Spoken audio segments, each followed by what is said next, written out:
Welcome. Please comment where you're watching from in the world. When I was 21, I went on a date with a 40-year-old man. I did not know he was 40 at the time. I didn't even know he was 35. I thought he was like late 20s, maybe 30 if you squinted. And before you drag me, please understand, this was 2012. I was living in Provo, Utah. I was Mormon. Everyone around me was Mormon. And the culture there is like, get married before you can legally rent a car. Your brain is not fully online yet. So here's how this starts. This guy, we'll call him Joey, starts messaging me on Facebook. I do not know this man. He's just in my inbox like, hey, we should go out sometime, smiley face. And I'm ignoring it because, sir, who are you? But he keeps asking me out. Then a mutual friend of ours, let's call him Brad, comes to me in real life and says, hey, Joey wants to take you out. And I literally go, isn't he old? And Brad is like, I don't know, but just give him a chance. He's a good guy. That right there was mistake number one. So I say yes to this date because apparently I had no self-preservation instinct yet. Joey picks me up and drives me to Salt Lake City to go to a Jazz game, which, okay, that part's cute. But this is where it goes from normal to this is a police report. On the drive, like literally from Provo to Salt Lake, 30 minutes, this man does not stop talking. Not like first date get to know you conversation. No, he gives me his resume, his full LinkedIn, his origin story, his highlight reel. He is talking in bullet points. I played college basketball for 2 years. Then I went on my mission. For non-Mormons, that's 2 years of church service. Then I played overseas. Then I did Wall Street. Then I got my MBA. Then I did, insert more bragging here. Like it was just achievement, achievement, achievement. And I'm just sitting there in the passenger seat doing math in my head. Because he's saying all of this like it happened one after another with zero gaps. And I'm like, okay, college ball is what, 18 to 20? Mission is 2 years, so that's 20 to 22. He's back in school again. That's another 2 years, 22 to 24. Played overseas for a few years. Okay, so 24 to 27. Got my MBA. Let's say 2 more years, 27 to 29. Worked on Wall Street for a while. So now we're at like 31, 32. And that's me being generous. And I'm sitting there like, there is no mathematical way you are 28. There is no mathematical way you are even 32. This man is mid to late 30s bare minimum. So now I'm uncomfortable. Because at this point I'm literally 21. I'm barely legally allowed to drink in normal states, okay? I'm a baby. And this grown man is love bombing me with his CV. Also, side note, he had that thing I always tell people about, dead eyes. I'm serious. Every picture I've ever seen of him, his pupils are like bottomless. It's like he's got shark eyes. Flash hits his face, and it just bounces. It's giving something dark lives in here.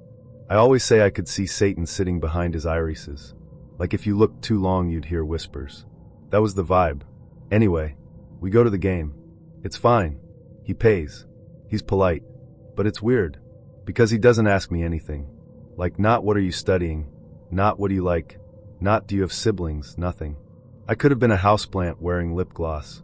He just wanted a girl in the passenger seat to nod while he told his own story back to himself. After the date I'm like, absolutely not, never again. I tell Brad, why would you do that to me? He's clearly way older. And Brad goes, he's not that old, you're being dramatic. Okay, Brad, prison. Then it gets worse. Because after that, people start telling me stuff. Other friends, people who knew him from church stuff.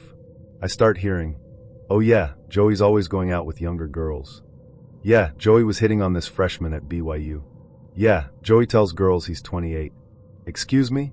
Meanwhile, nobody fully knows his age. It's all like rumors until somebody finally confirms. He's 39. 39 years old. Let me break that down for you. I was 21. He was 39.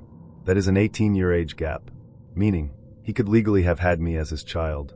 He's closer to my dad's age than mine. And he was still trying to present himself to me like we're peers. No. Now, the best part. The absolute best part. The part that lives rent-free in my phone forever. He sends me a Facebook message. Mind you, he has my phone number at this point. We went on an actual date. He could have texted me like a normal person. But he messages me on Facebook, which honestly is a blessing because now I have the receipts permanently. I wish I was exaggerating, but I am going to paraphrase the core of it.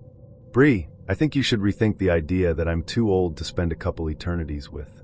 When our kids are first-round draft picks and we're living out our dreams, Would it be so bad to be in love with a two-sport college athlete who played pro basketball, went to Harvard, is still a virgin, has a rock-solid testimony of the church, and will love you forever?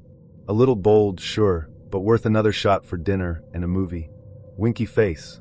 Pause. Pause. First of all, a couple eternities? Sir. You are 40 using eternal marriage pitch language like it's a coupon code. Second, still a virgin? Be serious. Third, men love listing their resume like it's romance. I played ball, I have an MBA, I'm special, I'm chosen, I am God's favorite soldier.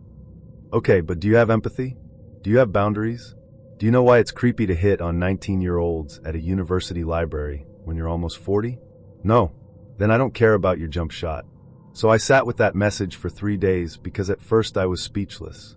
Then I responded. And I was honestly so nice compared to what I should have said. I said something like, "Your accomplishments are impressive, and you seem like a nice person. But you are too old to date a 21-year-old. Even if age wasn't a factor, I still wouldn't go out with you again. And talking about yourself like that, the way you're selling it, it's not attractive. It does the opposite. I don't want to be rude, but I'm just letting you know honestly." Which, by the way, was polite. That was not even smoke. That was a gentle boundary. He responds in like 10 minutes. 10 minutes. Which means he was waiting. And his reply is basically, it was just tongue-in-cheek, winky face. I don't normally brag, but girls around here fall for guys with big trucks and watches, so sometimes you have to sell yourself. I'm not ashamed of what I've accomplished. You're actually in the minority of 21-year-olds I've asked out, but I get it. You'll think differently when you marry a 25-year-old who doesn't know who he is. Have a great weekend, babe. Kidding on the babe. Winky face. The ego leaping out. Translation. I don't chase young girls. I'm just doing you a favor. You'll regret not wanting me.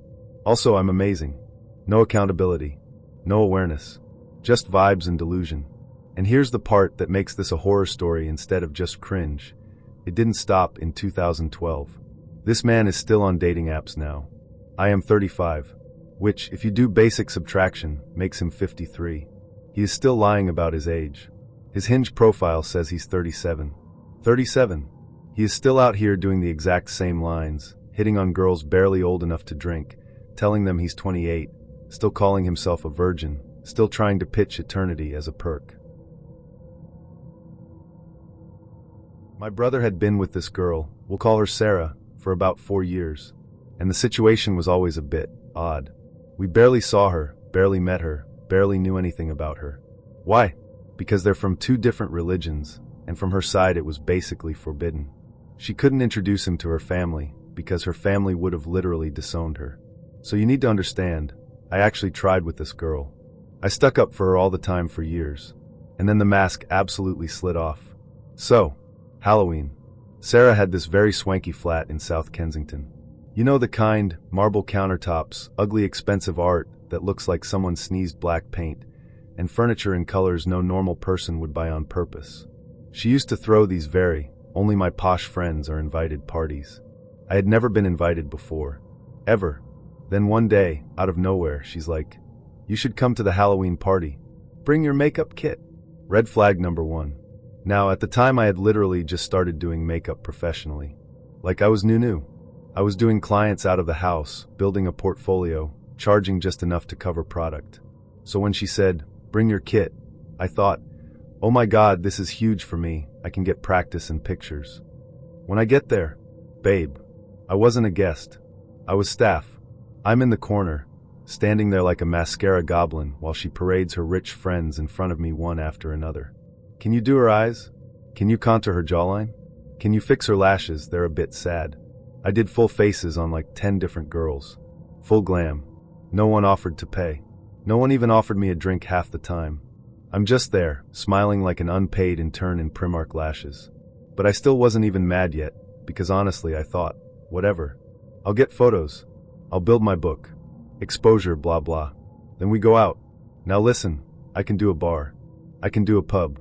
I can do something normal. But this was not my scene.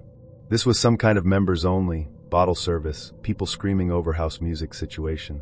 I'm in the corner like a GCSE field trip chaperone, just standing there holding my bag, doing polite smiles. Apparently my face showed it. At some point in the night, she just chucks her keys at me, literally tosses them, and goes, "If you're bored, go back to mine. Sleep there if you want. No, thank you for doing everyone's makeup for free. No, are you okay? No warmth. Just attitude." I thought it was a bit rude, but fine. I'm tired. I get an Uber, go back to her flat, wash my face, and I go to sleep on her sofa. Now, pause here. This sofa, in her mind, was the crown jewel of South Kensington. It was this hideous moss green, low, blocky thing. It looked like if a pea and a brick had a baby. But in her head, it was a throne. So at about 4 in the morning, they all stumble back in from their posh night out. And she starts screaming. Not like, "Haha, you're on my sofa, hee hee." No, screaming. "What are you doing on my sofa? Do you have any idea how much that sofa costs? That sofa cost more than your car." She said that, out loud, to my actual face. I am half asleep, makeup half off, sitting there blinking like a raccoon in headlights while this girl is going in on me about her green sofa. My brother's trying to calm her down, they start arguing. It turns into this full screaming match in front of everyone, in her flat at 4 a.m. He gets mad and leaves. I'm literally being talked to like a 7-year-old. Go to my room. Go get in my bed. You're not sleeping on my sofa. I don't want your face oils or whatever on my sofa. Face oils? Girl, shut up. I would have gone in the bed to begin with, but I thought sleeping on the sofa was polite. That was incident number 1. You'd think that would be enough, yeah? You'd think we'd all say, okay, that was unhinged. But no, it gets worse. Fast forward, it's around my 21st birthday. I'm working for my brother at the time, helping out in one of his offices. We're close. He calls me on a Saturday and says, "We've got a table at this restaurant. Do you and my boyfriend, now husband, want to come?" The restaurant is one of those ridiculous places food people drool over. Like 500 pounds per head, kind of insane. I had never even heard of it. I thought he was joking. I literally said, "Absolutely not. I cannot afford that. I have savings goals." He goes, No. I'll pay. It's your birthday. It's us and Sarah and 2 of our friends who've dropped out, so just come. I don't want to lose the deposit. So we rush. We drive over an hour away, we're exhausted. We haven't even changed properly, but we're like, wow, he's doing something nice for my 21st. This is huge. We sit down. And yes, the food is insane. It's theater. Headphones with the dishes, smoke under glass domes, people describing olives like they wrote poetry about them. All that. But as the night goes on, Sarah starts drinking heavy. And the more she drinks, the meaner she gets. She's saying little things. "Oh, you know what would really help you? A bit of Botox here." And she pokes my forehead. Mind you, I am 21. She starts saying, "When me and your brother get married, I'm not changing my last name, because Sarah, brother's last name, just sounds cheap." She says this to my face. My name. My actual last name. Then she does that fake laugh like it's a joke. Classic mean girl tactic. Say something nasty, then laugh so you look sensitive if you get upset. Me and my boyfriend are stone cold sober, by the way, because we saw the prices on the menu and said, we will be drinking water tonight and we will be grateful. Then at some point, my brother goes outside for a smoke. He takes my boyfriend with him. They disappear. And suddenly the bill shows up. Now, let's review. My brother invited us. He said, "I'll pay. I don't want to lose the 200 pounds deposit." He knows I do not have that kind of money. I had literally just finished my busiest Saturday ever doing makeup clients and made like 570 pounds and felt rich. That was my little travel fund. That was everything I had. Sarah takes the bill. Doesn't blink. She goes, "Okay, so your half is 1,000 pounds. I said, "I'm sorry." She goes, "Yeah, split down the middle. Me and brother are covering our bit. You and boyfriend can cover yours. It's about 1,000. First of all, our bit? There is no our bit. He said he was paying for me. Second of all, babe, if it's 1,000 pounds, that is not a bit. That is rent." And guess who is nowhere to be seen to correct her? My brother. He's not there. My boyfriend? Gone with him. No signal in the restaurant. I can't text. I can't call. And I'm thinking in that moment, do I say, "He said he'd pay," and look like a beggar in front of this girl who already clearly hates me? Do I sit there and argue in a Michelin star place like it's a Greg's car park? Or do I just swallow it and die quietly? I swallowed it.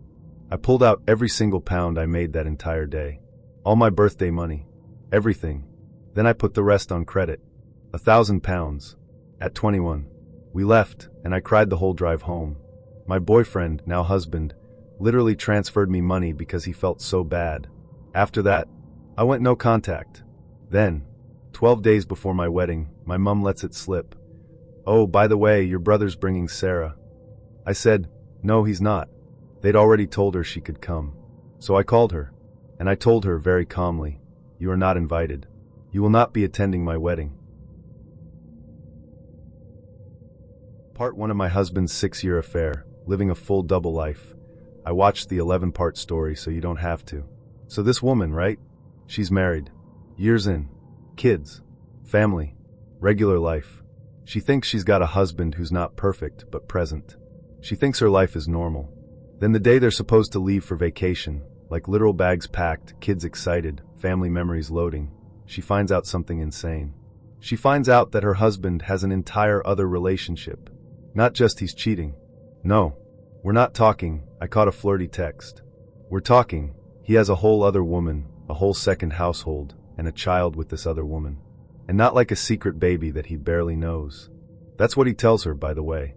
His first version is, "Oh, it's complicated. We're not really together anymore. Yeah, technically there's a kid, but I don't really see her. It's not like that." He says this while they're about to go on a family vacation. So obviously she's like, what? The math is not mathing. But she's already promised this trip to the kids. She's already mentally in I'm holding it together mode. So she does what moms always end up doing, which is, she doesn't even get to fall apart properly. She lets him say whatever nonsense, and then she's like, "Okay, I will deal with this after." The kids still get their beach week. Except he doesn't even go on the trip. He tells her he can't make it. Work, whatever, some emergency. She ends up driving herself and the kids on this trip they were supposed to take as a family. And the whole way there she's trying not to cry, trying not to let the kids feel that something is very, very wrong. She said the kids were literally in the back seat, like, "Where's Dad?" And she's choking on lies, saying, "He'll meet us later." Meanwhile, she's sitting there with her stomach in knots, phone in her hand, trying to keep it together, acting like everything's normal for 7 straight days. And while she's out there doing emotional gymnastics just to keep her kids happy on vacation. He's on vacation too, with the other woman. And not just with her, with the other woman's family. Like in photos, on trips, doing the whole meet the in-laws thing, taking matching pictures. Taking their kid around like this is his main home. So imagine you're this wife. Your kids are on the beach crying because daddy didn't come. You're making sandwiches, spraying sunscreen, tucking them in at night, and meanwhile you find out the reason he couldn't make it is because he was at a cookout with his other girlfriend's parents and holding that other little girl like she's part of his main family, and yours are the side piece. That right there almost broke her. But it keeps going. While she's on that trip with the kids, she turns into a detective. She figures out who the woman is. She starts piecing timelines together. She finds pictures. She sees messages. She realizes this wasn't a mistake. This wasn't a bad weekend. This was a full second life. And when she comes back home from that trip, alone, still pretending everything is fine, she has to figure out, do I blow this up right now? Do I tell the kids? Do I kick him out? What happens? What does my life even look like after this? And here's where this story turns from messy to "you're kidding me." He begs her to stay. Not "I'm sorry, I'll fix this." Not "I'll move out." No. He says basically, "Please don't leave. Please don't break up our home. Let's just keep going." And he uses the kids to do it. He says, for the kids, let's not ruin their lives. Let's just work it out. Please don't make a scene. So she does what a lot of women do when there are kids involved and money involved and a mortgage involved and you're exhausted and embarrassed and you don't even know where to start. She stays. For now. She tells herself, okay, fine. We'll see. We'll work it out. They tell the kids basically nothing. They stay in the same house. She's dying inside, but she's like, I'm going to try to hold this together and be civil so these kids do not lose their father overnight. And during that time, she meets the daughter, his other daughter. Because plot twist, not only does he know this child, this little girl adores him. She calls him dad. She's attached to him. She's not confused. To her, this is her father. She runs to him. She expects his attention. Like, it is clearly not, I barely know her. It's, I have a whole relationship with this child and I've had it. And this wife, this woman who has every right to burn the entire city down, she does the opposite. She takes that little girl in. I need you to understand how big that is. This woman invites the other child to join in summer activities with her kids. She lets this girl come over. She treats her like she belongs. They do stuff together. She treats her like family because, in her words, it's not the kid's fault. It goes even deeper. Toward the end of summer, the other girl has a birthday. And where is the party? Their house. The wife hosts the birthday party in her own home for the child her husband had with someone else. She plans this girl's birthday so she won't feel left out. She ices the cake for the living evidence of her betrayal. Do you hear how heavy that is? Meanwhile, and of course there's a meanwhile, while all this is happening, he's still lying. He's leaving at night saying he's working. He's not. He's at the other house. Still splitting time. Still pretending to both women that the other one doesn't matter. Still keeping his two lives running parallel. And the wife is slowly waking up like, I am not crazy. I am being manipulated out loud in my own kitchen. At some point, she tries to contact the other woman directly. Not in a fight me way. In a we're both being lied to, and we both need to know what our kids are around way. Except she can't reach her. She's blocked on everything. Why? Because the husband physically took the other woman's phone and blocked his wife's number and met her for her, so they couldn't compare stories. That is how deep the control went. He literally managed communications between two women, so neither of them could fact-check him. Eventually, they get through to each other anyway. And when they finally talk, the truth comes out. And this is one of the worst parts. The other woman thinks he and his wife are already divorcing. She thinks, oh, he's basically separated. She thinks the wife is like the bitter ex who won't move out. Meanwhile, the wife thinks the other woman is some random side fling. Both of them were being told different scripts to keep them quiet. When they finally align timelines, it all breaks open. The wife is like, I'm done. She files for divorce. She starts therapy for herself and for the kids, because at this point she is realizing her kids aren't as unaware as she thought. They saw things. They heard arguments behind doors and just protected her by keeping quiet. That shattered her. She said the oldest son doesn't even want contact with his father now. The daughter will talk to him, but barely. The youngest still wants to see him sometimes, and honestly, that scares her, because how do you co-parent with somebody you don't trust alone with your heart? Ran into this guy from college that I literally hadn't seen in 10 years. Let's call him Andy. And when I say ran into, I mean the universe threw him at me in the most awkward way possible. On the tube during rush hour, when there's nowhere to hide, nowhere to pretend you didn't see someone. Now backstory. Andy and I were not friends in college. We weren't enemies, but we had that weird energy, the constant tension like magnets flipped the wrong way.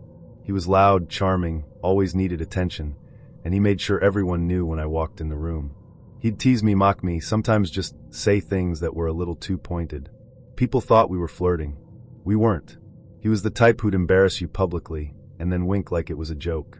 I remember one night in particular, I finally snapped and told him off in front of a whole table of people. It was bad. He went quiet, red-faced, and after that, he basically ignored me for the rest of university, which was fine by me. I moved on, graduated, never saw him again. Until London. So I'm on the Victoria line, headphones in, minding my business, and someone taps my shoulder. I turn, and there he is, Andy. 10 years older, beard, same smug smile. My stomach drops, like full body reaction. He goes, "No way, it's you," like he's spotting a celebrity. And immediately starts talking, not just small talk, but full-on life story. How he moved back to London, new job, breakup, therapy, growth. And I'm trapped. I can't even fake a signal drop or an, oh, this is my stop, because we're both clearly going the same direction. So I just listen, smile, nod. The whole polite British, yeah, right routine while silently praying for death or at least a delay. He keeps talking, filling every silence with little jokes, little compliments. You haven't aged a day. I was such an idiot back then. You look even better now. I laugh once, just to be civil, and he acts like I proposed. Then out of nowhere, he goes, "You know, I owe you an apology." I blink. For what? And he says, "For how I treated you. Back then. I was a prick to you. I think I actually liked you, and I didn't know how to handle it." And that right there, that's the kind of sentence that sounds mature until you hear the undertone. Because what he's really saying is, I wanted control, not connection. He doesn't look sorry. He looks like he's performing regret to see how I'll react. I tell him, it's fine. That was a long time ago. But he keeps going. Like he's trying to rewrite history in real time. You were intimidating. I thought you were out of my league. So I just acted stupid. And it's weird. I can feel the old dynamic sneaking back in. He's the talker, I'm the listener. He's in control again. We reach the station, same stop, of course. He insists on walking me out. I try to make an exit, but he slows his pace, blocking me slightly. He's smiling, but hovering. He says, "We should catch up properly sometime. Get dinner. Maybe drinks." I lie and say, "Sure, maybe." By the time I'm above ground, he's already found me on Instagram. DM within 10 minutes. "You looked incredible today. I can't believe I wasted all that time hating you instead of dating you." And I just sit there staring at my phone like, is this man doing a redemption arc or a soft launch? Over the next few days, he keeps messaging. Compliments, jokes, nostalgic stuff. At first I reply politely, then slower, then not at all. He notices. Sends one long message about how amazing it would be to start fresh as adults. Says he's not that guy anymore. And maybe 10 years ago, that line would have worked.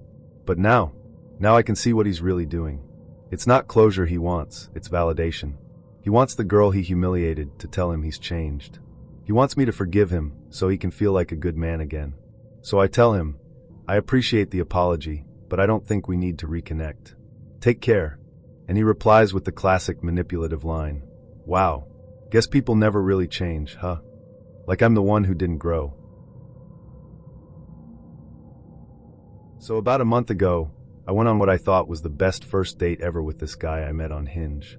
We'd been talking for weeks, texting all day, sending voice notes, that whole fake, we have chemistry phase. He said he was 36, recently divorced, and honestly, he came across mature, stable, emotionally intelligent. The things you tell yourself you're finally ready for. On that first date, he tells me he's been separated for 2 years and officially divorced for 2 months. Which is fast. Like emotionally dehydrated fast. But I tried to be understanding. I even told him right then, "Hey, I'm not rushing anything. I've been love-bombed before. I want to go slow this time." He said, "Of course, I respect that." Then texted me the very next morning. "So when can I see you again?" I said no. Next day he asked again. And again. By day 4 I was like, okay, maybe persistence isn't a red flag, which, spoiler alert, it is. So we planned to meet midweek for our official second date. But the night before he texts, "I can't wait that long. Want to grab a quick drink before your friend's party?" So I go. We meet in DC, candlelight, music, easy conversation. Then he drops this random bomb mid-sentence. "Oh, by the way, I'm actually 39. My Hinge age is wrong." Excuse me? Either you lied when you made your account, or you had Hinge while you were still married. There's literally no non-creepy option here. I even made him show me his ID at the table. He actually pulled it out. 39. I told him flat out, there's never a chill way to tell someone you lied about your age. Just don't. I should have been done there. But he was charming, funny, a little too smooth. That's how they get you. You start confusing adrenaline for attraction. So we make it to our official second date. He tells me to be ready at 7, says he has a surprise planned. I'm like, okay, maybe this is a cute dinner or something thoughtful. I get dressed up, he picks me up, and we go to this really nice place in DC. Good food, great conversation, everything's clicking. Then, over dessert, he goes, "I have another surprise. I booked a hotel tonight. I have to work early in Arlington, and didn't want to drive back to Maryland." And I'm sitting there like, huh, that's weirdly convenient. He doesn't ask me to stay, he just plants it, all innocent. I have a room, it's totally platonic unless you bring it up. Classic manipulation. After dinner, we get drinks, end up at the hotel, and yeah, one thing leads to another. He's sweet, he's attentive, he kisses like a man who's practiced this script before. I go home the next morning feeling like, wow, maybe this is something real. But then I start thinking. He lives in Maryland, like 30 minutes away. The hotel is in DC, and he's supposedly working in Arlington, which is closer to Maryland. So why would he stay in a hotel that's actually farther from work, but right next to me? So I do what any slightly paranoid but very smart woman does. I run a background check. $25. Best money I've ever spent. Guess what I find? No divorce record. Anywhere. I call the Maryland court clerk like, "Hi, can you check if a divorce was ever filed for this man?" Nothing. Not sealed, not pending, nothing. Meaning, he's still married. So I post him in the Facebook group, Are we dating the same guy, DC? Within an hour, women are commenting like, wait, that's Danny? He did the hotel thing with me too. Another says, same excuse, early meeting in Arlington. There are literally multiple women describing the same story, word for word. Then a comment pops up. Hi, I'm his wife. Please call me. My stomach dropped. I call her, and she's calm. Too calm. She says she's known about the cheating for years. He's done it dozens of times. Still lives with her. Refuses to divorce. Tells each woman the other one's crazy. It's like a script. And suddenly I'm realizing that romantic surprise wasn't romance. It was a setup. That connection wasn't chemistry. It was performance. I was in a hotel room alone with a stranger who's lied to every woman he's touched. So I met this man in 2020. And when I tell you I love this man, I love this man. He was absolutely my type. Tall, fine, said all the right things, acted like he had his life together. You know when someone fits the exact silhouette you've built in your head and you go, oh okay, God heard me. Yeah, that was him. We go on a couple dates, it's going great, we're vibing, I'm already mentally designing the couple's Halloween costume. Then right around date 3, he disappears. Ghosted. Vanished. Whole week. No good morning. No hey I'm busy, nothing. Like he fell off the planet. And I'm like, oh, okay, cool. I'm stupid. I tell myself, whatever lesson learned, I'll move on. Then he hits me up. I'm so sorry. I've just had a lot going on. I want to make it up to you. Can you come over? Please come over. I really want to see you. And because I was delusional and in love, I go. Of course I go. Because in my head, this is still my person, not a walking cautionary tale. I pull up to his house. He opens the door. And I have to stand there and process what I'm looking at. His entire face is wrapped. I'm talking gauze, tape, swelling, bruising. From the bridge of his nose down to halfway down his neck, wrapped. He looks like a post-op mummy. I'm like, hi. He's like, oh yeah, I had sinus surgery. Real casual. I'm not feeling well. Come in. Sir, if you are not feeling well, why did you beg me to come over? Why did you summon me like a DoorDash with feelings? So now I'm in his house, sitting on his couch, feeling weird because we're supposed to be like rekindling the spark, and instead I'm looking at a man who's leaking through the bandages. This is not romantic. This is a medical setting. Then his friend shows up. Like actually shows up. Walks in. Not a hey, I'm dropping soup poppin'. This man is clearly here to check on him, because he's worried. Which cute on paper. But it's now me, a girl who's basically still in the job interview phase, sitting in a living room with Mr. Wrapped Face and his best friend, like I'm meeting the family at Thanksgiving, and we're all just vibing? It's weird. So we're doing this awkward small talk, right? His friend is asking him if he's okay. Do you need anything? Do you need ice? Do you need meds? And then out of nowhere, Wrapped Face turns and goes, hey Stace, would you mind going to the kitchen and making us some burgers? I'm sorry? First of all, I am in a white dress. Head to toe. I did not come here to work the grill at Five Guys. Second, who don't cook his meat? Me. I don't cook his meat. Third, you are post-op. You invited me. Why am I catering? So I literally say, no, I can't do that. He goes, okay, well can you at least boil me an egg? An egg. An egg. Like I'm his nurse. And you have to understand, at this point I'm just trying to keep the peace because his friend is right there, and I'm not trying to start yelling in front of company. So I'm like, okay, I'll boil an egg. I don't even boil eggs like that. I had to literally Google how long to boil an egg hard-boiled on the low in this man's kitchen. Which, by the way, is stove. Demon technology. NASA grade. I'm pressing buttons and nothing's happening. It's not clicking, it's like induction nonsense. I'm standing there in this white dress, quietly panicking over an egg like it's a bomb, while his friend has to come in and help me turn the stove on. So now I look incompetent in front of the friend. I did not come here to audition to be your wife/home health aide. So the egg finally gets boiled. I bring it to him. His friend's like, well, I'm gonna head out. And I'm like, great, I'll walk you out, I'll head out too, so good to see you guys, bye. Because I am absolutely planning to leave. Nope. The friend leaves and this man flips. Flips. He looks at me, face still wrapped, mind you, like if a Subway sandwich came to life, and goes, what kind of woman doesn't know how to cook a burger? You embarrassed me in front of my friend. That was embarrassing for me. Excuse me? Not, thank you for the egg.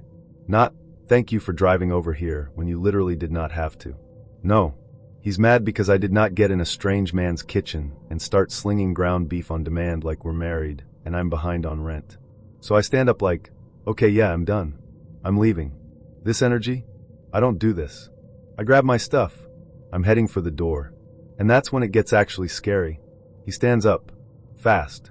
He gets in front of me and goes, "No. I demand you stay. Not please stay. Not can we talk. I demand you stay." And then he hits me with, "I can tell you've never dated an alpha male. You don't know how to treat an alpha male. Sir, you are wearing more tape than a shipping label. Your face is literally dripping. You just begged me unannounced to be your live-in nurse/cook/maid, and now you're blocking the door telling me you demand I stay? That's not alpha. That's a walking red flag cosplay." In this moment I go quiet because now I'm like, okay, this is not just irritating. This could get dangerous. His energy shifted. He's mad, he's pacing, he's saying I embarrassed him. I'm thinking, if I argue right now, will he grab me? Do I need to get loud or do I need to get small? That survival math that women have to do. And then, mid-rant, he starts bleeding. Like actually bleeding. Through the bandages. It's running down his face onto his shirt. He's still trying to talk like he's in control, and I'm just staring. I'm like, "Sir, you're leaking. Can you sit down?" He's yelling. Then suddenly he does this dramatic little fall back into a chair like he's fainting. I'm sorry, I know this is serious, but it was giving fake swoon. It was giving community theater. And I'm just standing there in my white dress like, I am not touching you. Because now there is blood. Sir, you are not ruining my outfit and my peace. After a minute, he comes to and the first words out of his mouth are, "Can you run to Chipotle? I'm starving." Not, "I'm sorry." Not, "I scared you." Not, "I should calm down." Chipotle. Chipotle. I said, absolutely. I'll go get that for you. Because at this point, yes, I will absolutely go get food for you. I will go get food so far away from here. He gives me his debit card. I walk out that door. I get in my car. I put the debit card on top of his mailbox like a participation trophy, and I leave. Blocked, gone, goodbye. Did I go back 2 weeks later? Unfortunately, yes. Unfortunately, I did. We're not going to talk about that part. That's between me and my self-respect. But here's what I will say. He ended up being a full-on polygamist. You don't know how to submit to a real man guy. A women these days don't know how to take care of a king guy. Meanwhile, he couldn't boil his own egg. Couldn't stand up without leaking. Needed me to Uber him some carnitas. So let me help you.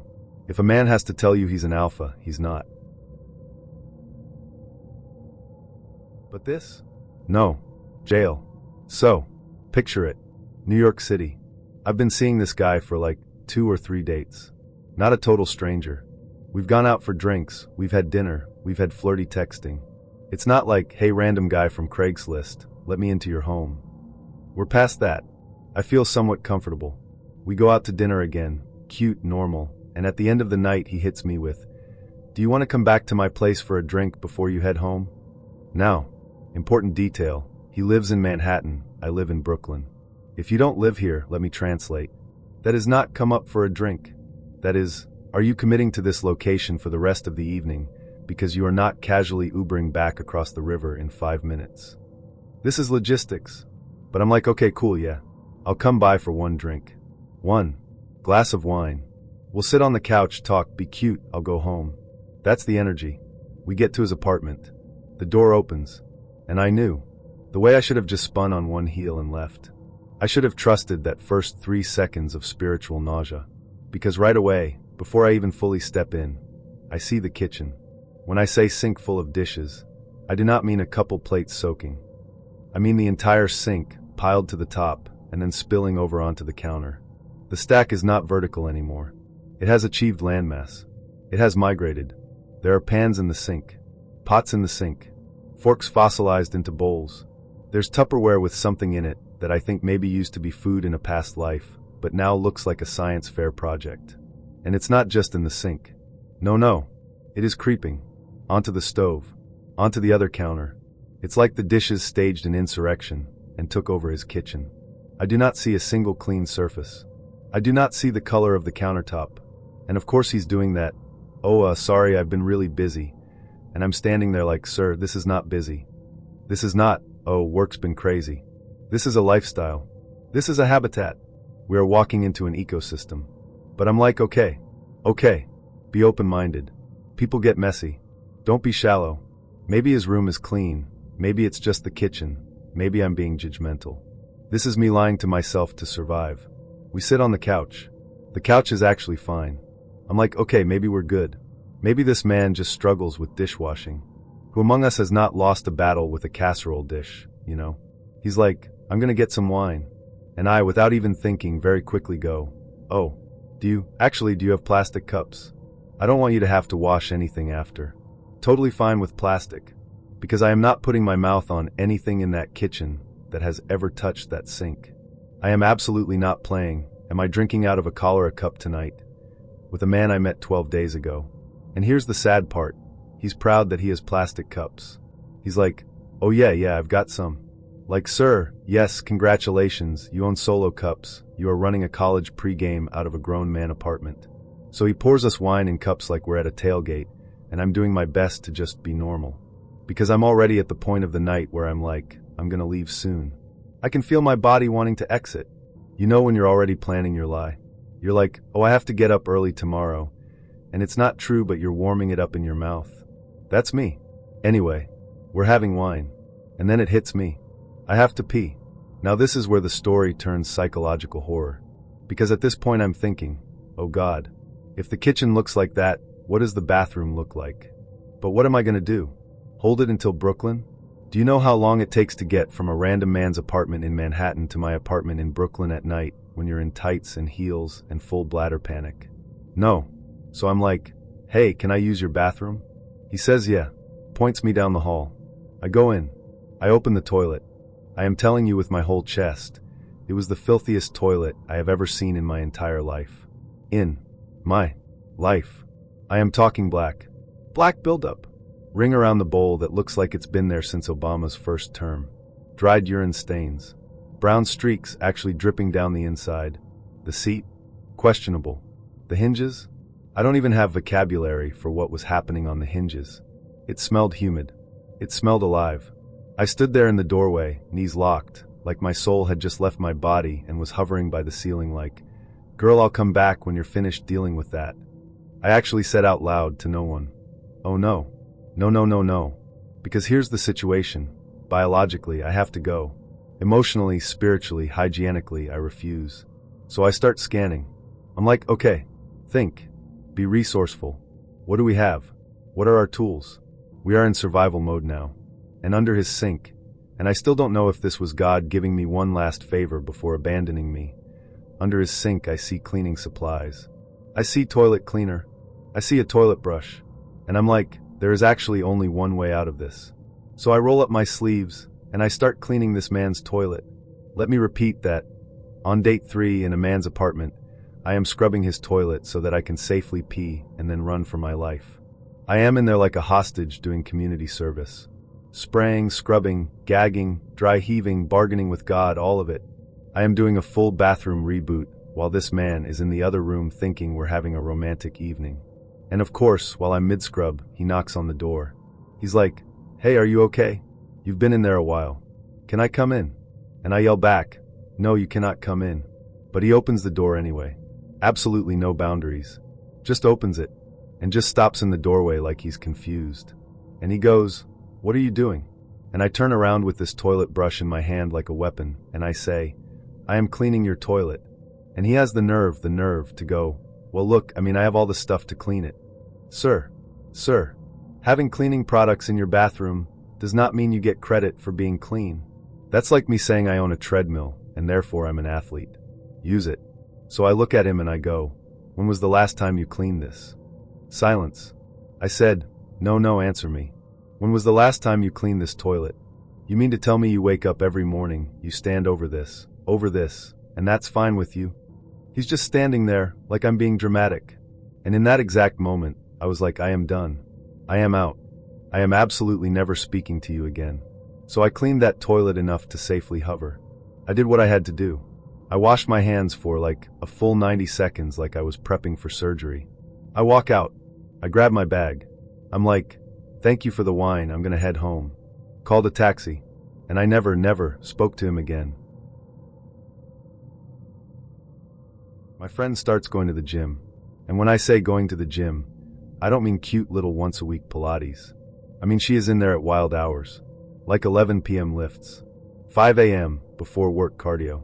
That healing era, I'm working on myself, nobody can stop me grind. And after a while, she notices something. This older man? He's always there. Like always.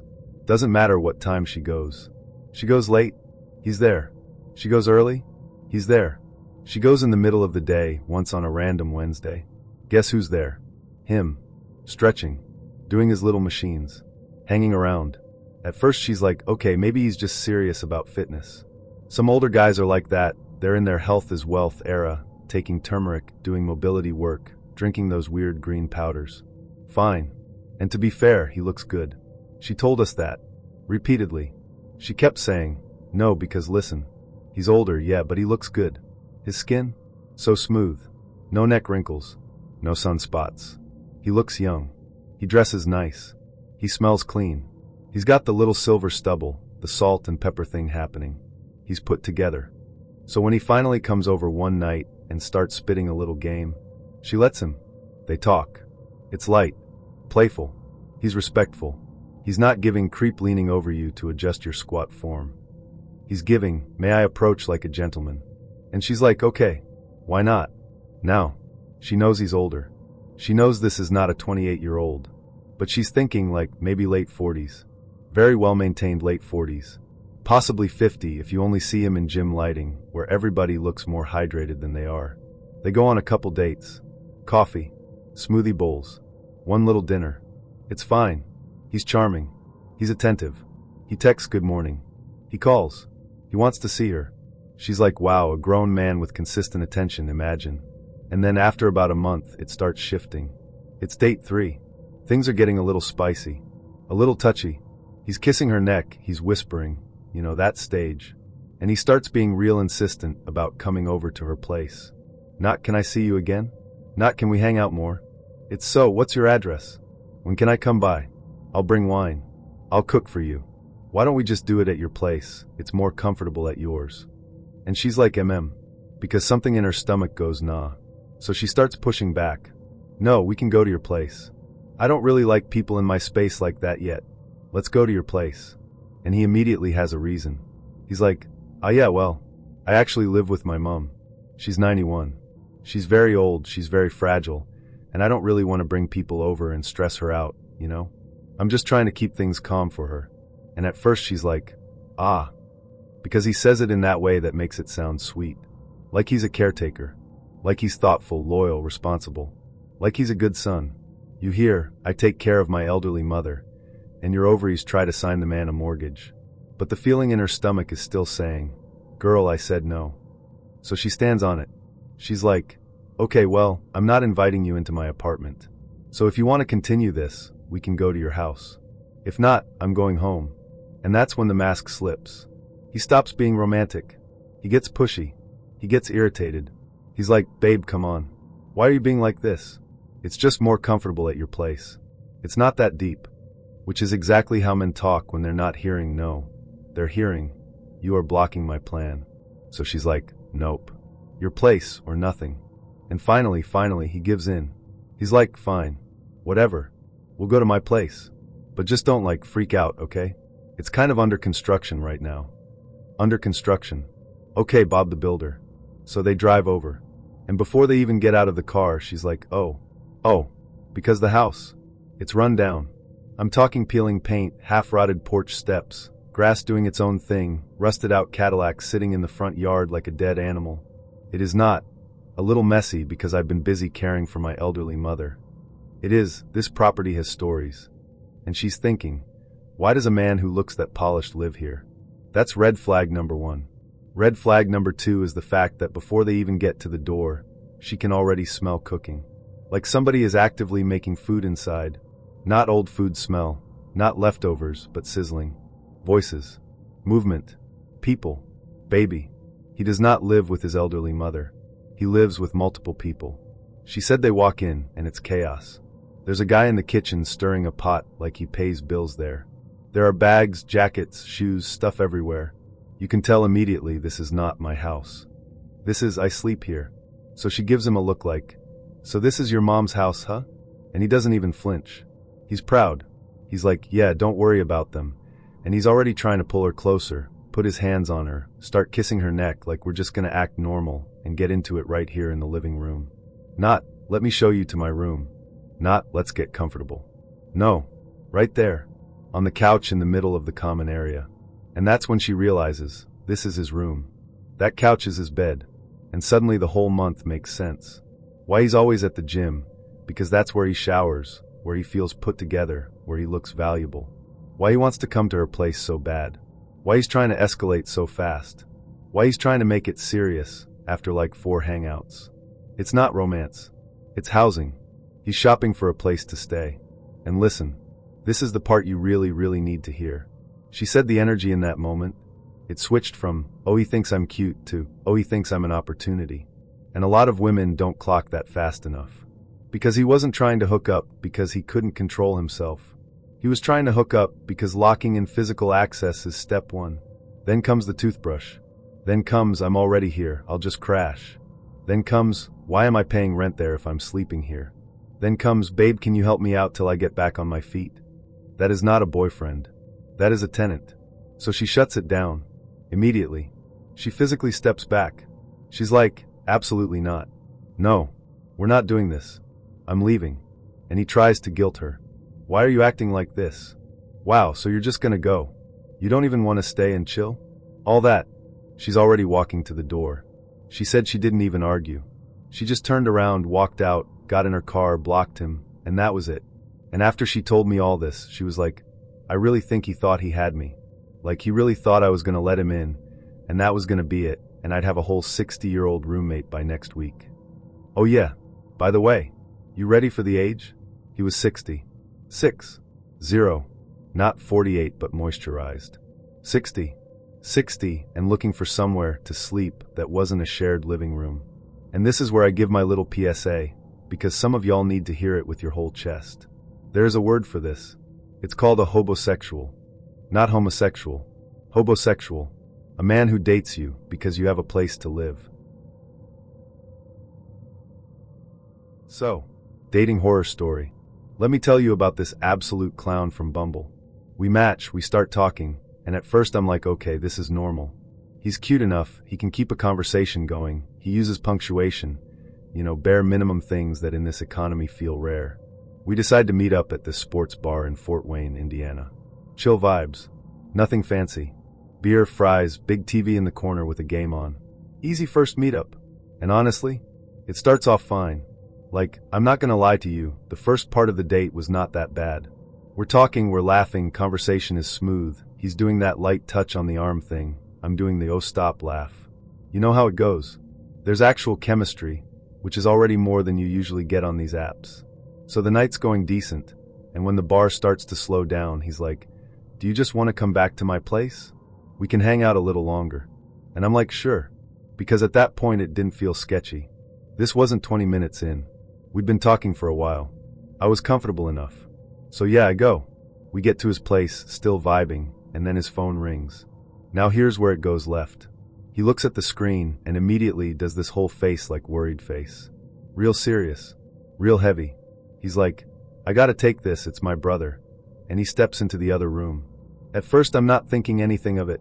I'm just sitting there, scrolling, sipping, existing. But then I can hear him talking in the other room. Not the words, at first, just the tone. The serious phone call tone. And slowly I'm starting to catch pieces of it. Biopsy. Massachusetts. Spots on the lungs. Oncologist. Like heavy phrases. So he comes back in after a few minutes and just sits there quiet and then looks at me and goes, "I have really bad news." Instantly I'm like, oh my God, what happened? And he launches into this whole story about how his brother has testicular cancer. He's crying without tears, you know what I mean? He says his brother already had to have one testicle removed. He says they found a spot on one lung, did chemo, removed it, and now they just found another spot on the other lung. And they have to go to a cancer specialist in the morning. And he has to be there. He's talking fast. He sounds panicked. He keeps saying, "I'm so sorry, it's just a lot right now, I'm sorry," like he feels bad that this is happening on our date. And I'm sitting there like, wow, that is awful. And of course, I immediately go into comfort mode, right? Because I'm a decent person at baseline. I'm like, oh my God, I'm so sorry. Do you need anything? Do you need to go? We can just end the night, it's fine. Go be with your brother.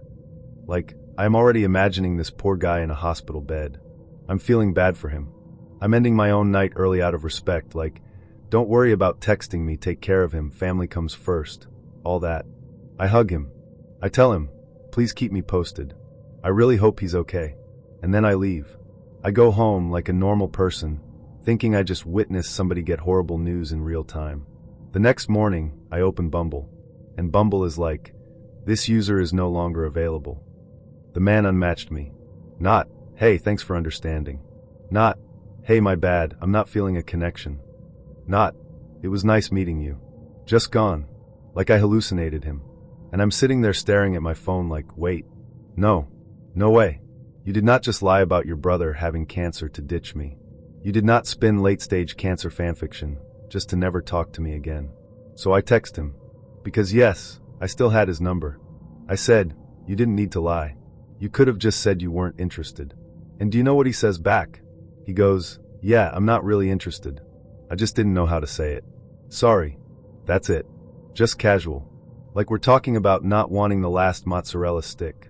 Like it's normal to fake a whole medical emergency, assign fake tumors to a fake lung, perform a fake emotional breakdown, and then go, LOL anyway, bye. And here's the part that actually makes me mad. Because it's not just that he lied. People lie. It's that he lied about cancer. He used my brother has cancer as an exit strategy. He weaponized sympathy. Like think about that. You're on a date with me, you decide you're not feeling it, and instead of being a grown adult and saying, hey, I don't think this is gonna go anywhere, you invent a dying relative. And not just he's sick. No. You gave me details. You gave me surgery. You gave me chemo. You gave me metastasis. You gave me timeline. You built lore. And look, I'm gonna say this because it needs to be said. If a man will lie on his own family's health to get out of 5 more minutes of face-to-face honesty, that is not a man. That is a full-grown boy. Bare minimum communication? Not there. Empathy? Fake. Respect? Non-existent. And I honestly hope he doesn't have a brother. Because if he does, imagine being that brother. Imagine finding out someone out here using your body as a prop in their little coward play. So yeah, my lesson from that one, if he gives you a whole sob story in Act 1, check the receipts. Because some of them would rather invent tragedy than tell the truth like an adult. There is something so annoying about going on a date with someone and they just casually drop absolute chaos on you, like 25 minutes in, like it's nothing. Like, by the way, I burned down a church once anyway, do you like olives? That energy. So, last summer, I go on this date. First date. Italian place. Cute, not too fancy. You know the type, dim lighting, candles and old wine bottles. Everyone pretending $19 pasta is rustic. I'm like, okay, this is promising. He shows up, he looks like his pictures, which is already a win in this economy. He smells good. He's funny. He talks a lot, but in an energetic way, not in a please shut up way. I'm thinking maybe. We sit down, order wine, start talking. Now, he's a little frenetic. That's the word. Not creepy, just buzzing. Like his whole nervous system is set to rapid mode. He's talking quickly, jumping topics, kind of oversharing in this chatty way. So in my head I'm like, okay, this man maybe has something going on emotionally, but whatever, first date, not therapy, we're just here to vibe. About 25 minutes in, literally not even through the first glass of wine, he goes, so when was your last relationship? And I'm like, oh wow, okay, we're doing that now. Cool. No warm-up. No, what kind of music do you like? Just straight into who broke you and when. But I answer, because I'm a normal person and I know how to have a conversation. So I tell him, honestly, pretty recent. I got out of something about 2 months ago. I'm still kind of figuring it out, kind of getting back out there. Totally normal answer, right? He laughs. Not like, haha, same. Not like, oh wow. He full on laughs. At me. So now I'm looking at him like, what was funny about that, clown man? And he goes, you think 2 months is recently single? In that tone. That sweetie tone. And I'm like, yes? I do actually. I think 2 months is extremely recently single. And he goes, oh. So now I'm like, okay. How recently single are you? Because obviously I know where this is going, but I want to hear him say it out loud so I can know exactly how stupid it's about to get. He goes totally calm. About 48 hours. I just blink. And I go, "You've been single for 2 days. And he's like, "Yeah." So I go, "When did you break up?" And he's like, "Sunday." And I go, "As in this past Sunday?" And he goes, "Yeah, like 48 hours ago." Mind you, this conversation is happening on a Tuesday. He is on a first date with me on Tuesday. He broke up with his girlfriend on Sunday. And he says it like he's talking about the weather. Like it's not a big deal. Like it's actually kind of quirky and fun, like haha yeah so random. So at this point my whole body is going wrap it up, pack it in, call for the check. Because listen, I am not doing that. I am not about to be somebody's emotional crutch with a side of breadsticks. I'm not signing up to be your rebound, your revenge post, your look how fast I moved on Instagram story. So I tell him, as nicely as I can, "Yeah, so I don't think we're looking for the same thing." And he looks genuinely confused. Like I just said something in a language he doesn't speak. He's like, "What? What do you mean?" I'm totally over it. And I'm sitting there like, Sir, you are not totally over it. You are still in the same week. Your toothbrush still lives at her sink. Your hoodie still smells like her detergent. You have not even hit the phase where you pretend you're better off. You're still in the part where you're sending long paragraphs and deleting them. So I ask him, because I want to be very clear, "How long were you together?" And he shrugs and goes, "I don't know, like 10 months? 10 months. 10 months. Nearly a whole year. That is holidays. That is birthdays. That is my friend group knows you. That is your name is saved in my mom's phone. That's not a fling." And he thinks he is totally over it in 48 hours. And then, this is the part that killed me, he's offended that I'm not signing up for that. He's literally acting like I'm being dramatic for not wanting to be the person he sits across from, pretending he's fine, while he emotionally bleeds out onto the table. Because let's be honest about what this is. Either, A, he's trying to make his ex jealous. The classic, "Look how fast I got another girl, babe. I'm already out here." You're basically being used as a prop in a performance she was the intended audience for. Or, B, he's looking for a rebound. Translation, he wants physical closeness and validation right now, so he doesn't have to actually feel the breakup yet. And I am not judging the instinct. People do that. People panic after breakups and go grab the nearest warm human to convince themselves they're not shattered. But I'm not volunteering to be that. And especially not when you don't even try to hide it. You didn't even try to act stable for one dinner. You dropped, "I am emotionally unavailable and currently bleeding out from a fresh breakup," before the calamari arrived. Like, sir, you could have told me this before I put on eyeliner for you. That's the part that really annoys me with first dates like this, the lack of disclosure. Because now I'm already here. I'm already sitting across from you. I already ordered a drink. I've already used energy. And then you tell me, "By the way, I am not actually dating for real. I am in active recovery mode from psychological war." I was born in the US, but I wasn't raised here. I was raised in Africa. I grew up in Senegal. That's where my actual childhood was. My parents sent me back to the States when I was 15 so I could go to school here, have more opportunities, all that. But when I came back, obviously I couldn't live on my own at 15, so I stayed with my godmother. Now, my godmother was fine.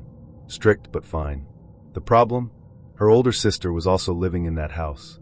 When I tell you that woman made my life hell, I mean hell. Always talking down to me, always in my face about something, always treating me like I was in her way. It got so bad that as soon as I finished high school, I moved out. I didn't even have a plan.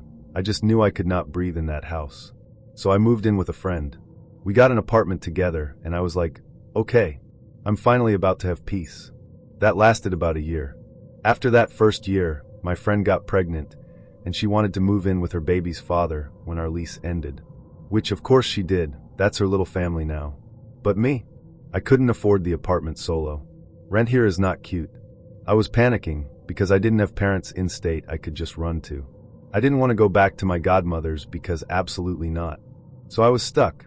Now here's where the first big mistake happens. I told my cousin what was going on and she goes, "Why don't you go stay with your bayen?" For people who don't know that word, bayen equals auntie on my dad's side. My father's sister. Now here's the thing. I barely knew this woman. I had met her one time in my entire life. My parents, both of them, told me, Do not move in with her. She is not a good person. I'm telling you, don't do it. But listen, when you're young and broke and scared, logic packs its bags and leaves. I was like, it can't be that bad. She's family. Family won't let me be homeless. I thought I could handle it. So I moved. First red flag hits the same week I get there.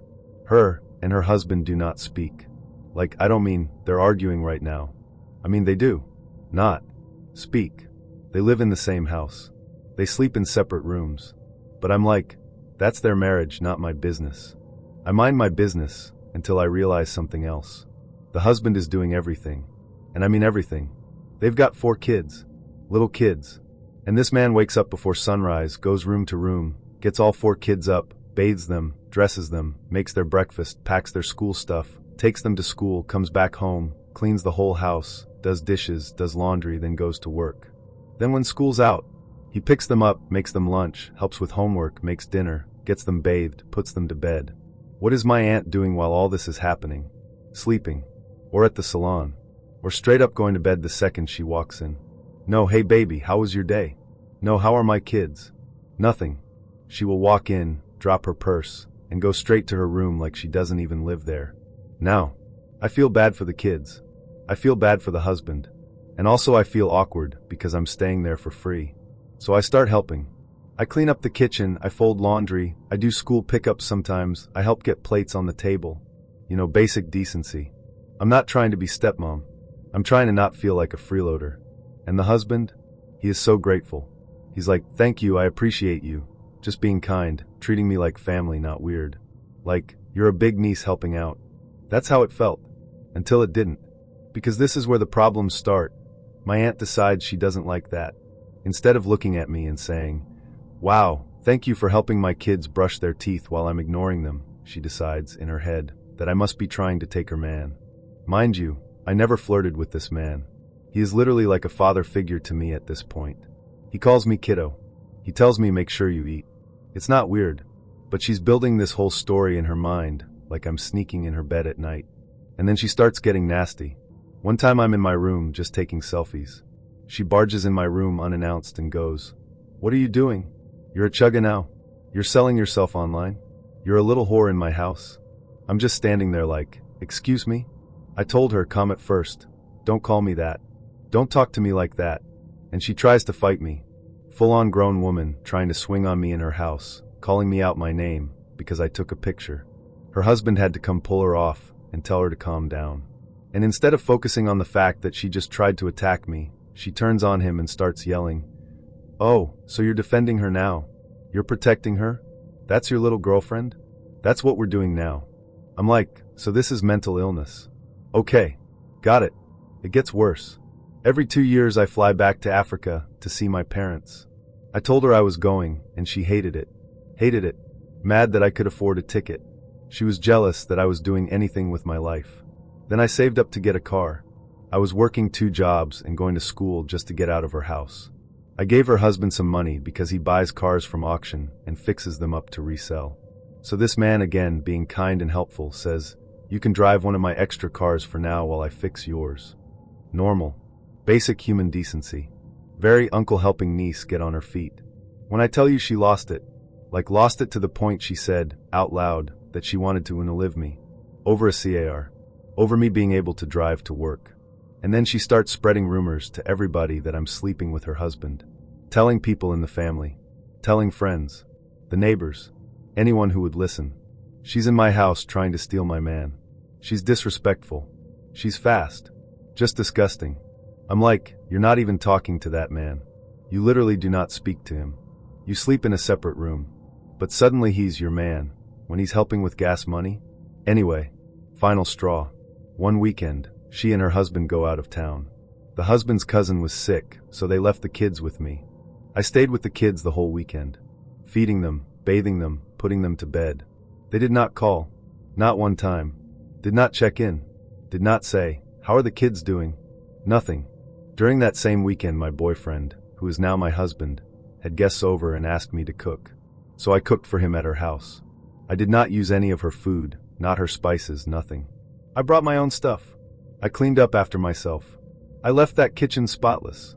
Next day, She comes home and calls me while I'm at work screaming. Why are you using my stove? This is my house. You don't cook in my kitchen. You're disrespectful. I'm like, I'm sorry, I cleaned everything, I didn't. Then she switches right back to the obsession. Didn't I tell you not to talk to my husband? Didn't I tell you not to call him? I saw you called him. Why are you talking to my husband? And I just snapped. I said, are you okay in the head? Genuinely. Do you understand how sick you sound? This man is like a father to me. You are my aunt. Why would I ever in my life do something nasty like that? You need help. She goes, in 3 months, get out of my house. I said, I don't need 3 months. I'll leave today. And I did. I packed my things and I left that same day. Slept on a couch. Started over. I was done. So, my mom got married in 2008. Real wedding. Church wedding. Dress, vows, God, all that. They did everything the right way. They even did what people swear is being responsible. They both got tested for STDs before they got married. That's important. Hold on to that. So she marries this man. I'm not gonna say his name. We'll just call him him. Because that's who he thought he was, him. So after they get married, they move. Like they move out of state, start their own little life, newlyweds, cute, just the two of them. I stayed with my grandparents because of school and stability and all that. I wasn't living with them full time. So I'm getting updates secondhand, visiting on holidays, whatever. Not too long into the marriage, my mom gets pregnant. At first, it's happy. She's excited. She's calling family. She's telling people it's finally happening. She's gonna have more kids. She's feeling sick, but in that good way. Then she goes in for her first ultrasound. And at that ultrasound, they tell her 2 things. The first thing? She's having twins. Twins. So now she's overwhelmed, like, oh my God, I'm having 2 babies? It was a lot, but it was joy. Then they call her back.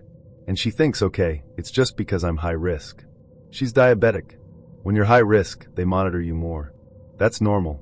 With me, they monitored her a lot, so she doesn't freak out. She's like, okay, sure, I'll come back. She comes back in, and they sit her down and they tell her, you've tested positive for HIV. Imagine being a newlywed, pregnant with twins, and a doctor in a white coat just casually tells you, oh, by the way, you now have a lifelong, stigmatized, deadly virus. She said she went blank. Not crying. Blank. Because the math was not matting.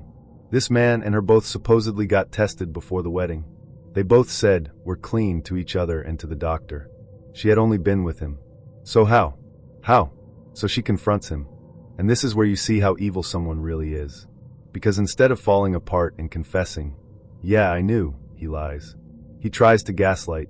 He says, that can't be right. I don't have anything. We both tested before we got married, remember? Like it's some mystery. Let me pause and tell you something that still makes me angry. When they went for those premarital tests, the doctor knew. The doctor knew he was lying. Because here's how they did it. They literally stood in the same room in front of each other, and the doctor went, do you have any STDs? And he said no, and my mom said no, that's it. They didn't hand each other the paper. They didn't compare labs. They said it out loud in front of each other. My mom didn't think anything of that, because she's trusting. She's in love. She thinks he's being honest and mature. But later, after everything blew up, she found out that doctor already knew he was positive and couldn't say anything. Because of HIPAA. HIPAA says your medical info is private. Which, okay, yes, important, we get it. But also, do you understand what that means in real life? The doctor had to sit there, watch this man lie to her face, and could not open his mouth to say, he's lying. He's about to ruin your entire body. Couldn't warn her. Couldn't pull her aside. Nothing. So this man knew. He knew his status. He knew he was positive. He married her anyway. He slept with her anyway. He got her pregnant anyway. And he just didn't care. That's attempted murder in my eyes. I don't care what the legal line is. That's evil. And it gets darker. Because he wasn't only sleeping with my mom. Him had a whole other mess going on. He slept with his boss. Yes, his boss. This woman had a boyfriend of her own. Like, she wasn't even single. And she ends up positive too. Let me explain that part because it's insane and honestly tragic. So his boss, this woman, finds out she's HIV positive. She's devastated. She basically shuts down. She stays inside her house for like 4 or 5 days. Doesn't talk to anybody. She won't answer the door. She won't pick up the phone. Her boyfriend is blowing up her phone like, what is going on? Why are you ignoring me?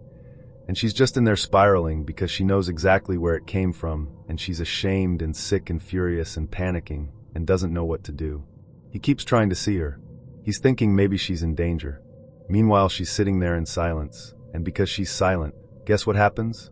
He ends up getting it too. And then there's what happened on Mother's Day. Trigger warning here. Her boyfriend goes over there to confront her / check on her because he thinks she's cheating. He thinks she's ignoring him. He thinks she's doing him dirty. He's angry, emotional, lost. She's panicking, ashamed, broken. And it escalates. It escalates to the point where on Mother's Day, he literally kills her. On Mother's Day. Do you understand how insane it is that one man's selfishness cascaded into a woman being murdered? And yes, just so you know, him went to prison. Because like I said, you cannot just knowingly infect people and walk away. At least where we live, that is a crime. If you know your status and you lie and you continue exposing people, they can charge you. And they did. But that doesn't undo anything. Because here's what my mom was left with. She's pregnant. With twins. Sick. Stressed in a way that is not normal. I'm worried about rent stress. I'm talking my health, my baby's health, my whole future. Everything I thought was true about my husband was a complete lie. Stress. And stress like that, it sits in your body. It chews you up. She went into labor at 4 months. 4 months. 20-something weeks. Do you know what a baby looks like at 4 months? You're not supposed to see them yet. You're not supposed to be holding them yet. They're not supposed to be outside. She had the twins micropreemie. Emergency. Life or death situation. They were not supposed to live. My brother came out with cerebral palsy. My sister is autistic. They both needed surgeries. Plural. They were in and out of hospitals. They were fighting from literally the minute they entered the world. They are miracles, and I will say that with my whole chest. They are miracles, but do not get it twisted. They did not have to suffer like that. Their bodies did not have to be put through that. My mom did not have to almost die in delivery at 4 months. All because of him. And this is what makes me so angry even now. People hear HIV, and they want to snicker or make it about, oh, someone was being nasty. No. This man weaponized it. He weaponized his status. He used a medical condition like a bullet and just shot it into anybody who loved him and trusted him. He ruined multiple lives, multiple families, multiple bodies, and then acted like it was an accident. You think that's not violence? That's violence. Okay, listen. There's this guy, right? We're gonna call him Justin, because that is his actual name, and I hope he sees this. This man had been asking me out for ever. I'm talking maybe 20 separate asks. Minimum. Instagram DMs, Snapchat, little hey stranger texts, voice notes, reaction emojis on my stories, full campaign. Relentless. And every single time I was like, no, I'm good, haha maybe, I'm busy, not really dating right now. All the polite ways to say absolutely not. Because nothing about him felt right. He had that vibe where he thinks he's doing you a favor by breathing in your direction. But at some point, honestly, I was bored, I was hungry, I was tired of him asking. I was like, fine. 1 drink. That's it. And he's like, perfect. I know a place. So we get to this place, and it is not a place. It is not drinks. It is a whole production. It's one of those restaurants where the tables are fake rustic wood, and the napkins are actual cloth, and the menu doesn't have prices printed on it. You just have to spiritually feel the number. That should have been clue number 1. We sit down, and from the jump he is performing. Loud. Big energy. Leaning back in his chair like he owns the building. Doing that thing where he's talking to the waiter like they've been best friends for 20 years. Oh yeah man, hook us up. You know what I like? Like okay, Gordon Gekko, calm down. I'm thinking we're gonna order maybe a couple small plates and bounce. I'm in, I'm out, cute outfit documented, done. No. This man proceeds to order like he's feeding a village after a famine. He's like, we'll start with the calamari, the blistered shishitos, the crab cakes, the tuna tartare, the bone marrow, the wagyu sliders. And I'm sitting there like, sir, we are 2 people. 2. Uno dos. What are we doing? And every time I kind of laugh and go, that's probably enough, he waves me off like, nah, you gotta try this. This is like their thing. Trust me. Don't worry about it. Don't worry about it. That's what he says. So then the appetizers start coming. Plural. Plates. Towers. Things in little iron skillets on wooden boards like we're in some TV chef fantasy. And I'm being polite, right? I'm trying stuff. I'm not gonna be the girl who's like, no thanks, I'll just have water. because then the story is, wow, she was no fun. So I'm tasting things. I'm making conversation. I'm doing the little that's so good noises. Then he's like, okay, Atrace. And I'm like, Atrace? Babe, we're still in the appetizer era. We haven't even turned that page of the night. He orders 2 different steaks. 2 pastas. Actually looks the waiter dead in the eye and goes, and let's throw in the duck too, because I kind of want to see what they do with it. At this point it is comedy. I'm physically full of appetizers I didn't even ask for, and this man is ordering like we're doing a tasting menu across Europe. Food comes. More eating, more talking, more haha you're so funny. Because women are literally trained to laugh for survival. Now we're at that stage where you're so full it hurts. Like you can feel your heartbeat in your stomach. I'm done. I'm taking micro sips of water, because even liquid feels like a risk. And then, he goes, so, dessert. And I actually laugh. Out loud. I go, oh my god no. I'm so stuffed. I physically cannot. I've never been this full in my life. I'm good. Normal response, right? He leans in, puts his elbow on the table like we're conspiring, and goes, nah, come on, you gotta try the cheesecake. It's like famous here. We'll just get it to share. You'll love it. Eat it. Eat it. Not do you want it. Not should we, just eat it. So now I'm actually uncomfortable. Not just full uncomfortable. There's a weird tone shift. Something about how he says it feels off. Controlling. Like I'm not here as a person. I'm here as an audience member in the Justin show. But I'm like, whatever, fine, get the stupid cheesecake. I'll poke it with a fork and pretend. So he flags the waiter over, orders dessert, still performing, still very big spender. And then, right when the dessert gets set down, his phone rings. It's the most fake urgent face I've ever seen. He does that dramatic inhale like, oh, I have to take this. Sorry. Work at 9:40 p.m. on a Thursday. Okay. He stands up, kisses 2 fingers, taps the table next to me like I'm a dog he's telling to stay, and goes, I'll be right back. And he's gone. 5 minutes. I'm like, whatever. 10. I'm scrolling. 15. I'm getting that cold, prickly feeling in my shoulders. 20. I'm done. I already know. You know that feeling? That slow horror where your body understands before your brain catches up. I get up. I grab my bag. I walk outside. Gone. Not on the phone around the corner. Not having a cigarette. Not even standing by the valet pretending to argue with his boss. No. Gone. Car gone. Man gone. Phone. Blocked. He literally blocked me while I was still sitting at the table. So I go back in, and the waiter is standing there with the check. And the way he's holding it tells me everything, because this is not the first time this has happened in this place. This place has seen this before. He kind of lowers his voice and goes, so, how would you like to handle this tonight? And I look at this bill. Let me explain something to you. This was not Applebee's. This was not 2 entrees and a shared brownie. This man, out of ego and spite, ran up a tab like we were hosting a corporate event. Appetizers, entrees, sides, cocktails, bottled water, dessert. Wagyu. Duck. Things that had market price instead of numbers. The bill is literally around $1,600. 1, 6, 0, 0. And here's the part that still makes my stomach flip. I paid it. I sat there absolutely humiliated and I paid it. Because what am I gonna do? Dine and dash? Argue with the staff? Cause a scene and get kicked out while they're calling security like I'm the scammer? And I know, that was the point. That's the part people don't understand. It wasn't about the food. It wasn't about the date. It was punishment. So I'm minding my business, right? I am at home, hair up, not cute, just scrolling. And I get a little notification. That ding, where you're like, oop eyes. I open my phone, and it's a DM. I don't recognize the name, but I tap it anyway because obviously I'm nosy.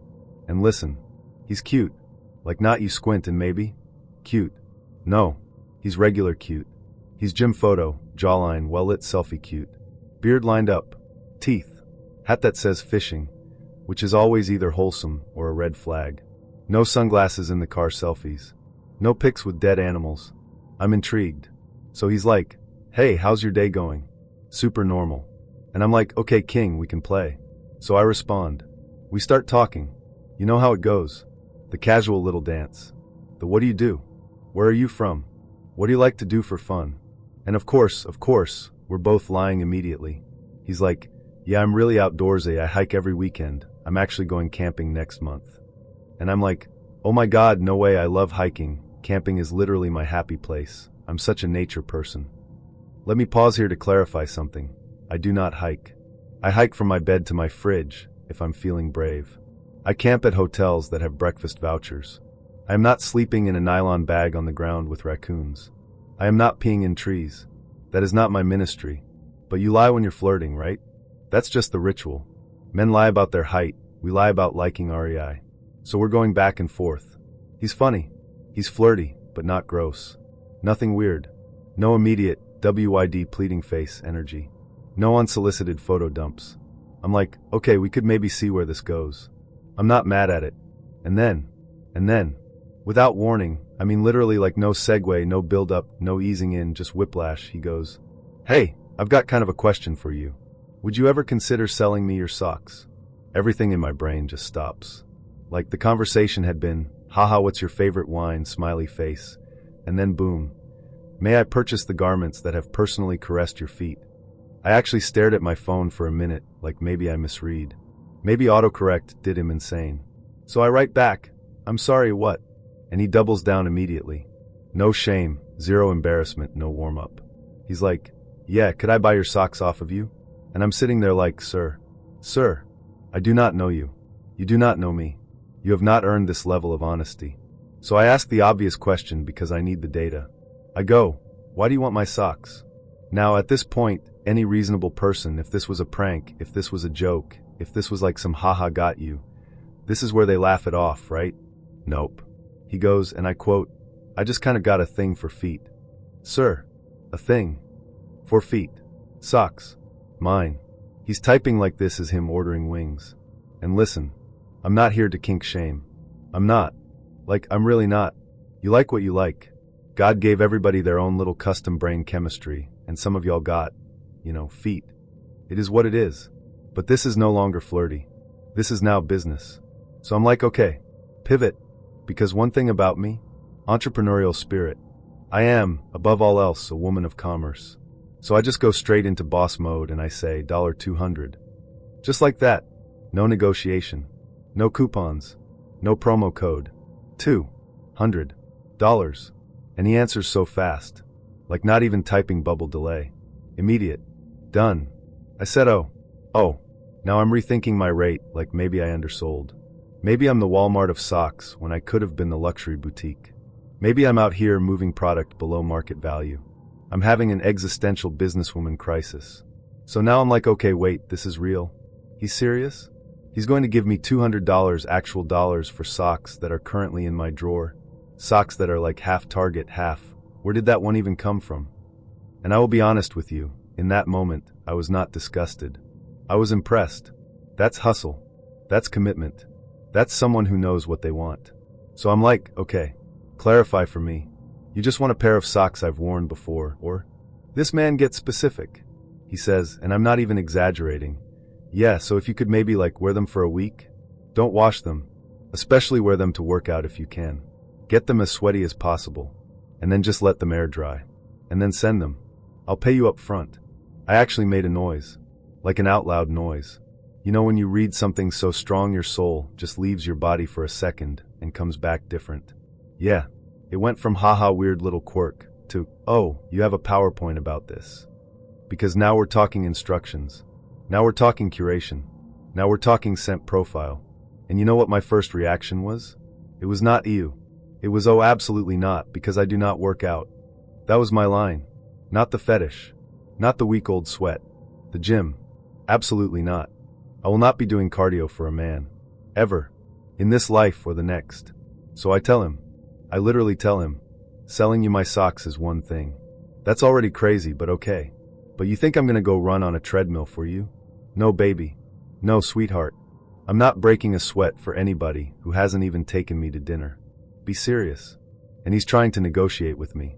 I am not kidding. He's like, well, what if you just wear them around a lot? Like all day? Multiple days? Just don't wash them. The dirtier the better. And at this point the vibe has fully shifted. Because at first I was laughing. At first, it was like LOL men are wild. At first, I was texting screenshots to my group chat like, girl, look at this. But now it's starting to feel different. Now it's like invasive. Like he's imagining me in ways I did not invite him to imagine me. He's scripting my body. He's making plans with me in them that I didn't agree to. He's excited. I can literally feel the excitement through the phone, and it's not cute anymore. It's hungry. And that's when I was like, okay, nope. We're done. Because you can joke flirt. You can hustle. You can even be a little weird. But that switch, that entitlement switch, where a guy goes from can I ask you something, to here's what you're going to do for me, that's when it becomes scary. So I just shut it down. I go, yeah, I'm not doing all that. I'm not interested. And he's still trying. Still pushing. Come on, it's easy money. You'd be so good at this. I'll be your best customer. Like, sir, why are you talking to me like I just interviewed for a position at Funky Feet LLC? So I'm at Walmart, minding my own business, doing regular errands. I'm in leggings, bonnet, not cute, not trying to impress nobody. I'm literally in there for like paper towels and body wash. I'm heading towards self-checkout, and I hear, hey, Kirsten. I turn around, and it's this girl I went to school with. Haven't seen her in forever. We weren't like best friends, but we were cool enough to talk in the hallway back in the day, you know? So I'm like, oh my God, hey girl. It's been forever. Real casual. We do that little catch-up convo. You still around here? You got kids? You still talk to so-and-so? You know how that goes. I'm thinking it's just small talk. Then she goes, out of nowhere, can you give me a ride home? Now pause. Flag on the play. Because first of all, I did not ask where you came from. I did not say, how did you get here? I said, how you been? And somehow we jump straight to, can you take me home? So I ask, how did you get here? Because I need context. And she goes, I walked. You walked. To Walmart. In this heat. With no bag in your hand. You ain't buy nothing. So immediately I feel bad. Because I am not heartless. I'm thinking, okay, maybe she fell on hard times, maybe her car's down, maybe she needed to grab something small. I'm like, yeah, okay, I can take you home. That's fine. That was mistake number one. Let me be very clear. That was the moment the movie soundtrack should have gone dark. So we're walking out to my car, and I notice she is not walking next to me. She's behind me, like lagging, stalling, texting, looking down at her phone every few seconds. Walking slow like she's dragging a refrigerator. I'm low-key like, girl, if you don't pick them knees up, because I'm ready to go. I'm not trying to hang out in a Walmart parking lot at dusk. No ma'am. But I brush it off. I'm like, maybe she's tired from all that walking. Cool. We get in my car. I put my seatbelt on. I start the car. I'm like, okay, where am I taking you? She starts giving me directions like she's a broken GPS from 2004. Okay, go down this road. Okay, turn right up here. No, keep going, past that light, keep going, just a little further. Yeah, turn right again. Now, I'm watching the time because she originally said she lived like 14 minutes away. I remember 14. She said it real casual, like, oh, it's just like 14 minutes, nothing crazy. So in my head I'm like, okay, cool, that's fine. 14 minutes there, 14 minutes back, no big deal. Except we've been driving for 20, then 22, then 25. And we are not in town anymore. The neighborhoods are getting sparse. The street lights are getting less frequent. The houses are not even houses anymore. It's like half-built things and trailers and dirt driveways. My stomach is starting to feel weird. So I go real calm. Hey, are you sure this is the right way? Because I feel like we passed 14 minutes a minute ago. And she's like, yeah, keep going, it's right up here. Turn left. So I turn left, and now we're literally on a road with no paint lines. Trees. Ditches on both sides. One house every, 300 feet. The kind of place where if your car breaks down, God better come get you personally, because AAA can't find you. And I'm thinking, why were you at Walmart? Then she goes, okay, turn here. That's our driveway. When I tell you this was not a driveway, baby, this was a path. This was 2 tire ruts cutting into dirt with a ditch on each side like a moat. If my tires slid 6 inches left or right, my little car was gone. And she's like, yeah, just pull up to the house, it's fine. Already I'm like, I don't know about this. But I start to creep down this skinny little death path because at this point we're in it. We get like halfway down, and I look up, and I see a man walking out the house. Let me rephrase that. I see a man walking out the house holding a pew-pew. I'm not saying the word for obvious reasons, but you get me. He's not hiding it. It's not like, oh, maybe he's just cleaning it. No. He's holding it like it lives in his hand. Like it's his keychain. So now every alarm in my body is going off. Before I can even say anything, she goes, "Oh, that's my brother. Don't worry about him." Excuse me? Don't worry about him where? He's walking toward my car. Slow. Looking. Not smiling. And I'm sitting there in my car like, okay. So this is how girls end up on missing posters. This is literally how it starts. So I very calmly, put my car in reverse. And she's like, "Wait, just pull up to the house real quick." Like she's trying to stall. She still has not gotten out of my car. That's important. We're in the driveway, basically at the house, and she is still sitting in the passenger seat like, "No, just pull all the way up." "No, ma'am. Why are you not getting out if this is your house? Why are you waiting for me to pull up if we're already here? Why is your brother outside with a weapon, and you're acting like that's just a family dog?" So at that point, I don't care about the ditch no more. I don't care about scratching my bumper. I do not care about anything except getting my whole body away from whatever this is. I throw that car in reverse and I back out that long dirt path like I am in Fast and Furious 12. Get me out of here. I did not blink. I did not breathe. I'm just beep, beep, beep, beep the whole way, praying to not roll into that ditch. We hit the main road and I stop. I stop right there on the side of the road. I'm like, "Okay, you can get out here." She's like, "Can you just drive me up to the..." Nope. Doors unlocked. Have a blessed night. She gets out the car slow like she's confused, like I'm being rude. She's looking at me like I'm the problem. I'm like, girl. I almost became an episode. Soon as that passenger door clicked, I pulled off so fast my soul had to catch up to my body. And then on the drive back, it hits me what probably almost happened. Because think about it, she stalls in Walmart.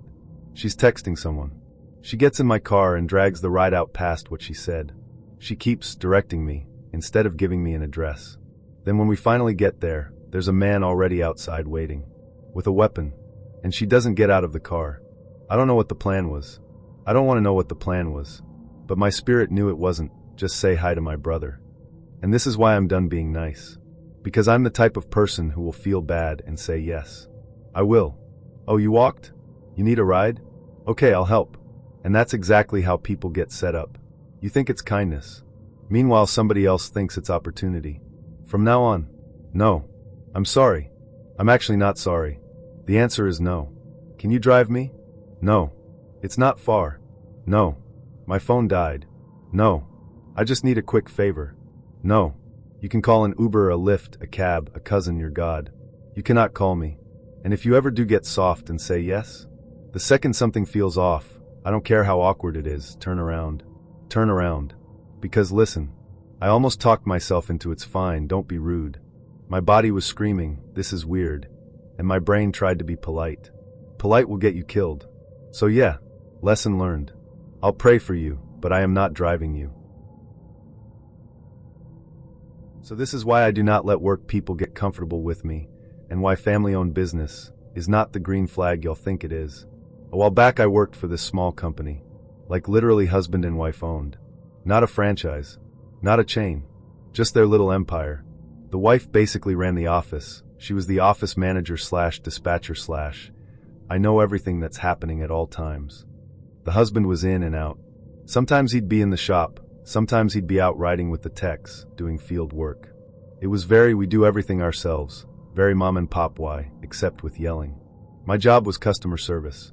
Answer phones, talk to customers, log issues, send out technicians. You know, the middle person. The translator. The one who gets screamed at from both directions and gets paid the least. That was me. Now, the important thing to know is the environment in that office was tense. I don't mean, some personality clashes. I mean, you could feel the marriage problems in the air like humidity. They were always low-key arguing. You'd hear it through the door. You'd hear her muttering about how he doesn't listen. And you'd hear him slamming something in the back because she disrespected him in front of employees. It was like working at the reunion episode of a reality show. I minded my business. I did not comment. I was like, that's between y'all and Jesus, not me. Cool. So one day, this older woman calls in. She's having an issue with her system. I'm not going to say what kind of system because privacy, but just know it wasn't something I could fix over the phone. I tried. I really did. I walked her through a couple steps, had her try this, try that, unplug, replug, reset. Nothing. She said, "One of your guys came out already. He said he'd come back because it's still not working, and he never came back." So I'm like, alright, that's a problem. Because first of all, that makes us look bad. Second, she sounds like somebody's grandma. She doesn't sound like she's trying to scam a free visit. She sounds genuinely frustrated, and low-key scared she's gonna be without the service she needs. So I ask her, what tech was it? She says his name. We'll call him John. So I hang up and I call John. At this point, John is out in the truck with the husband, like they're together on jobs that day. So I get John on the phone and I'm like, "Hey, did you tell Ms. Customer you were coming back and just forget? Can you please go back over there and fix it?" She's calling again. He goes, "Oh shoot, I completely forgot. Yeah, we'll swing by there now. Problem solved. Right? Easy. That's literally my job. Customer had a problem. I connected tech to problem. They're going to fix it. Everyone wins." I go back to my little desk, thinking absolutely nothing of it. Meanwhile, and I didn't know this part yet, at some point between my call and them actually going to the lady's house, the wife calls John too. She's like, "Hey, I need you to go do other job in other location." And John tells her, "Well, I gotta stop by customer I called about first because she called me and reminded me and we're on the way there now." He says my name, innocently, because I called him, because that's my literal position. And apparently that set something off in her. Like something switched in her brain from employee relate a message to this girl thinks she runs my shop. So maybe 30-40 minutes later, I get called to the back.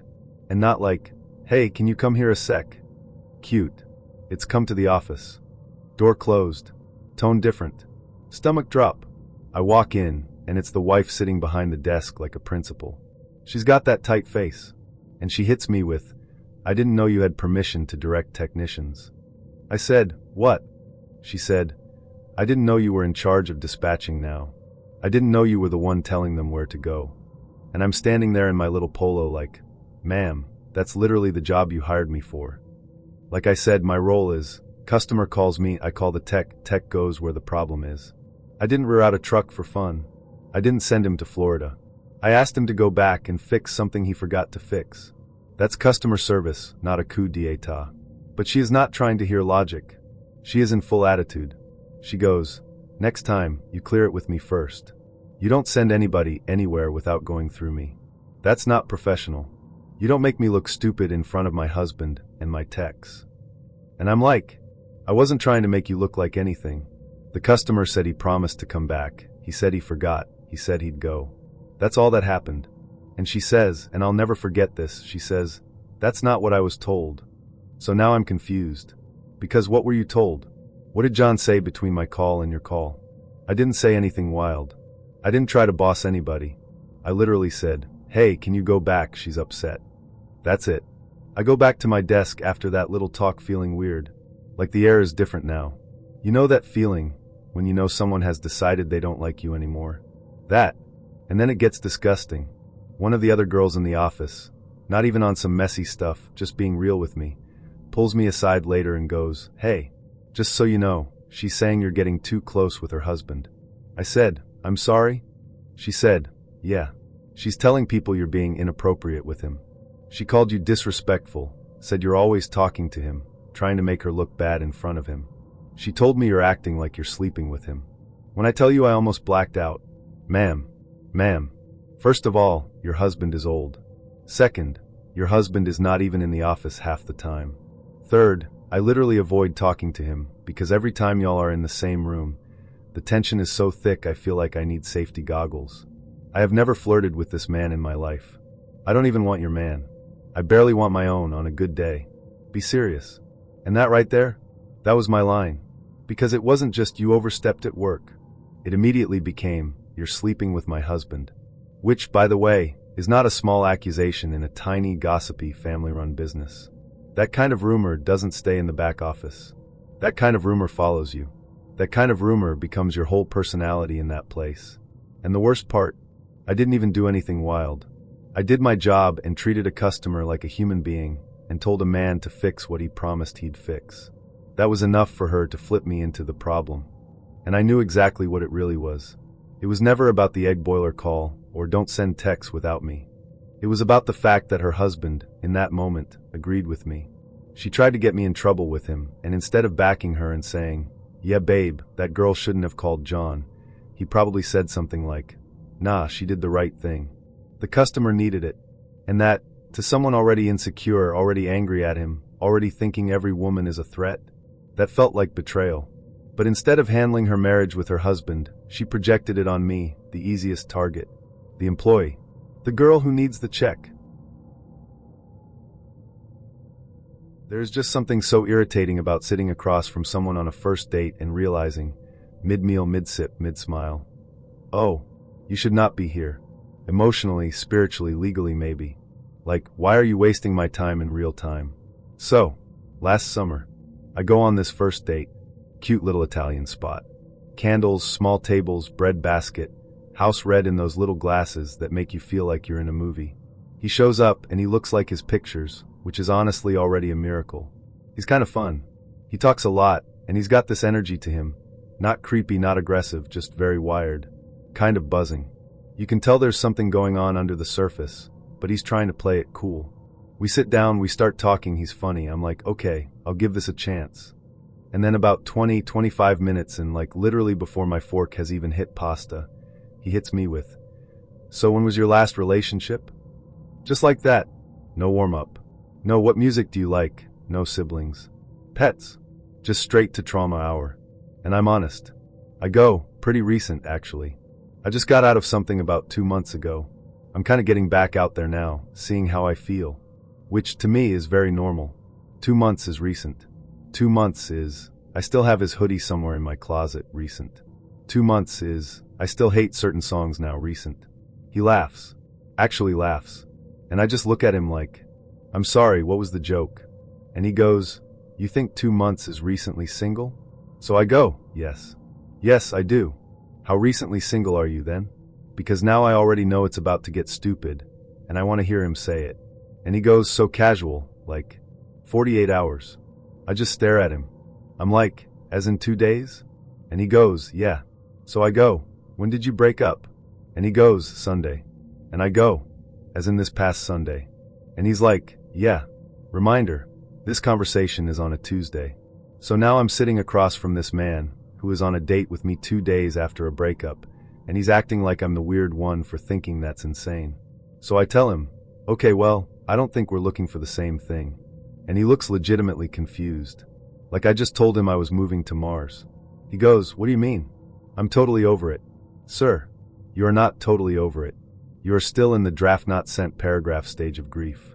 Your ex still has stuff at your apartment. Her shampoo is still in your shower. If I opened your notes app, right now I would find something that starts with, 'I just think it's funny how.'"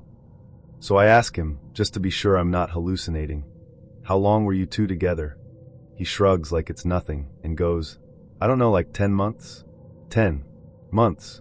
10 months is basically a fiscal year. 10 months is holidays, birthdays, meeting friends, inside jokes, all of it. 10 months is not casual. 10 months is, you've seen me sick and I've seen your childhood pictures." And he thinks he is totally over it, 2 days later. No. At that point it's obvious what's happening. Option A, he's trying to make his ex jealous. He wants to be able to say, "Oh, you're sad? That's crazy because I'm already out with someone new," slightly smiling face. That you are not actually a date. You are a prop. Option B, he is looking for a rebound.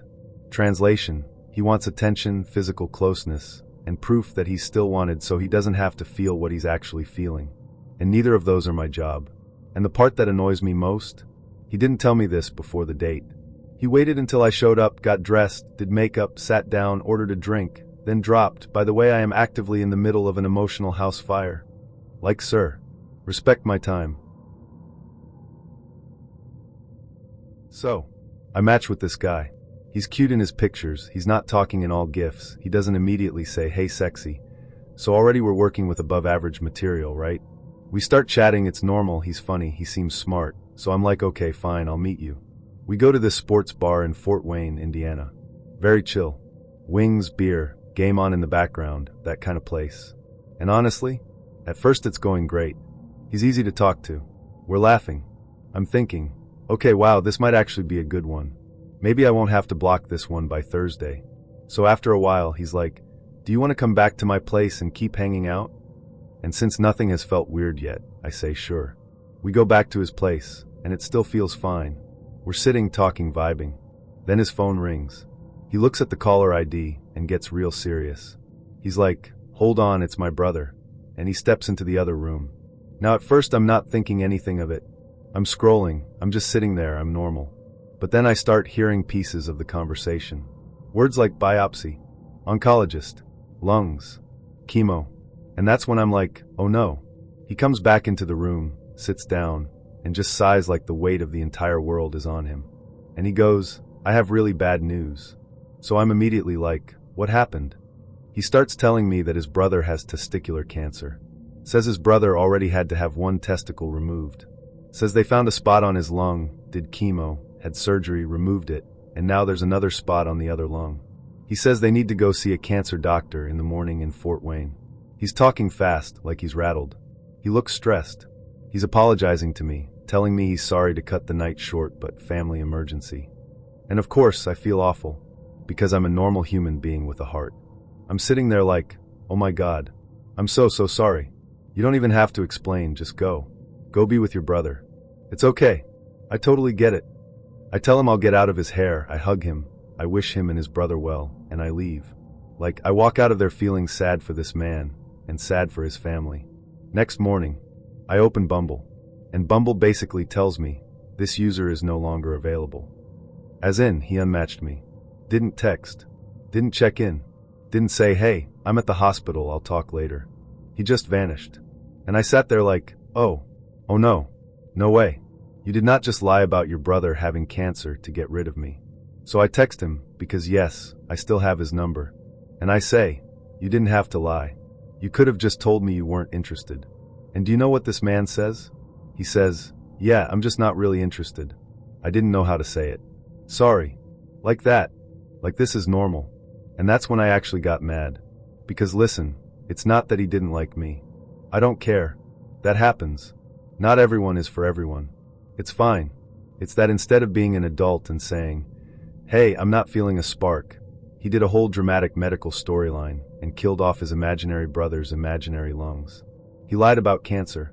And not like a vague, he's sick. No. He gave me stages, details, timeline, surgery, chemo. He looked me in the face and performed it.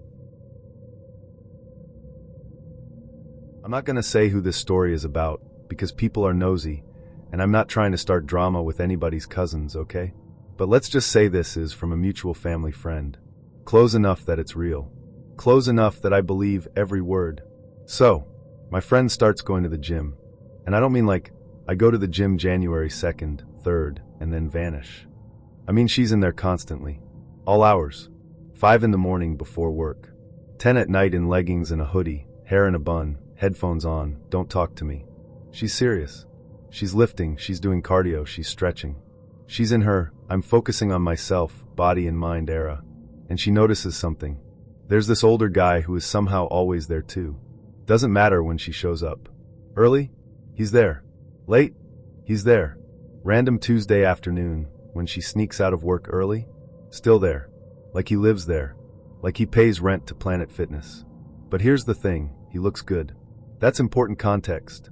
She kept saying that. No, listen, he's older, but he looks so good. Like skin still smooth, salt and pepper beard lined up. Not sloppy. No beer belly. The kind of older guy where you're like, oh okay, I see the appeal. And he's polite. He's not creepy trainer touchy. He's not doing, let me correct your form, with his hands all over her. He approaches her like a gentleman, makes her laugh, actually listens, gives I'm stable, I'm mature, I take care of myself energy. So when he starts flirting, she lets it happen. They talk. They text. They go out. Coffee, smoothie bowls, a couple casual dates. Nothing serious yet, but consistent. He's attentive. He calls. He compliments her. He acts like he's really into her. And I'm telling you, she is into him back at this point. Now here's where it changes.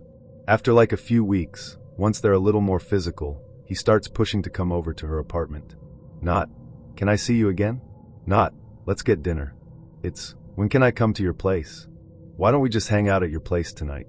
It'll be more comfortable at your place. very focused on her apartment, very urgent about being in her space.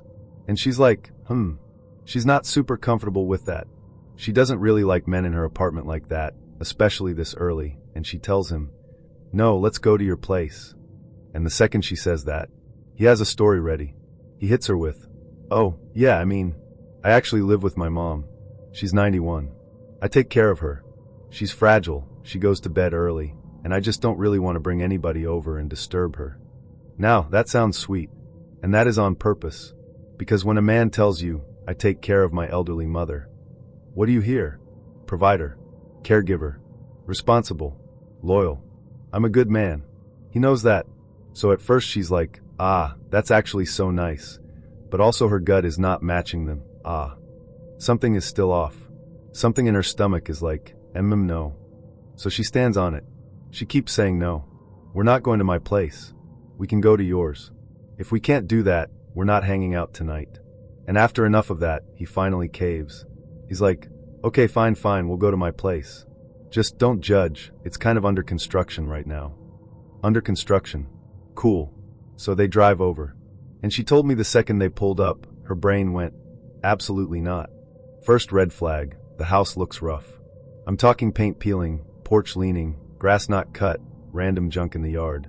There's a rusted out old Cadillac just sitting there like lawn decor.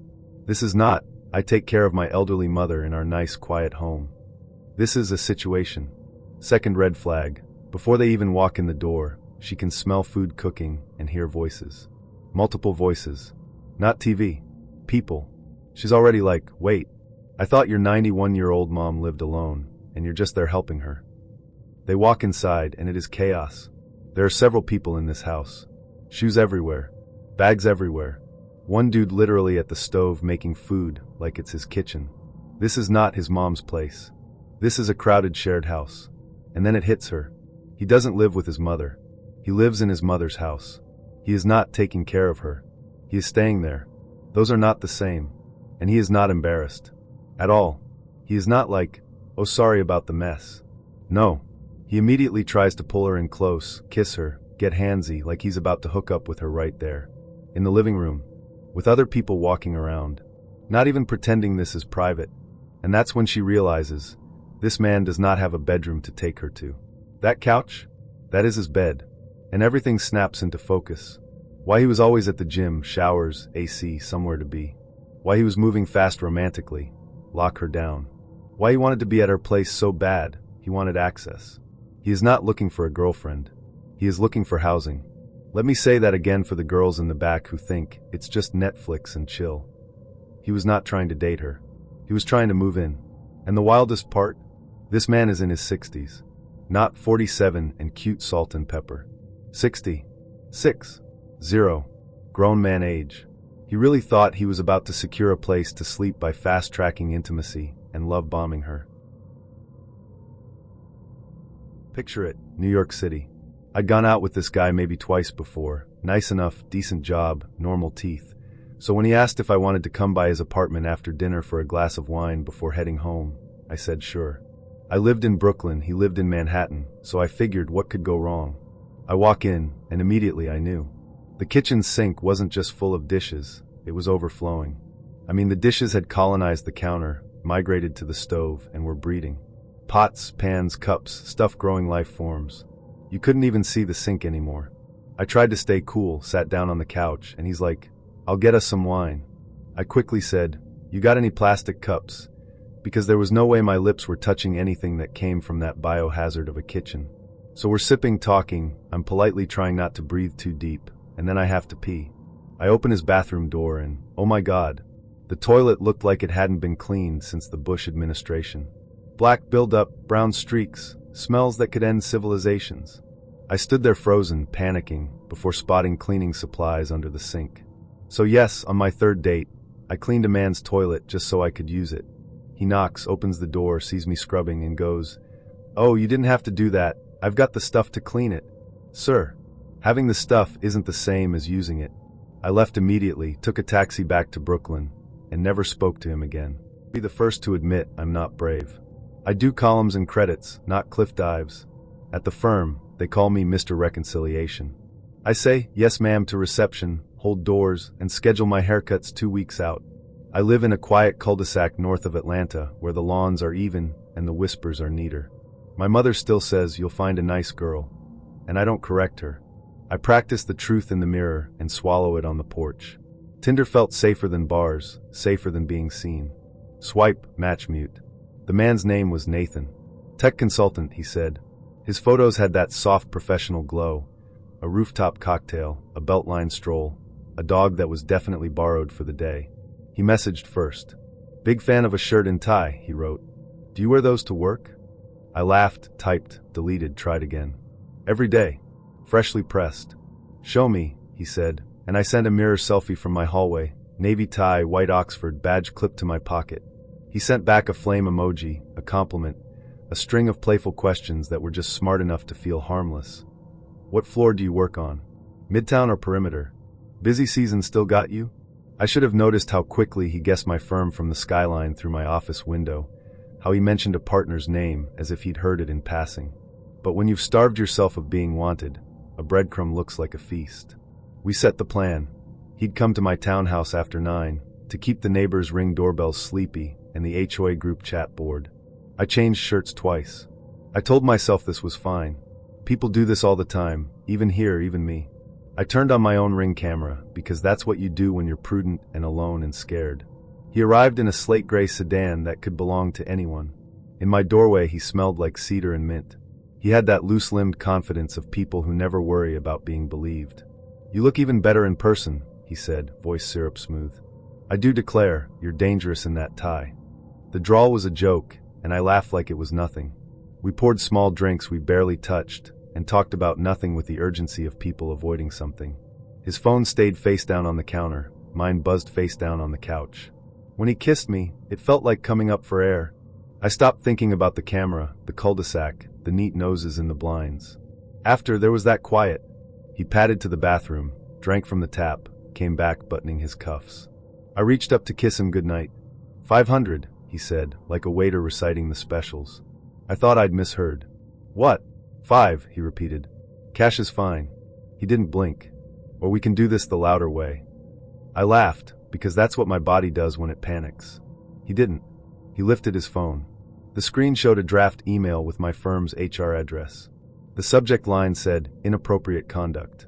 The body contained the hallway selfie in my tie and badge, my LinkedIn headshot at the bottom, neatly clipped from my public profile. Don't, I said. It came out small. You sent me workplace photos, he said, reasonable as a teacher. You invited me to your home. I'm nervous about my safety, remember? I asked questions because other guys have hurt me. You were being careful too. He smiled. And I was recording. He swiped to a clip, us at my doorway, my hands on his shoulders, the murmured, come in. Ring camera footage. My footage. He'd screen recorded the live view from the app, somehow connected to it while we were on the couch. Maybe when I'd left to grab ice, maybe earlier, maybe from the moment he matched me and figured out my email from my initials. He scrolled again. There was the HOA Facebook page, chirpy comments about the 4th of July parade. He'd circled my name in a screenshot.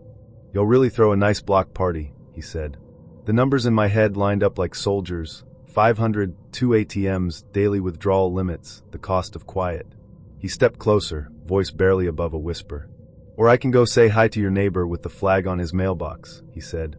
I'll ask if he knows the nice accountant across the street. I'll show him your video. Maybe I drop a link in the HOA chat. Maybe I forward HR this. Concerns about harassment. You wouldn't believe the compliance budgets at consulting firms, baby. They read everything. I felt my face loosen into something that wasn't a face. The room narrowed to his hand, and my wallet on the coffee table. I told him I didn't keep cash. He patted my chest, light, intimate. Then let's ride, he said. I'll even say please. We made a car-shaped silence together.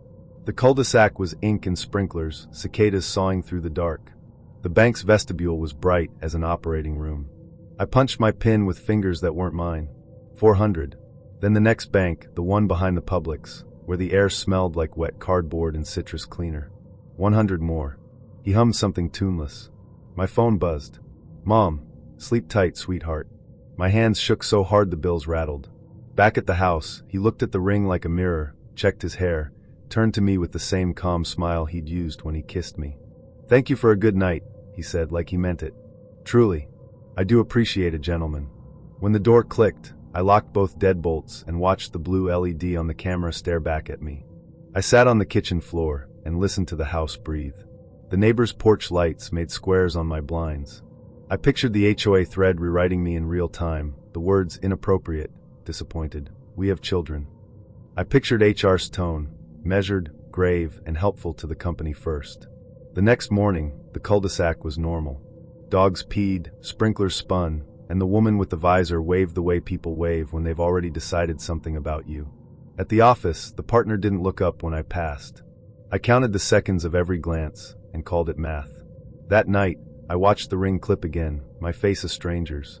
I saved it, then deleted it, then saved it to an external drive like evidence of a crime I wasn't brave enough to report. I changed my route to work. I practiced my "no ma'am, haven't seen him," in case a neighbor asked about a car they didn't recognize on their night vision stills. I drafted a resignation letter titled "Opportunity," as if moving zip codes could outrun shame. In the mirror, I tried the truth again and failed it again. If you're reading this for a moral, I only have plain ones. Don't send work photos. Don't let anyone turn your politeness into leverage.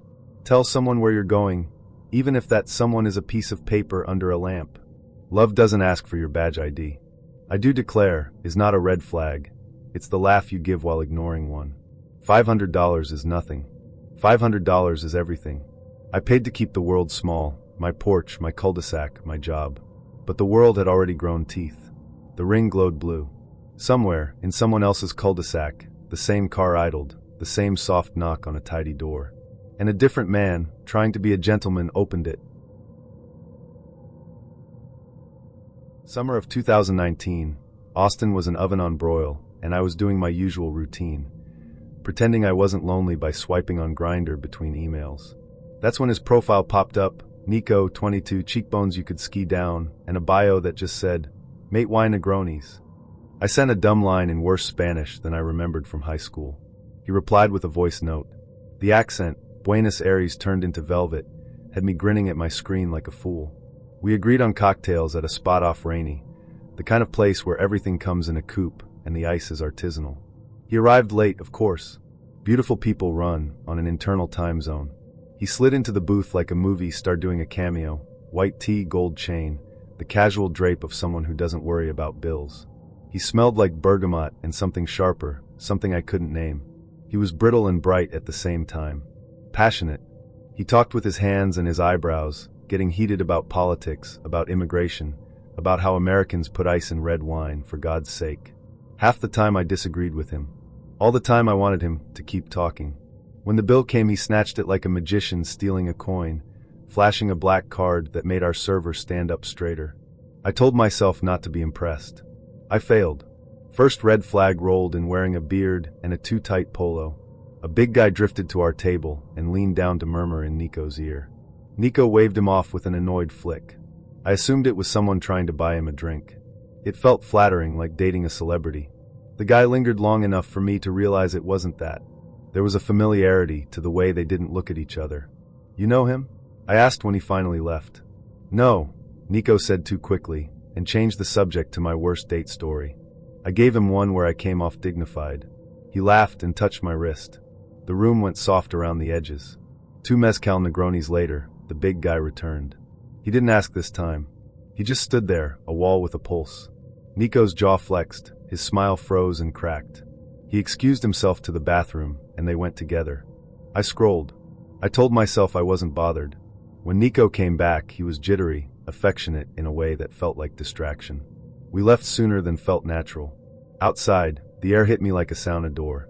He hugged me longer than a first date hug, whispered, "I'll text," then slipped away into the night.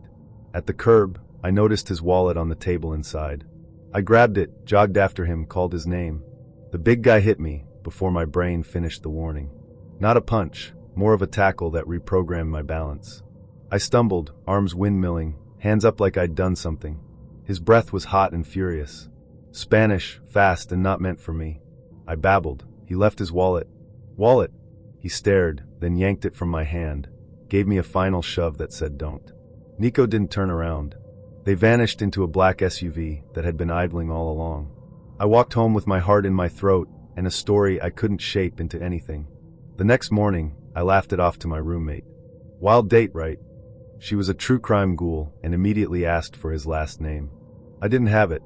She said, "Give me an hour." It took her 20 minutes. "Look," she said, spinning her laptop. News articles from Argentina, translations mangled but legible. A man in his 40s, shot under unclear circumstances in Rio Negro province. Not cartel exactly, but this wasn't a soccer dad either. Phrases like narcotrafico and lavado de dinero. A son matching Nico's age and face in a photograph, eyes I recognized even in grayscale. Rumors of money gone missing. Family disappearing right after the funeral. We both stared at the screen until the room felt tilted.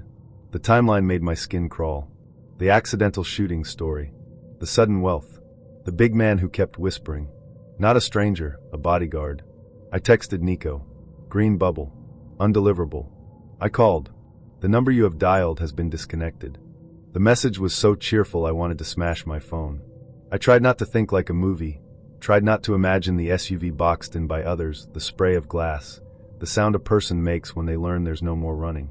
I tried not to imagine being in that booth when whoever was hunting found him, tried not to picture an obituary that included some line about an unidentified male companion. Days later, a local blog ran a half-baked post about mysterious foreigners blowing money on West 6th, about a late-night scuffle outside a bar no one wanted to name. A friend of a friend DM'd me. "You okay? Thought I saw you." I told him he was mistaken. I started crossing the street when a black SUV idled at a light. I stopped sitting with my back to the door. What sticks with me is the moment the big guy tackled me. Not the hit, but the choice. He could have let me reach Nico. He didn't. He cut the line between us with his hands and eyes and weight, and I saw in that instant that I wasn't a person to them, just a loose thread in a plan. If I'd pulled, maybe the whole thing would have unraveled, and maybe it would have snapped around my throat first. I still think about the way Nico's accent softened when he asked for another round. The way he looked at the door every time it opened. There was a life running parallel to mine at that table, a river with teeth that I stepped into for 2 hours without understanding it had a current. When I pass that bar now, I don't look in. The coupe glasses are still stacked, the ice still beautifully square. I imagine a different version of the night.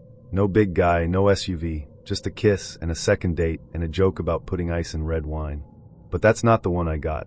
I got the version where romance was the decoy, and I was almost a headline. And somehow, that's the luckiest story I can tell. I was 19 and soft around the edges with the kind of optimism that makes you easy to trick. My Grindr profile was a selfie taken in the bathroom at my parents' house. Fluorescent light, towel rack, acne doing its best to heal. He messaged me first.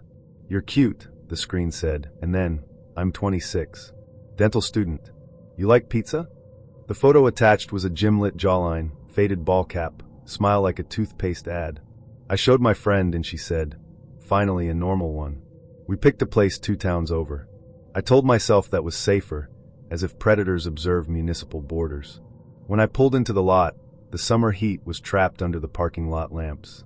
A man stepped out from behind a truck and waved at me with the easy confidence of someone who has waved at 1,000 boys. He was not 26. He was closer to 50, thick through the middle and sweating into a faded Braves cap. His t-shirt strained at the seams. He had a voice like gravel and the kind of smile that doesn't touch the eyes. "Hey champ," he said, and before I could answer, "I'm starving." In the booth he talked a lot and none of it was nice. He didn't ask about me beyond the stats, age, weight, where I lived. He said the word boy too often. He said he needed it 3 times a day, like a doctor reciting a dosage. He said he was a dental student when I asked what he did, and then he winked. Hands-on learner. I laughed because I didn't know what else to do. The pizza tasted like cardboard and panic.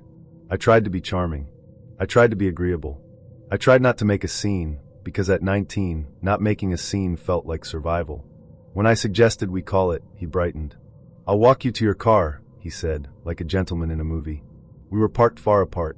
"Hop in mine," he said, jangling keys. "I'll drive you over." It felt rude to refuse. Rude is what you call fear when you've been taught politeness is safer than no. I slid into the passenger seat and clicked the belt, and the moment I did, the air changed. He locked the doors. It made a sound like a mouth closing, The car smelled like mint and something industrial. He turned on the dome light. The light made everything a different kind of ugly. He reached to the back seat and brought forward a little plastic case, the kind you'd take to a picnic. He flipped it open and the gleam hit me. Picks, mirrors, a scaler, a pair of latex gloves tucked under an elastic band. He put on a headlamp. The sound of the elastic snapping against his wrist was louder than it should have been. "Let me see," he said, soft coaxing. "Open up for me." "I'm good," I said, trying to laugh like this was a joke we were both in on. "I brush." He cocked his head like a dog listening to something 2 rooms away. "We'll just take a look," he said. "You can tell a lot about a person from their teeth." He put on the gloves. The powdery latex smell made the mint smell worse. He took out the mirror and the hook and tapped them together in a rhythm my heart immediately tried to match. "Say ah," he said, and when I didn't, he said my name like he'd known it forever. It's hard to describe the way panic gets small and bright inside your body. I felt it as a knot just below my throat. I tried to unbuckle. His hand rested, not hard but absolutely, on my forearm. "Buddy," he said, tone suddenly scolding, "don't be difficult. I'm trying to help you." Help. That word. I opened my mouth the way a person opens a door because someone polite knocks. The cold mirror touched my lip. The hook slid along my gum like a thought I didn't want. "Aha," he murmured, pleased. "Crowding. We can fix that. You know how confidence starts in the smile. Girls love a good smile." "I'm not." I started and stopped. He leaned closer. The headlamp haloed my face on the inside of the windshield. My breath fogged and unfogged, my own ghost pausing and returning. He watched me the way people watch small animals. "You have no idea how many guys I've helped," he said, and his voice had gone distant, like he was quoting a story only he could hear. "Some of them didn't even know what they needed until I showed them." His thumb pressed my jaw open a little wider. The pick scraped, a squeak I felt in my bones. I made a small sound I hated for its smallness. "Sure," he said, and that was the moment I understood the shape of the night. It shrank around that sound like a drawstring bag. "I dropped my phone," I said, pointing to the floorboard by my feet. "1 second. He made a face like a dentist being patient. "Make it quick," he said, and the words were the exact words from 1,000 exams, and yet not that at all. I ducked. I curled my shoulders and pretended to fumble. The space under the glove compartment smelled like old coffee. The latch on my seatbelt was a red rectangle. I hit it with the heel of my hand. The click was tiny and holy. I popped the door, and the car's chime went berserk. He grabbed for me and got a fistful of shirt. Cotton tore like paper. I slithered sideways and hit the asphalt half on my knees, half on my face. "Hey," he yelled, the word cracking into 2 pieces. "Get back in the car." I ran. I didn't look noble. I looked like a person falling forward faster than they could recover. The 7-11 sign buzzed like a stadium.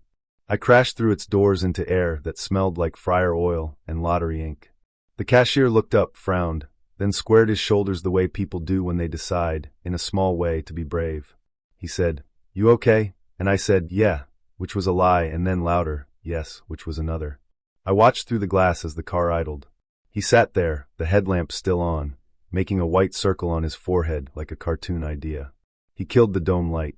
The circle vanished. He drove away slowly, like he was obeying the law. I blocked his number. I deleted the app. I scrubbed my mouth until my gums bled, and the mint taste won. In the mirror I saw a boy who had mistaken being polite for being safe, and I wanted to shake him. Instead, I told him what I wish someone had told me. When your body says no, don't translate it into maybe. When a man brings a toolkit to a date, that's not a profession, it's a plan. For weeks afterward, I flinched when anyone said open wide. I learned the names of the tools he touched me with, so I could take them apart in my head, reduce them to syllables and steel. Sometimes I wonder what would have happened if I hadn't lied about the phone, if I'd swallowed one more shoe, if the hook had gone from tooth to throat, if the mirror had been there to admire his work. I don't wonder long. I do not go out of my way to be rude anymore. I go out of my way to be alive. I turned 18 and mistook secrecy for adulthood. Oscar messaged me the week after my birthday. Older, sure, but his profile was clean and careful in a way that made me feel chosen. No bathroom mirror selfies, no shirtless pictures. Just a sunlit photo of him on a hiking trail, a quiet smile, a dog I never saw again. He wrote in full sentences. He asked about my favorite music, and then actually listened when I answered. When he offered to pick me up, I said yes like I was stepping across a stream. One foot, then the other, pretending I wasn't already wet. We agreed he wouldn't pull up in front of my parents' house. I told them I was at Todd's, which was a lie and also the plan. Todd would cover for me if they called. I waited a block over in the soft orange of the street lamp, listening to sprinklers spit and stop. The van rolled up like it had always belonged to the night, dented blue, humming low, windows clean but not too clean. Oscar leaned across to open the passenger door. His smile was gentle, almost shy. "Hop in," he said. "We'll get some air." The inside smelled like laundry detergent and pine, the kind of scent you buy when you're trying to seem harmless. He had a blanket folded in the back, a cooler, a speaker. "I know a nice spot," he said, and I nodded, because what else do you do when a nice spot is offered like a gift? We drove with the windows down. The radio played something slow. He asked about my graduation and college plans, and I gave him answers that made me sound braver than I felt. He didn't touch me, not even a brush of knuckles over gear shift. When he laughed, it was soft and surprised, like we were both relieved to find the other real. The road narrowed to 2 lanes, then one with a gravel shoulder. Trees gathered and thickened on either side. He turned onto a dirt track I never knew existed. "Almost there," he said, and I said, "Okay," because I had trained my voice to sound fine even when it wasn't. The clearing felt staged by someone with a good eye. A level patch beneath high branches, moonlight lifted through leaves. A breeze that smelled like water even though I couldn't hear any. He cut the engine, and the silence arrived like someone closing a heavy door. Cricket started up as if on cue. We sat on the blanket. He poured soda from the cooler into paper cups, offered me one with an old-fashioned politeness that melted me a little. We talked about bands, about the worst teachers we'd had, about dumb childhood injuries. He touched my hair like he was testing the softness of a sweater. When he finally kissed me, he did it carefully. My heart knocked politely, like a neighbor at a door. I thought, maybe secrecy can be sweet. Later, he said, "Scoot," and I did, and he reached behind me into the shadows of the van and brought out a belt. It was brown leather, plain, with a square buckle. In another life, it held up someone's pants. In this one, it was an answer to a question I hadn't thought to ask. "Wait," I said, light and laughing, a boy playing at being a man. "It's okay," he said, voice low, like we were in a library shared only by us. "Trust me." He looped the belt around the back of my neck, laid it there like a necklace to be admired. My skin prickled. The buckle kissed my collarbone. He tugged, just enough to make my breath a thought instead of a reflex. "You belong to me now," he whispered, and the words did something to the air. I reached up to lift it away, playing at protest, thinking we were still in a scene where I had a say. He tightened it with a flick learned from somewhere, from someone. The world got smaller and brighter. A sound left my throat that I didn't recognize. He smiled, not cruel, just pleased. "Shoo," he said, like he was soothing a skittish animal. I tried to speak and got a squeak that wasn't language. I tapped his wrist. He tightened again, not much, just enough to make my body panic. My feet fidgeted uselessly on the blanket. Somewhere far away, the cricket song turned into static. "Breathe," he said, and I tried, and my body did, but on his schedule. The belt wasn't around my neck anymore. It was around the part of my life that believed in exit signs. He leaned in, eyes calm, voice patient. He looked like a man giving directions. "Let go," he murmured. "Let me handle it." In the space between pulses, I had the most boring thought. My parents don't know where I am. My mother would call Todd's house. Todd would say I wasn't there yet. They'd both wait, being polite. The sun would rise on this clearing and find a blanket, a cooler, a belt. It would find me if it bothered to look. I tapped again, harder. I pushed at his chest, not to hurt, just to ask. He frowned, tiny, like I had interrupted a song. For a second, he softened the belt. Air returned in a way that felt like cheating. I took it as a gift and tried to say no. It came out as a wet vowel. His smile went off like a light. "Don't ruin it," he said, and the softness in his voice folded into something flat. "You wanted this." I hadn't, not this way. I had wanted to be wanted, which is a different animal entirely. The belt reminded me that animals get leashes. Shame warmed me from the inside out. It made a case for compliance. It said, "Be good and you'll get to go home." I don't know how long it lasted, measured in inches and pulse beats. Long enough for my hands to stop feeling like mine. Long enough for my head to fill with the geometry of the buckle. Long enough to learn the shape of a wordless prayer. He loosened it all at once, like a magician releasing a knot. Air returned as a flood and a sin. I coughed an apology I didn't know. He rubbed my back with the same hand that had held the belt. "See," he said, as if he'd proven a theorem. "We're fine." He kissed my forehead. He put the belt away with domestic neatness. He started the van and hummed along to a song I didn't hear. He drove me back the way we came, past trees that stood like witnesses who refused to testify. When we reached the street lamp where I'd stood earlier, he pulled to the curb. "You're special," he said, like a teacher sending a kid home with a gold star. "Text me." I got out and shut the door gently, because I am someone who has been trained to be gentle. He drove off. I watched his taillights until they slipped around the corner and became someone else's problem. Inside my room, my phone lit up with a text from my mother. "Home?" I typed yes, which was true in only the most geographical sense. I sat on my bed with the lights off and practiced breathing without permission. Then I did the thing that felt like blasphemy and salvation. I told the truth. I told Todd. I told my sister. Eventually I told my parents. Their faces changed into all the things I'd been afraid of seeing. Fear, confusion, the ache of realizing their son had a life they didn't know. Then those faces changed again, into something that looked like resolve. Here is what I learned. Secrecy is a weapon that will always be turned against you first. The belt was not the only thing that tightened that night. The lie did too. If you are young, and you think privacy is the same as safety, tell someone anyway. Write it down. Drop a pin. Send a screenshot. Love should not require a map of unmarked roads. I don't know where Oscar learned to make a leash feel like a lesson. I only know I will not learn it from him again. I met him in the early days of my app optimism, when a blank profile felt like mystery instead of a missing person report. He told me he was retired and comfortable, which I read as wealthy. I was squinting at my future through a keyhole, and money always looks like light from that angle. It poured the night he picked me up. New York rain that makes the city smell like electricity and hot coins.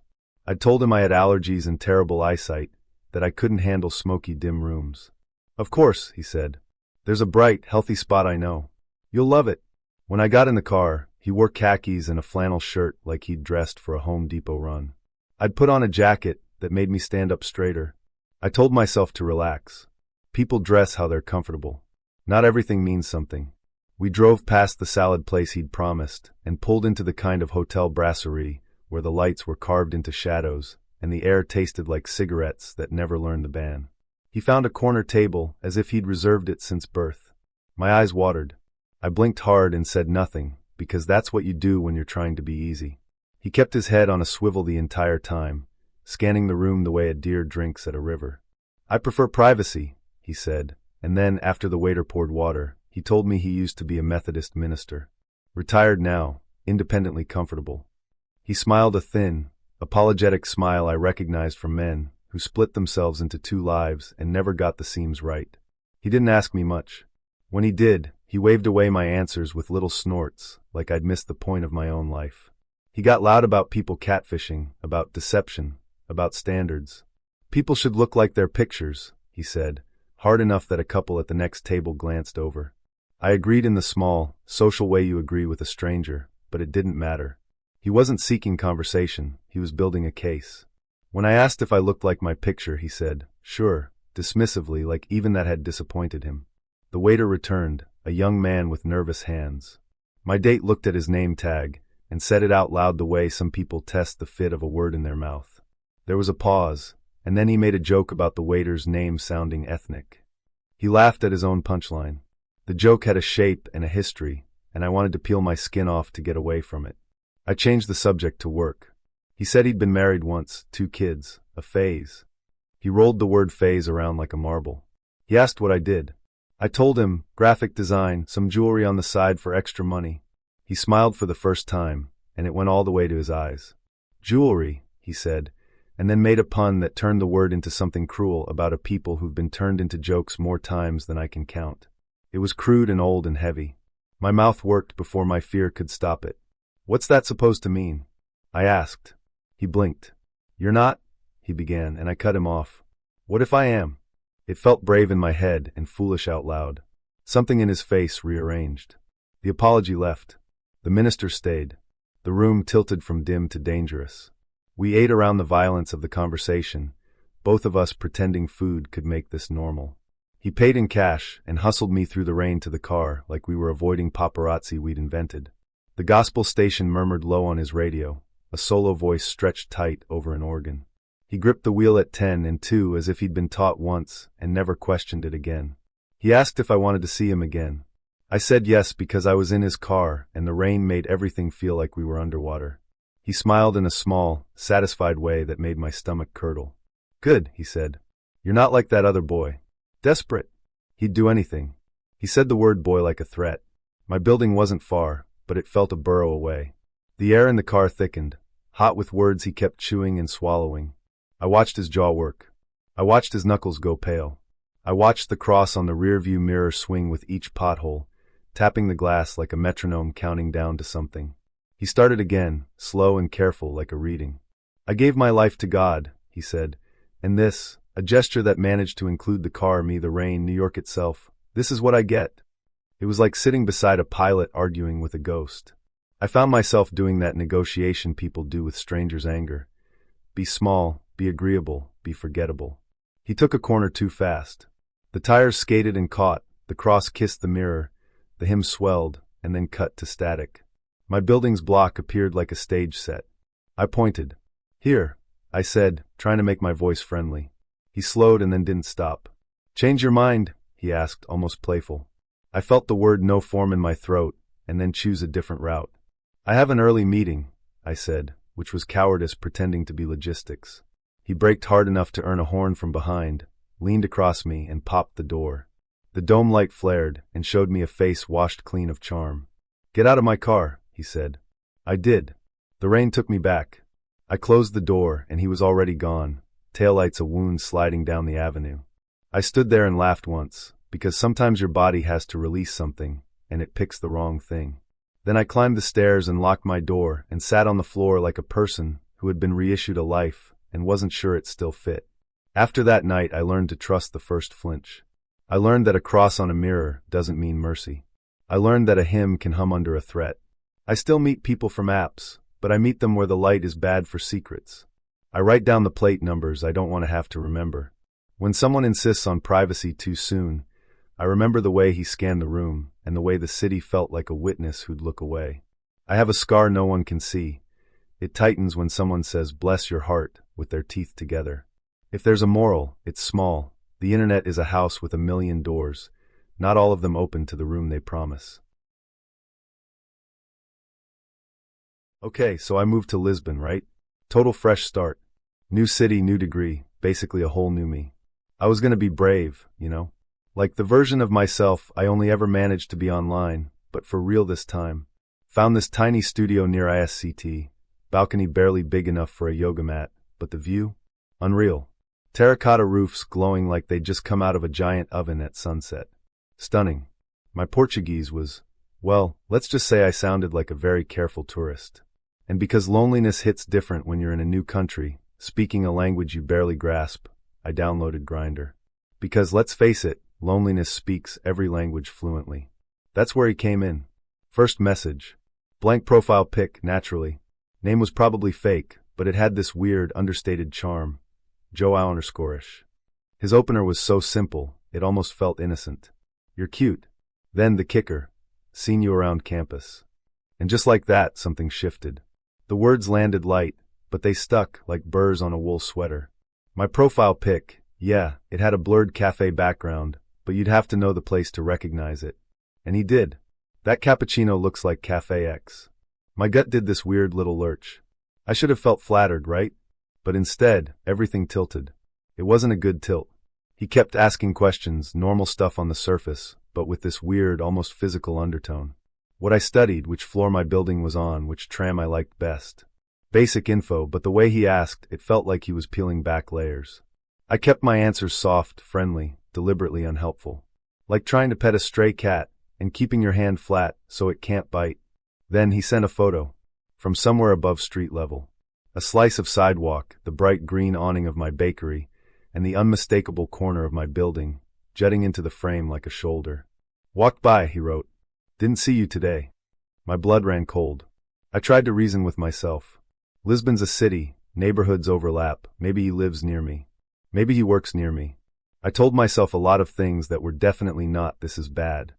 But the logical part of my brain was already screaming. The late-night message arrived like a punch to the gut. "You look cute today. Black hoodie." My breath hitched. I walked to the mirror, stared at my reflection. Yep, black hoodie. The one I'd worn all day. And I hadn't seen anyone I knew. Not a soul I recognized. My heart started doing this frantic drum solo against my ribs. Then another message. A picture. Pigeons clustered on the square outside ISCT, just like always. But beyond them, if you zoomed in just a little, there it was. The exact bench where I'd eaten a pastel de nata that afternoon. He added a winking emoji. A winking emoji. Like we were in some rom-com, not a slow-burn horror movie that hadn't decided its genre yet. That emoji felt like a violation. It was playful, but it was menacing. It said, "I saw you. I know where you are. I'm watching." I tried to set boundaries. Gentle ones, because I was still trying to convince myself I was overreacting. "Busy this week," I typed, my thumbs clumsy. "Lots of reading." I hoped he'd get the hint. He didn't. He texted anyway. Breathless hearts. Sudden, possessive lines that made my skin crawl. "I keep thinking about you." Asterisk, no you don't. "You keep thinking about what you can do to me." Asterisk, wish I could watch you study. Asterisk, oh God, no. "No you don't." Asterisk, you should let me come up, just to talk. Asterisk, just to talk. "Yeah, right. Just to talk." Asterisk. That was it. My finger hovered, then slammed down on the block button. Done. Finished. The next day, he made another account. "That was rude," the new profile said. No photo, same cadence, same unsettling vibe. "I'm nice. I don't deserve to be ignored." My stomach dropped. I blocked that one too, my hands shaking. Then came the third. This one started with a compliment, sweet and disarming, but within 3 messages it slid into cold, hard anger. The switch itself became the message. He could be whatever I needed him to be, until he didn't need to pretend anymore. He could be charming, or he could be pissed off. He was a chameleon, and I was the fly. My studio, the one with the glowing terracotta view, started to feel like a glass bowl. Exposed. I didn't stand on the balcony anymore. Not even for a second. I kept my curtains half drawn all the time, which made the room feel like an apology. Like I was apologizing for existing, for being seen. My phone, which used to be my lifeline, became this terrifying weather system I couldn't control. Every buzz was a thunderclap. Every bubble of typing was a flash of lightning in the corner of my vision. I'd turn notifications off, desperate for silence, then turn them back on again because not knowing, not being able to anticipate the next strike, felt even worse. The anxiety was a living thing inside me, a constant hum. I tried ignoring him again. He didn't care. "I saw you near ISCT, he wrote. "Is that your building?" And then he named it. Correctly. Something cold, like a ribbon of ice, unspooled down my back. I typed and erased, my mind racing, panicking. What do you even say to that? How do you respond to someone who's clearly watching your every move? Finally a lie, clumsy and desperate, but it felt like a life raft. "My boyfriend is visiting from the UK this week. We'll be around together." It wasn't clever. It wasn't even particularly believable, honestly. But I hoped the idea of a witness, of someone else being there, would outweigh whatever twisted thrill he was getting. I hoped it would be enough to make him back off. He didn't reply that night. Or the next. The silence was almost worse than the messages. It was a vacuum, waiting to be filled. The night after that, I saw a figure on the opposite corner, looking up at my building. Just standing there looking. Then he walked on. Maybe it was him. Maybe it was just a man checking his map. My heart didn't care about maybe. My heart was screaming. A week passed.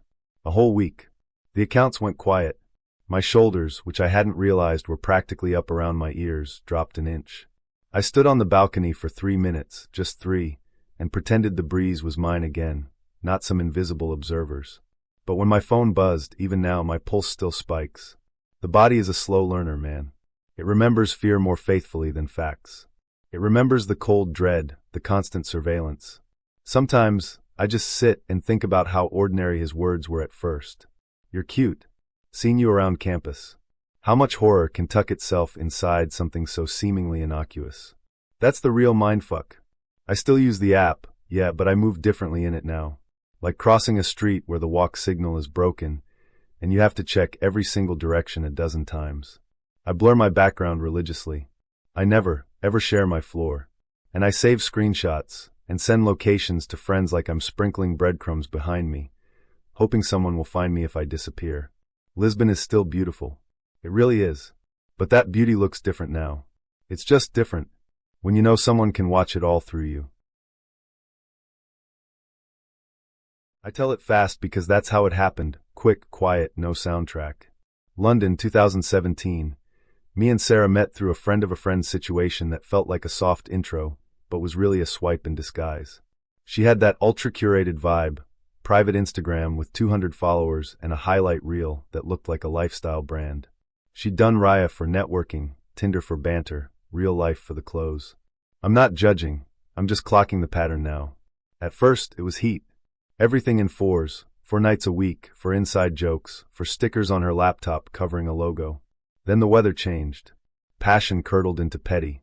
Who picked the wrong tube line? Who put the spoon in the sink the loud way? Who said, "You always too much"? Those aren't fights, those are tests. I failed on purpose. We did the adult thing. A clean break at a cafe with 2 bright lights, split the stuff, unfollowed without blocking. She slid my spare key across the table, bit lip, chin up, like we were in a tidy British play where everyone bows at the end. I took the key back and felt the tiniest drag in my gut. That feeling you get when a lift door closes, and you know you forgot something. I told myself I was being dramatic. Deadass? I didn't want to be a paranoid ex-boyfriend guy. Months. I slept, worked, dated boringly, learned how to cook one decent curry, rearranged books, let us decide where it wanted to live. Then a July night, I go to bed wine soft, and wake up like a puppet tugged by the gut. Dark room, the kind of dark that feels thick. I'm on my side and the mattress dips behind me, like a cat jumping up. I don't own a cat. Don't, I say, turning over fast enough to pull something in my neck. She's there. Sarah. Silhouette, then face. No scream, no drama. Just, "I'm sorry." A whisper that lands like a pin in velvet. She stands, smooth muscle memory of my floor plan, and walks out.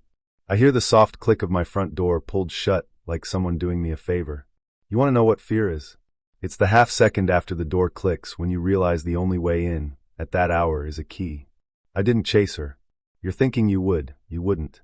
You'll freeze because your brain's gotta inventorize. Keys, windows, knives, phone lungs. I sat up, heart doing push-ups, and turned on the bedside lamp. The room looked the same except it didn't. The book I'd left face down was closed like someone was tidying. The glass on my dresser had a ring I didn't make. In the bathroom, the hand towel was damp, hung in her fussy way with the tag hidden.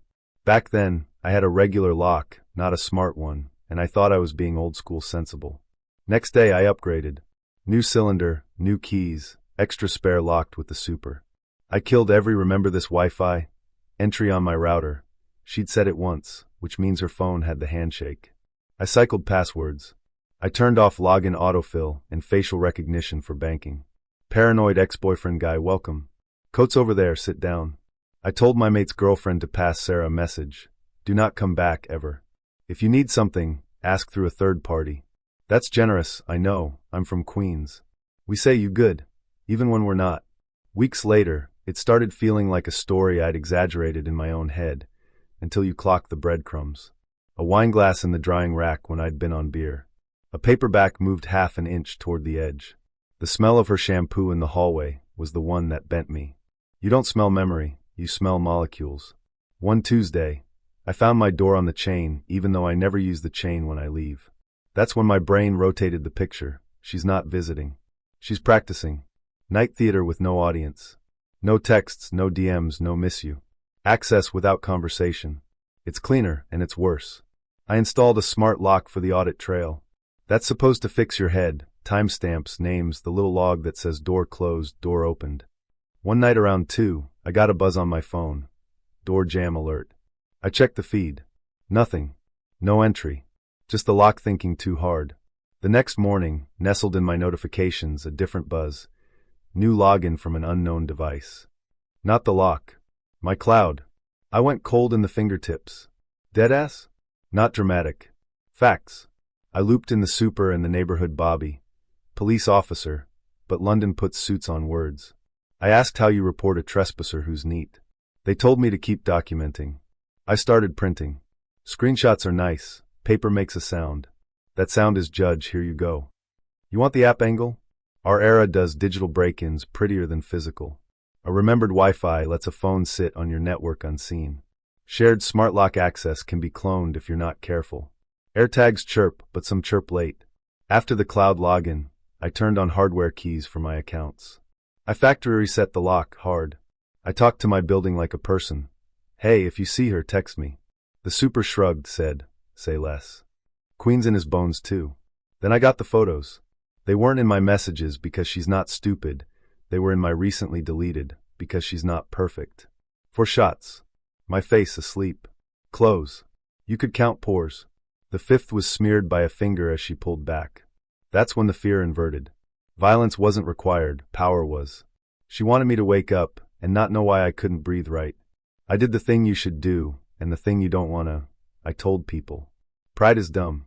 Yo, I need a couch, I texted. I slept in Shoreditch 2 nights, came back with 2 friends midday, and installed a proper camera. We made tea like we were contractors. I moved my bed. I bought a door wedge for inside, which feels like a joke until it doesn't. When I left London for the States, I gave my forwarding address to exactly 2 humans. I landed in New York and realized the cadence in my head had always been this city anyway. I told it like this: breakups should be silent. This was midnight theater without tickets. Don't romanticize it. Don't, maybe she misses me it. That's how you end up explaining your own murder to yourself. OD creepy? Nah, just creepy enough. I wasn't planning to go out that night. It was a Tuesday, wet and mean, the kind of rain London does like a grudge. But my flat felt small and my head felt loud, so I let a mate drag me to a crowded bar off Old Street where the music was too cool to sing along to. I told myself I'd have 1 pint, watch other people be brave, and go home. He found me by the fruit machine. Not on an app, not with a tap to connect, just there. Blonde, tall, a little bland in the way actors are bland before makeup. A smile like he knew you already. You look bored, he said, and it sounded like a rescue. Guilty, I said, because I'm the kind of person who makes things easier. I'm Stephen, he said. His voice was soft enough you had to lean in. He asked about my accent, guessed the borough wrong, laughed at his own mistake like it was charming. He bought the next round before I could argue, something clear in a short glass for him, a lager for me. I don't do beer, he said, shuddering theatrically. Too many carbs. I'm in training. He didn't say what for. He didn't flirt so much as curate me. I was clever, apparently. I had good hands. I was the kind of person who didn't know how lovely he was. He kept placing me in flattering light. I saw my reflection in his opinion and liked it. It was like being photographed by someone who wanted me to believe I was worth the film.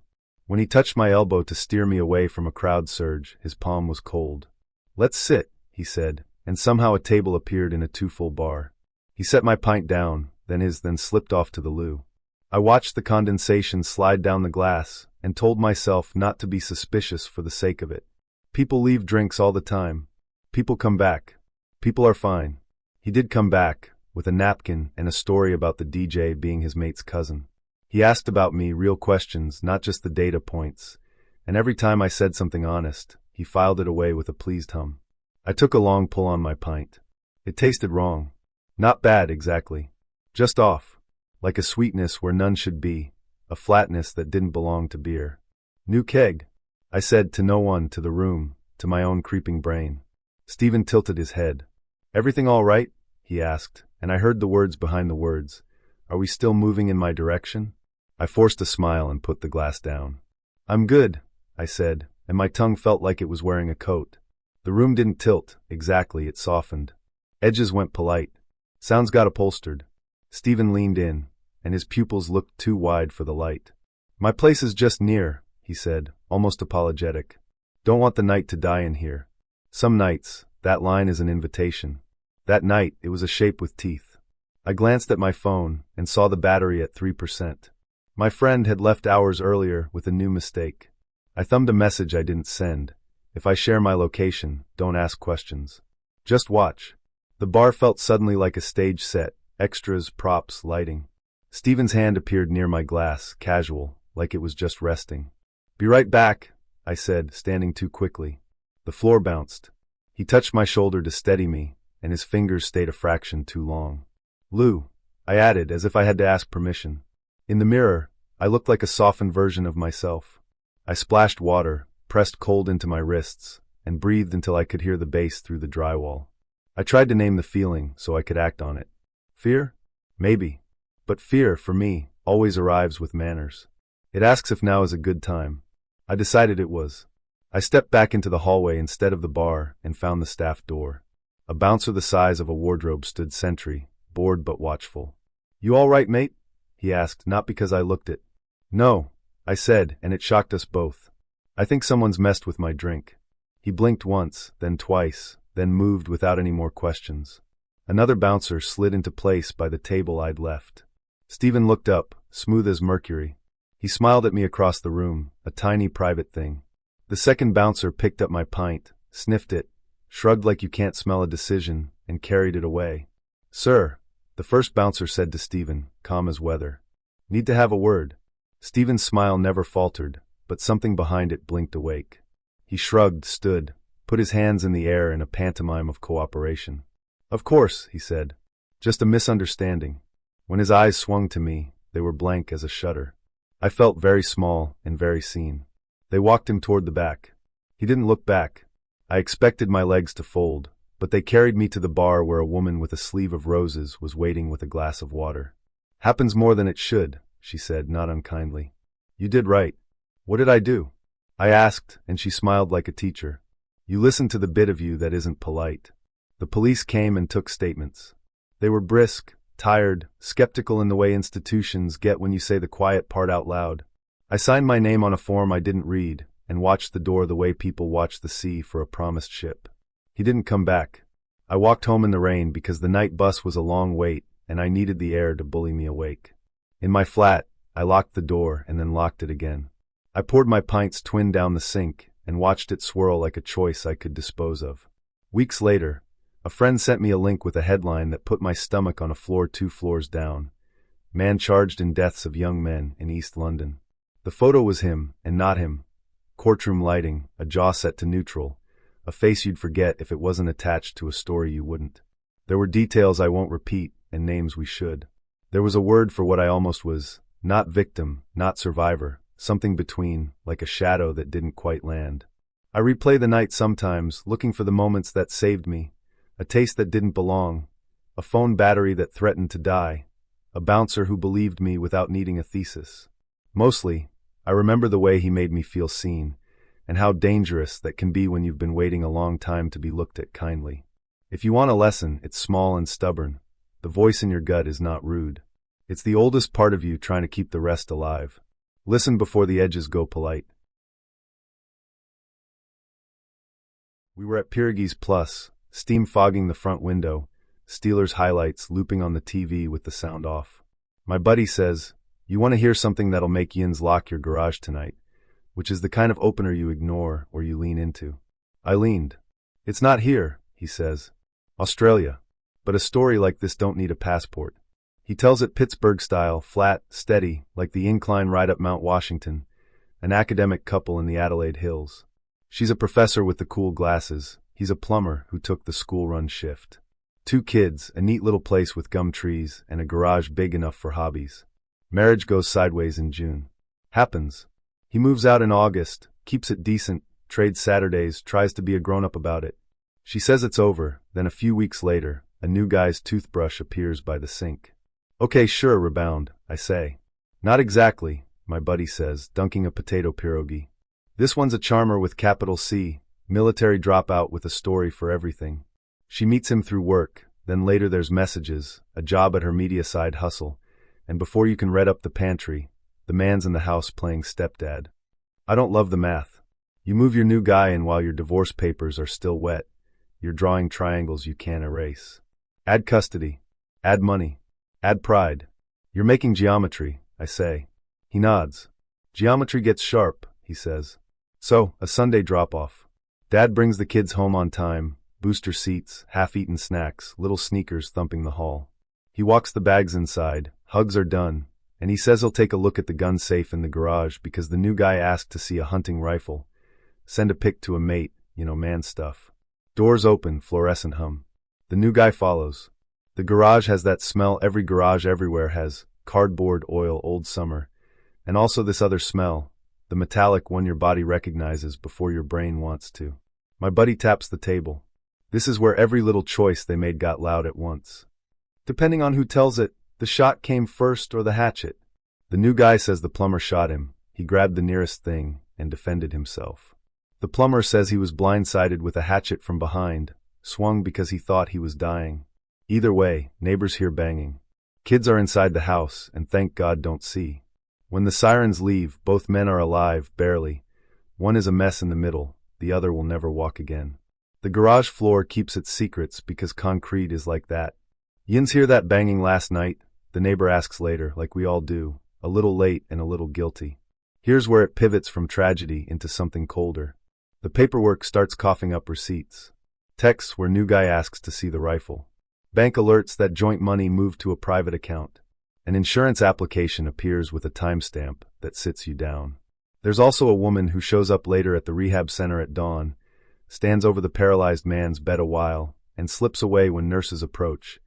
Someone the professor met off a dating app months earlier, who might have thought she was doing a favor to love. Cops have to pull on 30 different threads at once. The professor buys tickets. She flees, kids in tow, to a tiny country in the Pacific because the ocean is big and people think distance erases math. It's a mess, my buddy says, hands up. And I ain't saying who's guilty of what. Courts are for that. I'm saying the pattern looks like a storm radar before you notice you left your windows open.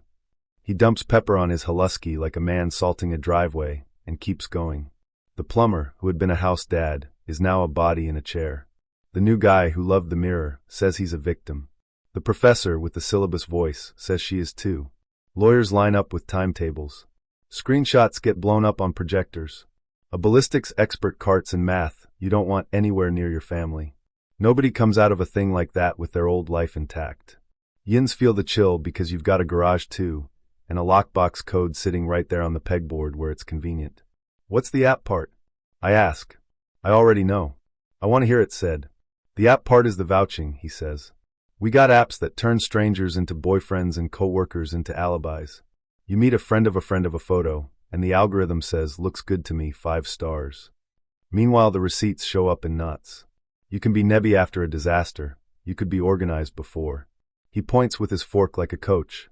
If you're splitting, change the locks even if yins think it's too early. If there's a safe, rotate the combo. If the new guy wants to borrow your gun for a pick, that's a no because this ain't a catalog. If money lives in a joint account, move with permission, in daylight on paper.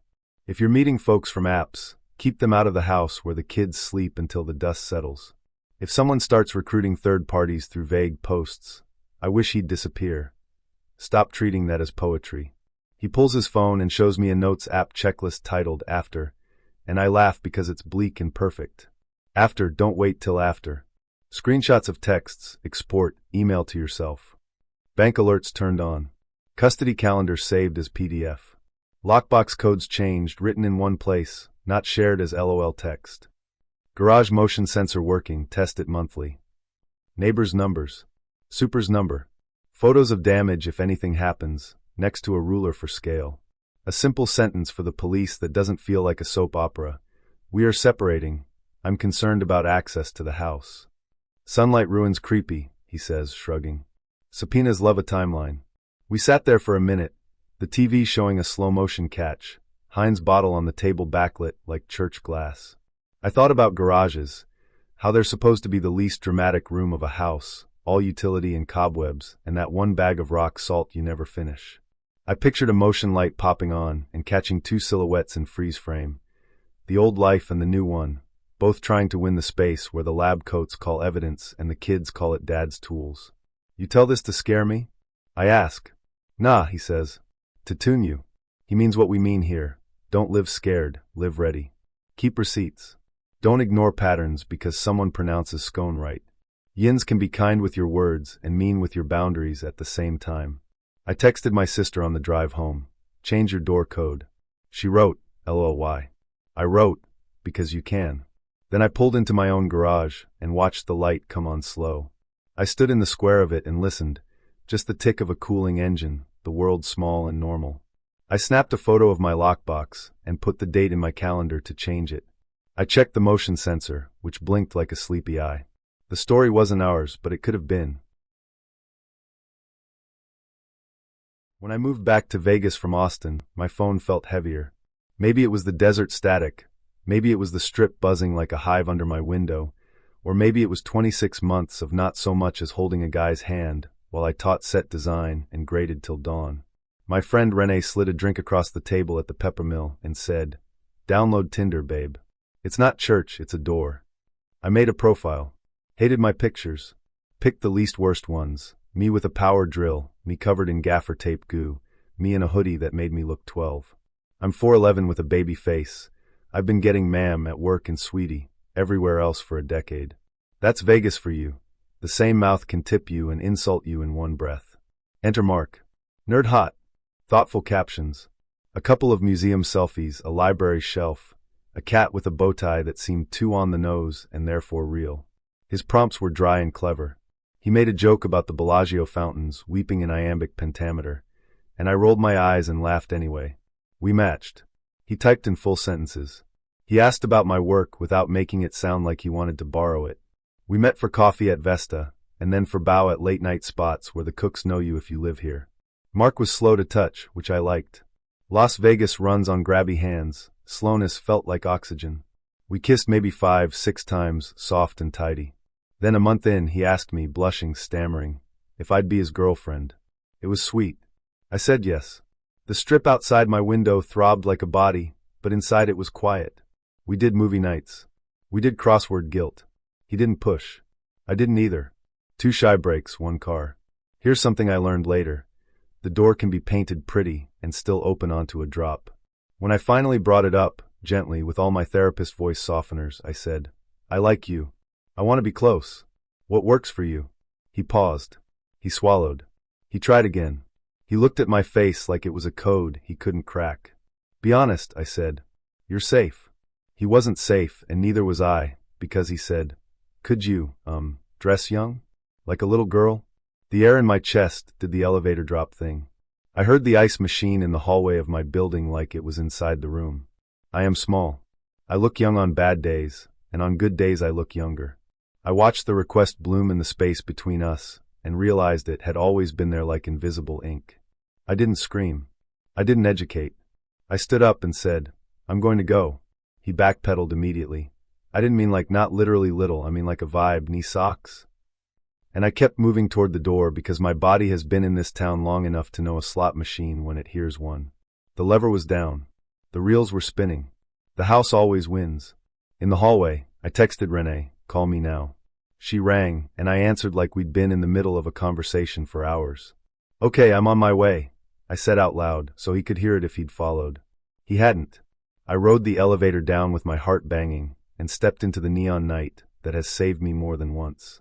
When I got home, I did the procedural. This is the part nobody tells you because it isn't cinematic. I took screenshots, his Tinder prompts bragging about good girls and old soul in a young world, the way his age range slid too low on his settings in a photo he'd sent with a "Ella, look at this bug," the DMs that preceded the ask. "Pigtails would be cute. Do you have knee socks?" "Don't be lame." I blocked him. I reported the profile. I added community notes in my group chat. "Don't match with Mark Book's cat." I changed my ad ID settings because the internet is a sieve. I didn't want to see costume ads baiting my nerves. You want the seed tells? They were there, and I ignored them because he fed me oxygen first. The photo crops with mystery elbows tucked out, like he'd learned to erase other people, but keep their grammar. The sober November caption, and the December bar pic. The prompt about preferring innocence over experience. I let that one slide because we make jokes about Holden Caulfield in theater, and I am tired. A week later, the ad algorithm tried to drag me back. My Instagram served me a carousel of adult-sized sailor dresses and schoolgirl uniforms, captions chirping cute. I turned my phone over and stared at the ceiling until the air came back. The strip outside fizzed. I put on every light in the apartment and did dishes I didn't have. Mark called once from a number I didn't know. I ignored it. He texted from a different one. "Sorry I made it weird. You're perfect." I wrote back so there would be a record. "Do not contact me again." Block. Report. Screenshot. Paper folder on my kitchen counter. Mark, tabs labeled with dates. I told 3 people, including a bouncer I've known since my first showroom gig. If he comes through my door, I'm walking you back to your car, he said. Industry armor, union crew who clock exits, security who don't ask questions, friends who say text when home. And you do. You want the search history? I didn't go looking, it came to me. We'd been watching something on my TV weeks earlier and paused, and my screen, Black Mirror, caught the reflection of his open laptop.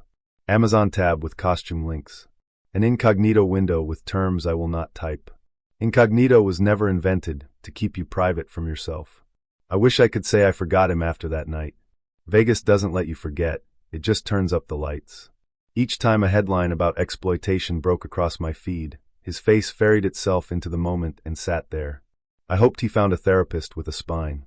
I hoped a cop never had to be the spine instead. There's a way people tell stories here that gets the rhythm right. Present tense, short sentences, like a dealer slapping cards. Here's mine, with the chips where you can see them. If you're small or look young, assume someone will try to weaponize that. It's not your fault. It's not a compliment. It's a risk. On apps, read the jokes like contracts. Good girls, innocence, youthful vibe. These aren't fonts, they're flags. Make the goodbye procedural. Block. Report. Screenshot. Leave notes in your communities. Don't be nice about your safety. Nice is for brunch. Build industry armor, friends with radios, bouncers who watch the lot, co-workers who will walk you to your car at 3 a.m. It isn't drama, it's design. Expect the algorithm to echo the worst thing you heard. Shut it down, reset ad IDs, mute, filter. You deserve quiet. People ask why I didn't stay to debate him. I work in sets. I know false walls. Sometimes the paint is perfect, and the seams are still there. Sometimes the door is a drop. My job is to know which is which. Vegas blares on whether you make good choices or not. I make mine. I scrubbed his name from my phone like dried glue, one notification at a time. I kept the folder. I kept my lights. I kept my voice steady. Never again, Vegas. And I mean it. Brickell looks like money got horny and grew glass towers. I matched him on Bumble at golden hour, the skyline bronzed like a gym selfie. VP Private Wealth, the badge bragged. Boat pics for days, Scarab, SeaDeck, 6 packs like they came with the vessel. His prompts did Miami karaoke, family first, work hard, playa harder, Dale. I should have swiped left on the third boat, but my thumb likes trouble and my week had been long. He booked a rooftop in Brickell City Center and did everything right. You look incredible, not creepy. Hand at the small of my back, not lower. He smelled like ocean and fig cologne. I smelled like SPF and stubbornness. We sat under string lights, and Miami pretended to be Paris for a minute. NSFW? It was the heat under the table when his knee touched mine. The conversation had rhythm. We were both dancing around wanting to kiss already. He ordered tequila, good stuff that burned like a story you shouldn't tell. He filmed the skyline for reels, angled his jaw like he'd practiced, and did a toast take 2 because the first angle wasn't giving. I laughed because I'm nice. He laughed because he's brand management. After party? He said, mouth close enough that the word after sounded like an invite and a dare. Private doc, friends, nothing crazy. He said friends plural like a life jacket. Miami is full of plurals that turn out to be singular men and locked doors. We kissed in the elevator, heat up against mirrored walls, his hand on my hip, my fingers and hair stupid soft for a banker. It was the kind of make-out that makes you consider bad decisions and then set a timer on them. The elevator opened and he steered, that firm Miami nudge that thinks your body is a jet ski. The private dock was off a side corridor, past a door with a keypad smudged with suntan oil. He knocked a code like he'd done it 100 times, slid us in, and the air changed, salt, engine money. 3 guys glanced up from a cooler, 2 girls in cutoffs and wet hair scrolled bored. He switched languages mid-sentence. Spanish that went fast and flat, not for me. Lego, he texted in a group chat, thumbs quick. The door thudded closed. He rolled a cooler in front of it like it was nothing. My stomach did that half somersault it does when turbulence hits, and the flight attendant keeps pouring coffee like God isn't involved. To do bien, he asked me in that friendly not friendly voice. Dale, mommy, relax. You're safe. Men love saying safe like they're the app. I smiled, Spanglish back because I am from places where 2 tongues share one mouth. Tranquilo, I said. Me arreglo las pestanas and we go. I pointed toward the bathroom, and then toward the sea like I was choosing cardigan colors. He nodded, pulled out his phone again, filmed me pretending not to notice. Content is the only altar here. Women are the votives. Inside the little service alcove, the bathroom door was for show. The real door was a gray panel with a tiny lock and a sign that said authorized personnel only in English and Spanish, but never in fear. I pulled a credit card I don't love from my purse, Miami girl rule number 3. One burner for oops, and popped the latch like a bored angel. Service panel swung. A flight of metal stairs winked hello. I took one breath, the kind that fills your back first, checked my shoes, block heels, sensible for sin, and ghosted. The metal stairs sang as I bolted, a little clink symphony. On the landing, a security camera blinked. I looked straight into it and smiled so someone would have a face to go with the report.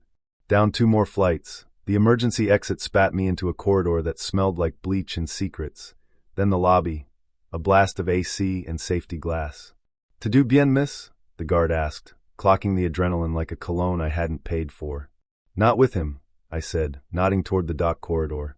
He blocked the door. She exhaled like yep. "He's on a list," she said, voice low. "Boat party shakedowns. We've been trying. You okay?" "I'm hungry," I said, because sometimes you need to say a simple human sentence to convince your bones you still belong to you. "Then let's get you food," she said, like a mom and a bouncer at once. I loved her. Miami women are bilingual in rescue. Outside, Brickell pulsed. I slipped into a crowd of people taking photos of their own reflections, which is also safety. My phone buzzed like a hive. Texts stacked up. "LOL, where you go? You're dramatic." Video of my shoulder in the elevator with the caption baddie. "Come back, I'll show you the yacht." I blocked him where it counts and where it doesn't. On the Uber ride to Mary's for a late pastelito, the NSFW ache of the elevator kiss tried to make a case for going back. My thighs remembered his hand. My brain remembered the cooler against the door. Brakes over horsepower, always. Okay, so Corktown, right? It's got this smell. Not just one, but a whole vibe. Old brick baked in the sun, exhaust fumes that somehow carry a memory, then BAM. Hops from a brewery slicing through it all. It's a whole sensory overload, and honestly, I kinda dig it. Anyway, I matched with this guy on Tinder. It was a Thursday. I was killing time outside Slows, flipping between looking at ribs on the menu and swiping through red flags on my phone. His bio said car guy, which fine, whatever. But then I looked at his hands in the photos, immaculate nails, buffed like a freshly waxed hood. And the tools in the background, too new, too perfectly arranged. Like props for a photo shoot, not actual grease monkey gear. My spidey sense was already tingling, but hey, it's Tinder, what's the worst that can happen, right? Spoiler, a lot. He messaged me, and it was pure salesman energy. Fast, shiny, a little too much push. "I'm bringing a 70 Charger shell back from the dead," he wrote, capital letters and exclamation points practically vibrating off the screen. "You like rides?" I shot back, "Only rides that stop. Because come on, a little sass is good for the soul." He sent a laughing emoji, the kind that feels less like genuine amusement and more like a practiced response. Then, "Come see the shop. It's right by Roosevelt Park. We're doing big things." We. As in him and the ghosts, I figured. Or maybe just him and his ego. So why did I go? A few reasons. Sometimes I'm just reckless, That itch you get when Detroit whispers. Go see for yourself. And yeah, okay, there was something about his mouth in that one photo where he wasn't smirking. It was looser, softer, like he could be human if he stopped performing for a second. We agreed to meet outside this brick building, boarded up windows, the whole 9 yards, and a single door painted that specific, deep black you only get from auto paint. Not matte, not glossy, just auto. He rolled up in a thrifted jacket that tried way too hard to look cool, and smelled faintly of cedar chips. When he hugged me, a surprisingly firm, almost proprietary squeeze, I felt a small, recorder-shaped rectangle in his pocket. My brain went, podcast nerd. My gut went, this is going to be stupid. I let it pass. Because, again, sometimes I'm just stupid. Inside, the place was a trip. Half plant, half movie set. Corrugated sunlight streamed in, thick with dust motes dancing like confetti that had forgotten how to land. A generator idled in the corner, coughing sporadically, like an old man trying to clear his throat before launching into a long, rambling story. And there it was, a Charger shell primer gray, sitting on stands, wounds everywhere, its headlight eyes empty. The tools were stacked just so, gleaming, no grime, wrenches singing in perfect size order. Everything felt staged. He walked me through it all, saying, we like he'd bought the pronoun at wholesale. We're gonna drop a crate engine in her. We're building out a podcast studio over there. We do collabs with some brands. He rattled it off like a script. We who? I finally cut in, because the we was getting under my skin. He just grinned, that salesman grin again. Community. I don't love answers that want applause, especially when they're so vague they're practically see-through. My internal eye roll was legendary. I'll be honest though, he was hot. In that specific Detroit, trying to be better than the ruins kind of way. A tattoo peeking from a rolled-up sleeve, forearm veins doing the absolute most. He poured me a whiskey from a bottle with dust so thick you could draw a heart in it. We stood thigh to thigh at a workbench, the rain outside starting to chatter against the windows, a quiet conversation to our buzzing silence. His fingers skimmed my wrist, just a feather-light touch, but enough. The heat rose, quick and sudden, like a hood hit by the summer sun. I let my mouth get busy with his for a minute, then two. NSFW, right? It means the ache, the press, the breath that goes greedy because your body just forgets the PowerPoint presentation your brain was giving about red flags. He kissed with a strange control, a little cruel, then pulled back, tisking at me like easy there. And that's when I felt the brakes in my ribs set, hard. The spell broke. The stupid started to recede. Show me the charger, I said, stepping away, reeling the heat back into my chest where I could keep it contained. He brightened instantly, always chasing center stage. He slid into the driver's seat of the hollow car, miming a key turn. The generator coughed, a timely accompaniment. Then he tapped a button on a Bluetooth speaker, like a magician revealing a dove. The room filled with laughter. But not his. Not mine. Women, plural, layering, echoing, cackles, delicate giggles. A breathy high one that could probably get you out of a speeding ticket if you were that girl. He revved nothing, but the shell of the car seemed to shudder from the sheer force of the sound. He looked straight at me, a challenge in his eyes, while the room laughed around us. My shoulders prickled. And then, somewhere in the cacophony, a familiar note snagged me. My own voice earlier, that little bark I make when I'm trying not to snort. Looping. What is that? I asked, my smile pinned on like a name tag at a job fair, feeling brittle. He was so proud, though. My girls, he said like it was cute, like they were pets. Vibe check. Energy. I collect good laughs. Motivates me when I'm wrenching. You record people? I kept my pitch flat, trying to keep my voice from trembling. Moments, he corrected, as if that's a different noun, as if that makes it okay. You sounded so happy when you came in. He tapped the speaker again, and my own looped laughter got louder, stitched in like a squeal on a track, a ghost in the machine. The generator hacked twice, a guttural sound.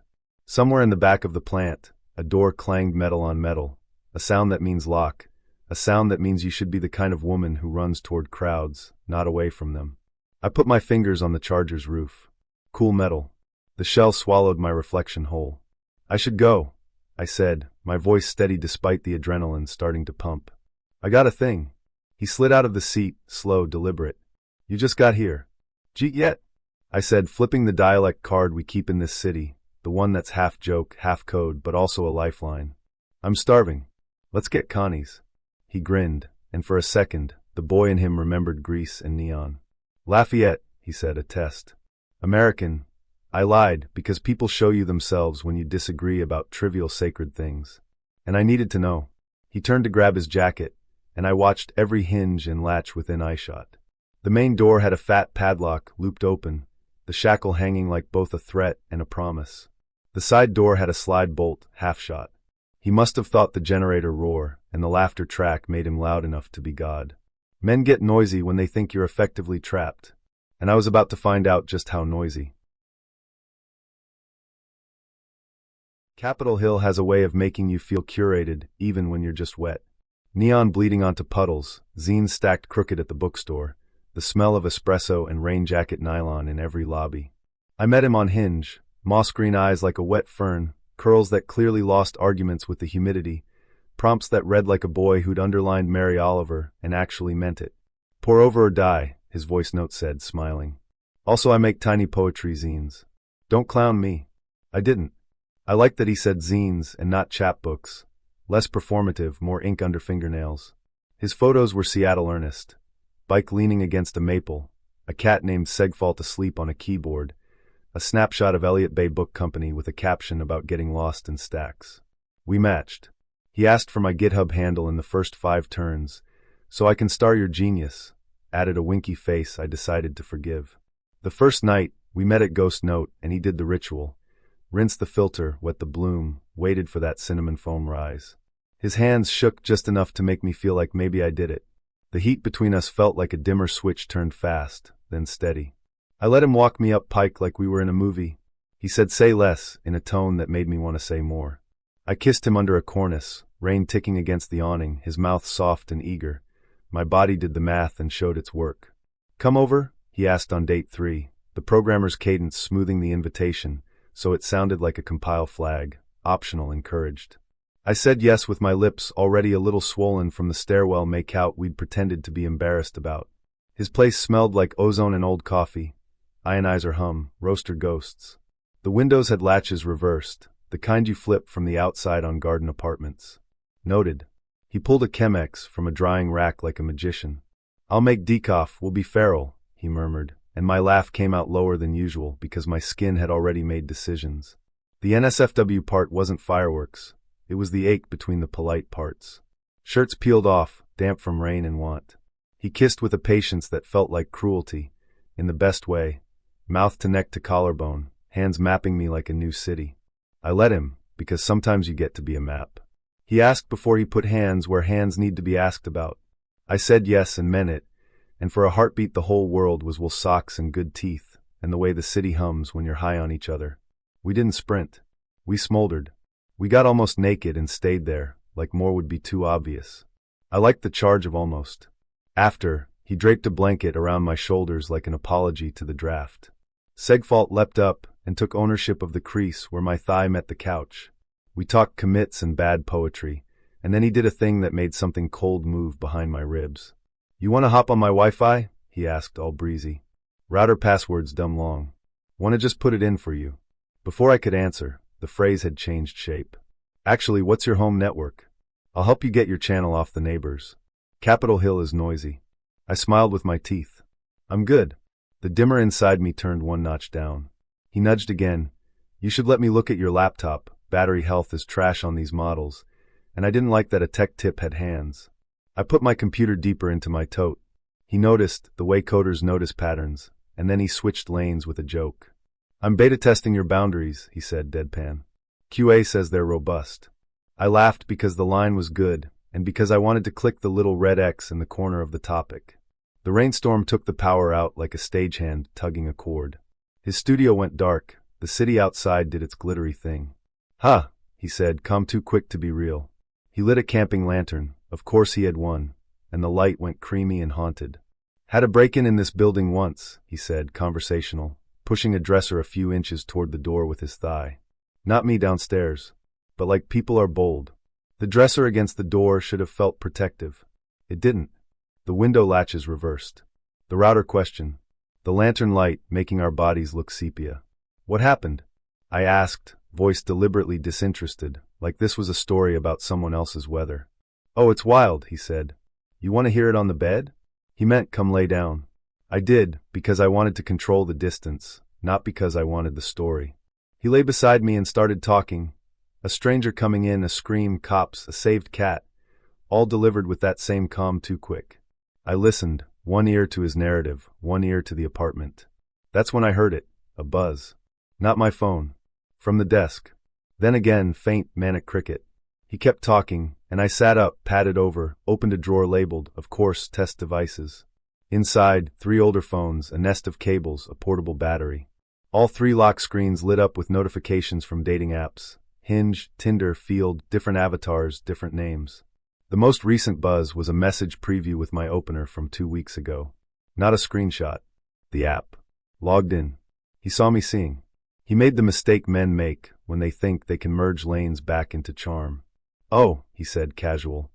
I keep burners to test my onboarding flows. I volunteer feedback.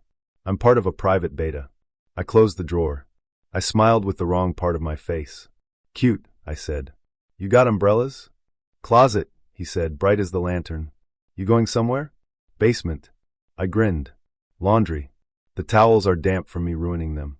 He laughed, that post make out soft. You're feral, he said, indulgent, like he'd taught me the trick. I went to the closet, grabbed 2 umbrellas, slid on my boots. He was mid-sentence about the break-in again when I blew out the candle, slid the dresser back with a hip, and opened the door. The hallway smelled like wet carpet and somebody else's enchiladas. I didn't run. I also didn't look back. The rain said go. Pike said go. The city said girl go. My phone lit up in my pocket as I hit the street. 3 texts from him, ? LOL you good? Then hey don't be weird. I blocked the number by muscle memory. By the time I turned onto Broadway, my block list was a tidy commit. Done. Ship it solo. Clean. Bywater will romance you if you let it. Shotgun doubles with chipped paint in Mardi Gras colors. Banana trees leaning into the sidewalk. A brass line practicing somewhere you can't see. I moved in July, the heat like a wet hand on the back of my neck, and told myself I'd date slow. Then Bumble served me a sax player. Call me Jules, he wrote. You from here, Cher? He had the right soft R in Cher, not the tourist one. Photos were handsome but not try-hard.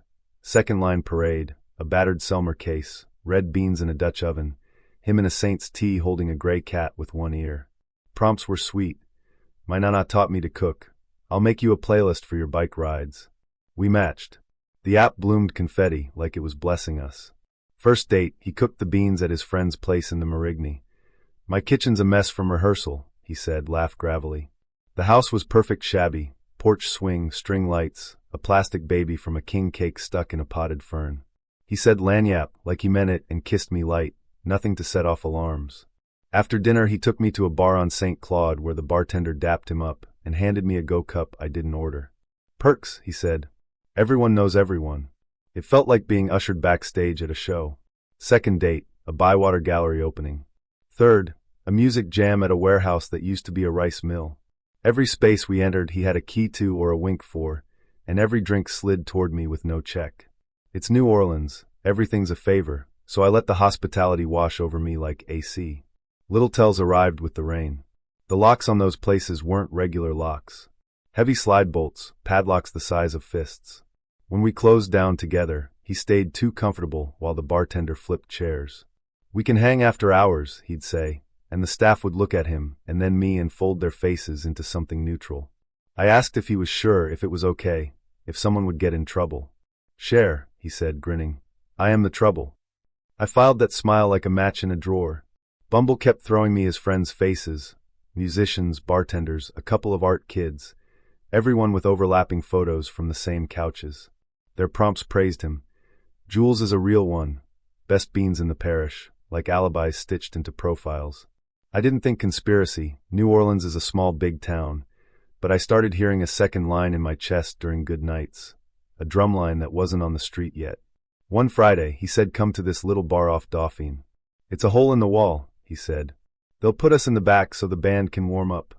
When I walked in, the room smelled like citrus and stale beer. It was just us and the band, horn cases open, cymbals like moons. Jules kissed my cheek, slid my phone from my hand, and tucked it into his pocket. For safekeeping, he said. Your bag's small. My bag is fine, I said, hand out. He laughed and didn't give it back. You're uptight, Cher, he said. It's New Orleans, relax. You can trust me. Men say trust like they invented it. I told myself to breathe. The drummer hit a practice roll, sticks bouncing like rain. The bartender, a woman with a crescent moon tattoo, looked at me, and then looked at the door and then back at me, subtle as a nod. I glanced down the hallway toward the kitchen. The back exit had a padlock with the shackle loose, hanging like a question. Jules leaned in, breath sweet with beer and mint, and joked, We should keep you here after hours. The band laughed the way men laugh when they're deciding if you're in on it. That's not funny, I said. I didn't pitch it high. I laid the words down flat, like wet paint. He blinked. Come on. The bartender set a drink down and didn't smile. That was my cue. I told Jules I wanted to dance for him. Go make me that playlist, I said, moving my hips toward the hallway the way you lead a cat. He grinned, made a big show of it. Oh, and I slipped toward the kitchen door. The band hooped, and in the noise I slid the loose shackle free and ghosted into the alley. The air hit me wet and dark. My phone was still in his pocket, so I put my hand on the brick to steady myself and ran. Past a dumpster, past a mural of a pelican with a crown, past a feral cat eating a beignet like it was fish. My sandals slapped. A motion light flared, a bodega bell chimed, and I burst into a corner store lit like salvation. The clerk looked up, took me in, sweat, panic, no phone, and reached under the counter to push a corded landline toward me like a priest passing a relic. "Thank you," I said, breath tearing at the edges. I called my friend Shauna, who lives 3 blocks over and has hands that can carry you if your knees forget how. 2 minutes, she said. Stay with the man at the counter. We stood in the fluorescent hum together, me and the clerk and a pyramid of Zapp's chips. The second line in my chest quieted. A kid came in with quarters and bought a blue IC. The regular world kept existing. Shauna pulled up, headlights washing my ankles, and we were gone.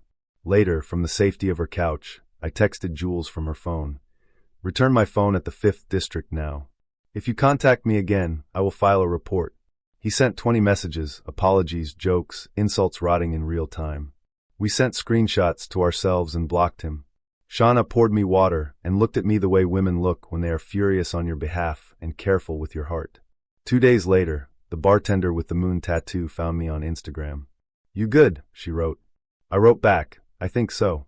She said, "FYI, he's banned from 3 bars. He keeps slipping in the back because he knows the locks." She sent me a list. It read like a parade route. The charm cracks and reveals the machinery underneath. That's New Orleans, that's everywhere. I want to tell you I never doubted myself, that I didn't scroll through our messages trying to find the moment where he showed me what he was. He did, of course. We just call red flags culture when we're having fun. We did a proper date at Honey Pie first. Pie wedge big enough to offend God.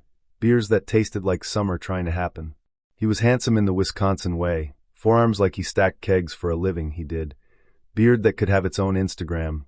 Eyes the color of oxidized copper. He talked yeast strains and hop terroir with that tender reverence people usually save for religion. I like people who are soft about their craft. Also, I liked the way his palms settled at the back of my neck when we crossed Kinnickinnick, like he knew where the dimmer switch lived. NSFW, sure. That kiss outside Rushmore that went on 15 seconds too long. My jeans tight where they needed to be. His breath maple sweet from a barrel-aged something he'd talked the waitress into letting him quality check. Milwaukee is a small big town. You can get drunk just on being known. We simmered where most first dates sprint. His after-hours invite felt earned. "Just you and me in the taproom," he said. "We're closed, but I gotta check a tank. Limited stout, we can do a tiny taste."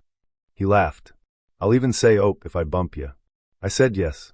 I also texted my friend Megan, going to taproom after close with brewer boy. We'll text when home.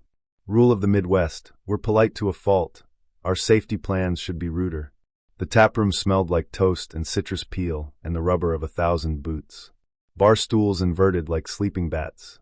He flicked on a few pendant lights, the rest stayed dark, pockets of shadow where a person could disappear. "Insurance," he said, twisting the deadbolt. He smiled like he was apologizing for weather. "Can't have randoms wander in during cleaning. You're VIP though." He monologued in the way makers do when they're in their church. Yeast as living workforce. Temperature curves. A saison that got away from him like a wild child. A lager that behaved. I leaned at the bar and listened because I like when people love things. While he talked, I drifted my gaze to the back wall, string lights, a corkboard, and froze on a grid of Polaroids taped in rows. Women, 1 per frame, all by the tanks. Some with pints, some with mash paddles like props. Dates scrawled in Sharpie. A handful crossed out with an X. I felt the beer in my stomach turn back into grain. "What's the wall?" I asked, keeping casual like a bartender who's seen 3 decades of men. He grinned. "Taproom friends," he said. "Backstage passes." I smiled with my teeth. "Why are some crossed out?" "Breakups," he said too quickly, like the word had an aftertaste. "People move." Some got weird. He had the decency not to say she got weird, but the message landed anyway. He bent down to a lowboy and pulled out an unmarked brown glass growler, no label, cap hand twisted. "Special pour," he said. "Not on yet. I want your palate." He flashed the cap against the bar top with a little PFF. The smell that bloomed was chocolate and coffee and something else I couldn't name, a sweetness just left of right. He poured me a short pour, perfect head.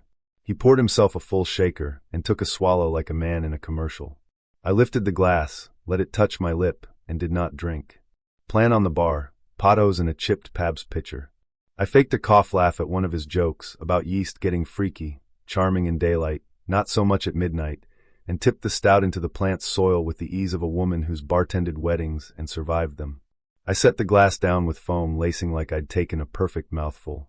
He leaned in to kiss me again, and I let him for a beat because I'm allowed to want and watch at the same time. Heat, pressure, teeth. He was good at acting like he'd slow down if you said slow down. He kept talking even as he kissed, about grist bills, about barrel provenance, about we could brew together sometime. We. A big word for a tiny room with a locked door. The back-of-house stainless hissed. A dishwasher clanged a pan. He flinched. A silhouette moved through the swing door. One of the dish guys, hairnet, forearms wet, eyes like he'd slept here before. Brewer boy didn't introduce us. We're closed, he called, friendly not friendly. The dishwasher nodded once. Eyes on me. Eyes on the wall of Polaroids. He disappeared back into the steam. I remembered the bartender from earlier, a woman with a buzz cut and anchor tattoo who'd slipped me extra pretzels and said stay hydrated, babe, like she meant water and also something else. I slid my phone under the bar and texted her name from the receipt. Hey, it's Pie Girl from 7 p.m. He locked the door. Can you walk me out? The typing bubble sat. I felt my pulse settle into my mouth. Cheese curds? I said aloud, bright, sweet, pushing my stool back like my body couldn't wait. I need curds like right now. You got some in back? He laughed. You're so Wisconsin. He glanced at the kitchen door and then back at me. We can get some after one more. He topped my glass. The plant drank again. The anchor bartender ghosted through the door, sudden and silent, grabbed a check presenter off the bar like she needed it, set it back down like she didn't. We're cashing out in 5, she said without looking at him. To me, she said, need anything? Curds, I said with my eyes. Bathroom. She nodded once. Disappeared.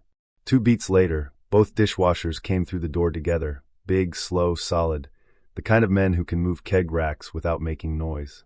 We're mopping, one said, voice even. Need through. It wasn't a question. Brewer boy sighed like inconvenience was killing him. All right, he said, unlocking the deadbolt with a flourish, like it was his decision. VIP exit, he winked. The dish guys didn't wink. They flanked me like bodyguards at Summerfest. We walked out together, slow. The night air took a full lungful of me and let me go. Anchor met me on the sidewalk with a paper boat of curds and eyes that said we see this too much. You good? She asked. I am now, I said. She touched my elbow once, soft.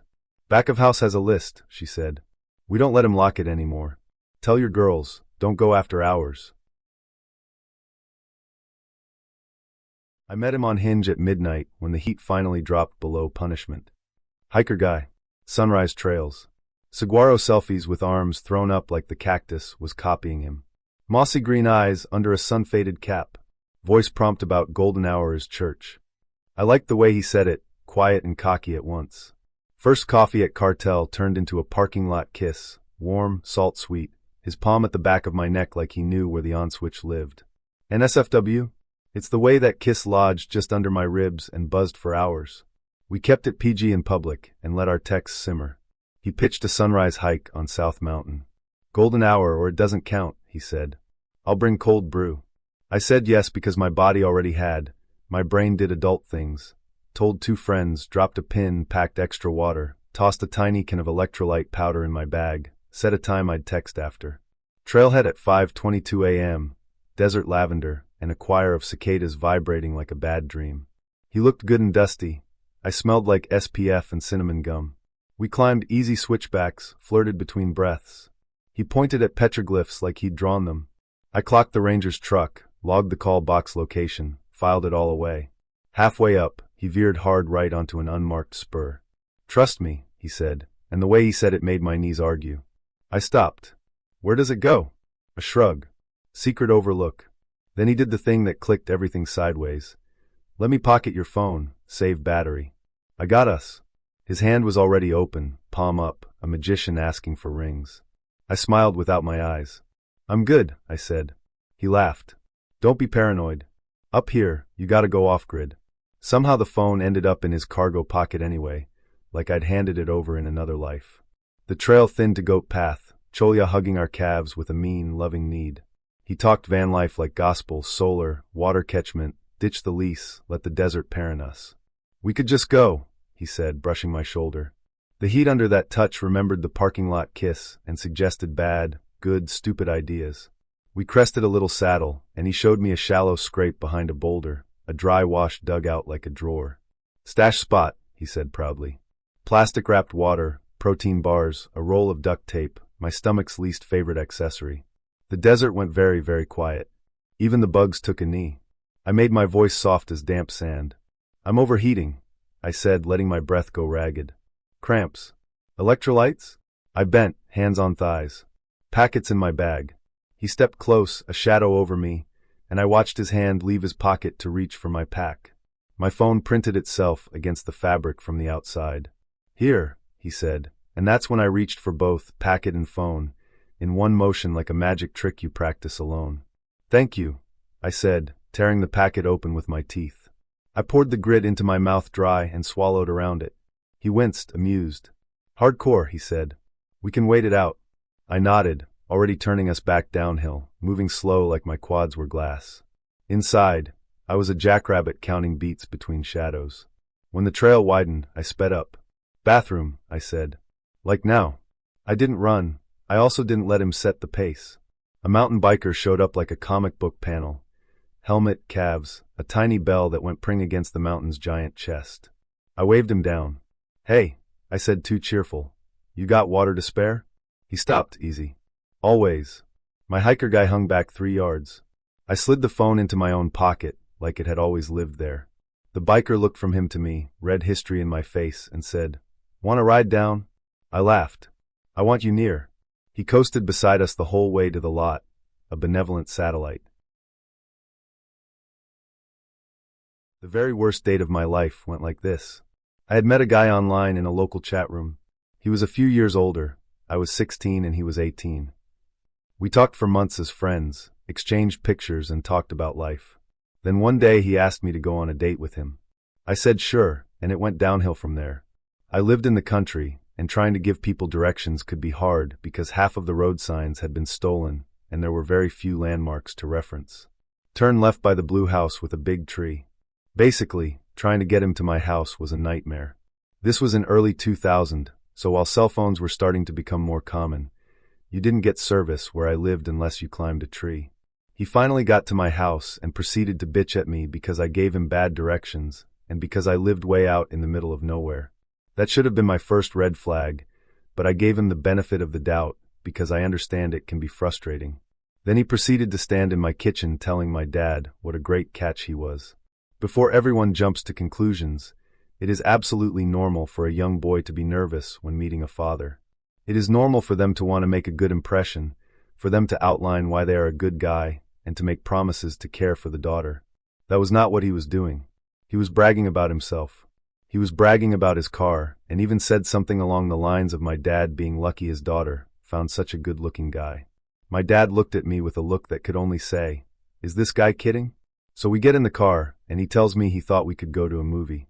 Without asking what I wanted to see, he picked out the movie that he wanted to go to. I'm not against a girl paying for herself at all, but when we got to the counter he bought one ticket and snacks for himself, and then moved aside to allow me to buy my own ticket. Again, that's fine, but if someone asks you out they should pay. Not because the man should pay for the woman, but because they asked you on a date. If I ask someone on a date, I would fully expect to pay for them, because that is implied when I ask them on a date with me. I bought my ticket, but didn't get snacks because I thought he already had. I thought wrong. Those were his snacks, not mine. I could get my own if I wanted them. I sat through a movie I didn't even care to see, with a boy who wouldn't share his snacks, but who kept trying to get me to make out with him. We had planned to go out to eat after the movie, but once we left he said he didn't really want anything to eat. That was okay with me, and I assumed he probably just didn't have enough money. Or maybe he was also starting to realize what a train wreck this date was. Either way, I assumed he would take me home. I assumed wrong. He ended up driving to a parking lot of a store that was being built. It was tucked back out of the way, and the lot was empty. He reclined his seat and told me he needed to nap for a while before taking me home. Nap? What? So what am I supposed to do? Except he didn't want to nap. He truly thought that after yelling at me for my directional skills, bragging about what a catch he was to my father, not sharing his snacks in the theater, not following through with the second part of the date, that I was going to jump over and have sex with him. I told him I would like to go home. He said that was fine, but it would be a while because he was going to nap. He kept begging for a kiss or other favors. I told him I was uncomfortable. I quickly realized I was in an abandoned parking lot, and even though there were hundreds of people around, they were not close enough to hear me if I needed help. I was alone. So I started kissing him and then told him I had to pee really bad. His car was his prized possession. God forbid I peed in it, so we drove to a gas station. I got out of the car and never got back in. I told him my dad was coming to get me and to go home. He asked when I would like to go out again. Actually, he said, "So when do you want to finish what we just started?" I don't hold it against him. Young boys are socially awkward and driven by hormones, but we never went on another date. To add a story on top of this from this old friend of mine, I used to be a bartender, which mainly involved 8 years of being tired, having a sore lower back and screaming "fuck OFF" in my head when people came to the bar. Still, I was under the impression there were certain trade-offs to living a night owl life. First and foremost of which was attention from girls. Oh boy, let me tell you now, that didn't come true. In fact, when women did interact with me directly, it was usually to be rude. I remember kicking a girl out once for being too drunk and dancing on tables inside, and she said, "I'm sorry you're gay" on the way out. I still don't know how that made me gay. Does it really make you gay to ask a woman to stop dancing on a table? If proper table manners and a clean space to eat a Caesar salad is a sign of homosexuality, then sign me up. But among all the mayhem and madness, there was actually one time when a girl showed some clear interest. She was blonde and short, wearing black fishnet stockings with a black corset top. Super sexy but strange choice of outfit, outside of a sex dungeon. She'd been in my bar for a while, drinking on this particular Saturday night with her mate, just the two of them, and while they were getting loose, thankfully they did not try and dance on any tables. Story 20. Very first real date. I was 19, and he was a classmate who'd been hounding me for a date since class started. I knew it was going to go badly within seconds of showing up. We'd agreed that I would drive to his apartment, and he would drive us to a buy-the-slice pizza place and then see Daredevil. Should have known it would be bad in the planning phase, I know. I arrive half an hour before we have to leave, and he lets me in with a grunted, "Hi," before returning to his computer chair. He has NO things. There is a computer with a desk and chair, and a lawn chair in his otherwise empty apartment. I try to strike up some conversation, but he's at his desk, furiously typing, and has no interest in speaking to me. "What are you playing?" I ask. "Dark Age of Camelot." "So, you want to take off?" I try. He tells me he can't leave early because he needs to meet a friend and sell him a fake sword for fake money. I play MMOs now, but let's put this in perspective. I sigh and sit down in the lawn chair. I keep trying to talk to him, but he's uninterested. The time to leave rolls around. Let's say it's 4 p.m. for clarity's sake, and I get up and tell him it's time to get rolling. He tells me his friend hasn't logged in yet. "So he's late. Let's go." "You don't play MMOs. You don't understand. I have a reputation in this game. I can't just stand this guy up. He's not there. Let's go. We can push it back another half hour. It's fine." No matter what I say, he won't get up, and he lapses back into typing and ignoring me. For 30, I tell him the time. I am bored and starving. He won't move. Says we'll catch the last showing of Daredevil at 7:30, and that will give us another 2 hours to wait in his empty apartment. 6:30, he hasn't spoken with me except to grunt when I try and spark conversation. He still refuses to move since his friend hasn't logged in. He suggests we skip dinner and just go to the 7:30 showing. I protest, but he just insists I don't understand how important this is and continues ignoring me. 7:15, it is now time to leave to watch a bad movie while starving. He's rooted in place. I've been here since 3:30. I tell him it's his friend's fault if he doesn't get this sword, and it is time to leave. My date continues protesting. I suggested he call the guy and tell him to log in, so we can leave. He doesn't have his number. Email him. Doesn't have his email. Turns out he has no way to contact him, because not only is this guy not an actual friend, but he doesn't even know his toon name, and was supposed to have met him at noon through a mutual friend, who is also not on. He insists he needs a few more minutes to see if he turns up, or his magic sword-selling reputation may never recover. I tell him I'm leaving to go get Taco Bell. He starts placing an order. I clarify that I am taking my horrible food back to my apartment, and he would have to find his own food. Good day, sir. Story 19. I don't know if this classes as one as wasn't really a date, was a blind date set up by friends that didn't go well. I'll type it down anyway. When I was 16, my now ex-friends, decided to set me up on a date with a guy that one of their male friends knows and works with at a pub. I was nervous, and when we arrived, we got introduced even though I was shy. He was attractive and seemed nice. But this wasn't your typical date. It technically was a blind date as we both never met, yet my friends and her friend decided to set us up. Now, one of my friends is very flirtatious and a bit promiscuous, yet I never realized how crafty she was. The thing is, this guy who I was supposed to go on a date with had his friends there. We went into an open room with a pool table, yet Kay, the flirty one, seemed to catch the guy's attention. I'm speechless that within 10 minutes of being introduced to one another, he has Kay sitting on his lap, my other friend chatting away, and the guy seemingly more interested in her. I stood behind the wall, hidden away from them. I tried to interact but was ignored. Then Kay and my blind date were kissing. I was in tears and had to go to the bathroom to compose myself, while they were all laughing and having a good time. Not one of them seemed to know or care I was missing for the time they spent hanging out with my blind date and his mates. I sat on a chair by myself trying to occupy myself, which very hard, while my friends enjoyed their fun. I stayed as I didn't want to leave my friends, even though I should have left. They spent over 2 hours in the pool table room before they left the room. When they saw me, all that was said was, "Oh, we wondered where you were. We thought you left." I did confront Kay about why she was with my blind date. She said, "He seemed to be more interested in me and thought you're too shy, so it was better that you two didn't really hang. He wasn't your type." I just stayed quiet. I was hurt, and I never really got to know the guy, yet felt he didn't like me anyway. I told my friends to not hook me up again. That was awkward and painful. Should have realized how awful my friends were, but that's a story for another time. Story 18. So we have plans for the date, and then the day of, texts me that she's having performance anxiety, about it basically, and asking if we can reschedule. I say I get it, no problem, and I think that's it. An hour or so later she texts me to say she changed her mind and wants the date back on. Cool. Except not cool. She got her liquid confidence, and that's why she changed her mind. I show up and she is drunk.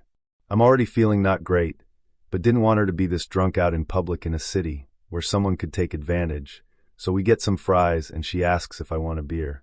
Sure. So she gets one too. And I'm like, maybe you don't need to drink more. She says it's fine. Okay. She asks if I want to get out of there, so we pay, and she still has half her beer left. She says we're going to dip out the back, and she's going to bring it. I say, hey, maybe don't do that. She insists it's fine. I say, okay, I'm going to pretend I barely know you if anyone stops us. We make it back to her place, and she leads me through a maze of a building where everything looks exactly the same, and I have no fucking idea how we got to her room. There was nothing really notable to lead me out. This matters later. We get to her room, and she talks about herself and how she produces music, and she wants to show me a song. Cool, I make music too. I'm always down to listen to new stuff. She can't connect her laptop to the Bluetooth thing correctly, but she is so insistent on making sure it connects because she wants me to hear. Okay, so I lie there on her bed making awkward small talk while I wait for her to get it working for like a half hour. Eventually she gets it, shows me the song, it's fine. She puts on other mood music and is lying next to me. Okay, so I forgot to mention I'm trans. That's important here. I'm trans, she's gay. Honestly, never really a problem for me. I'm attractive and do fine. She starts telling me that she kind of hates penises. No offense, but doesn't mind that I have one, asks if she can go down on me. I'm like, not really after that slam dunk of a pickup line, and also definitely not while you're blackout drunk, and I'm just a bit buzzed. She's like, no, it's fine, I don't mind, you're cute, etc., and she starts kissing me along my neck while on top of me. I'm like, and contemplating what to do about this when she just falls asleep. She passed out drunk on top of me. So I'm just lying there messing around on my phone and listening to her music while formulating a plan of what the fuck to do. Eventually I decide to get her off of me, and I try poking her to wake her up and say that I'm gonna leave, but she is dead to the world.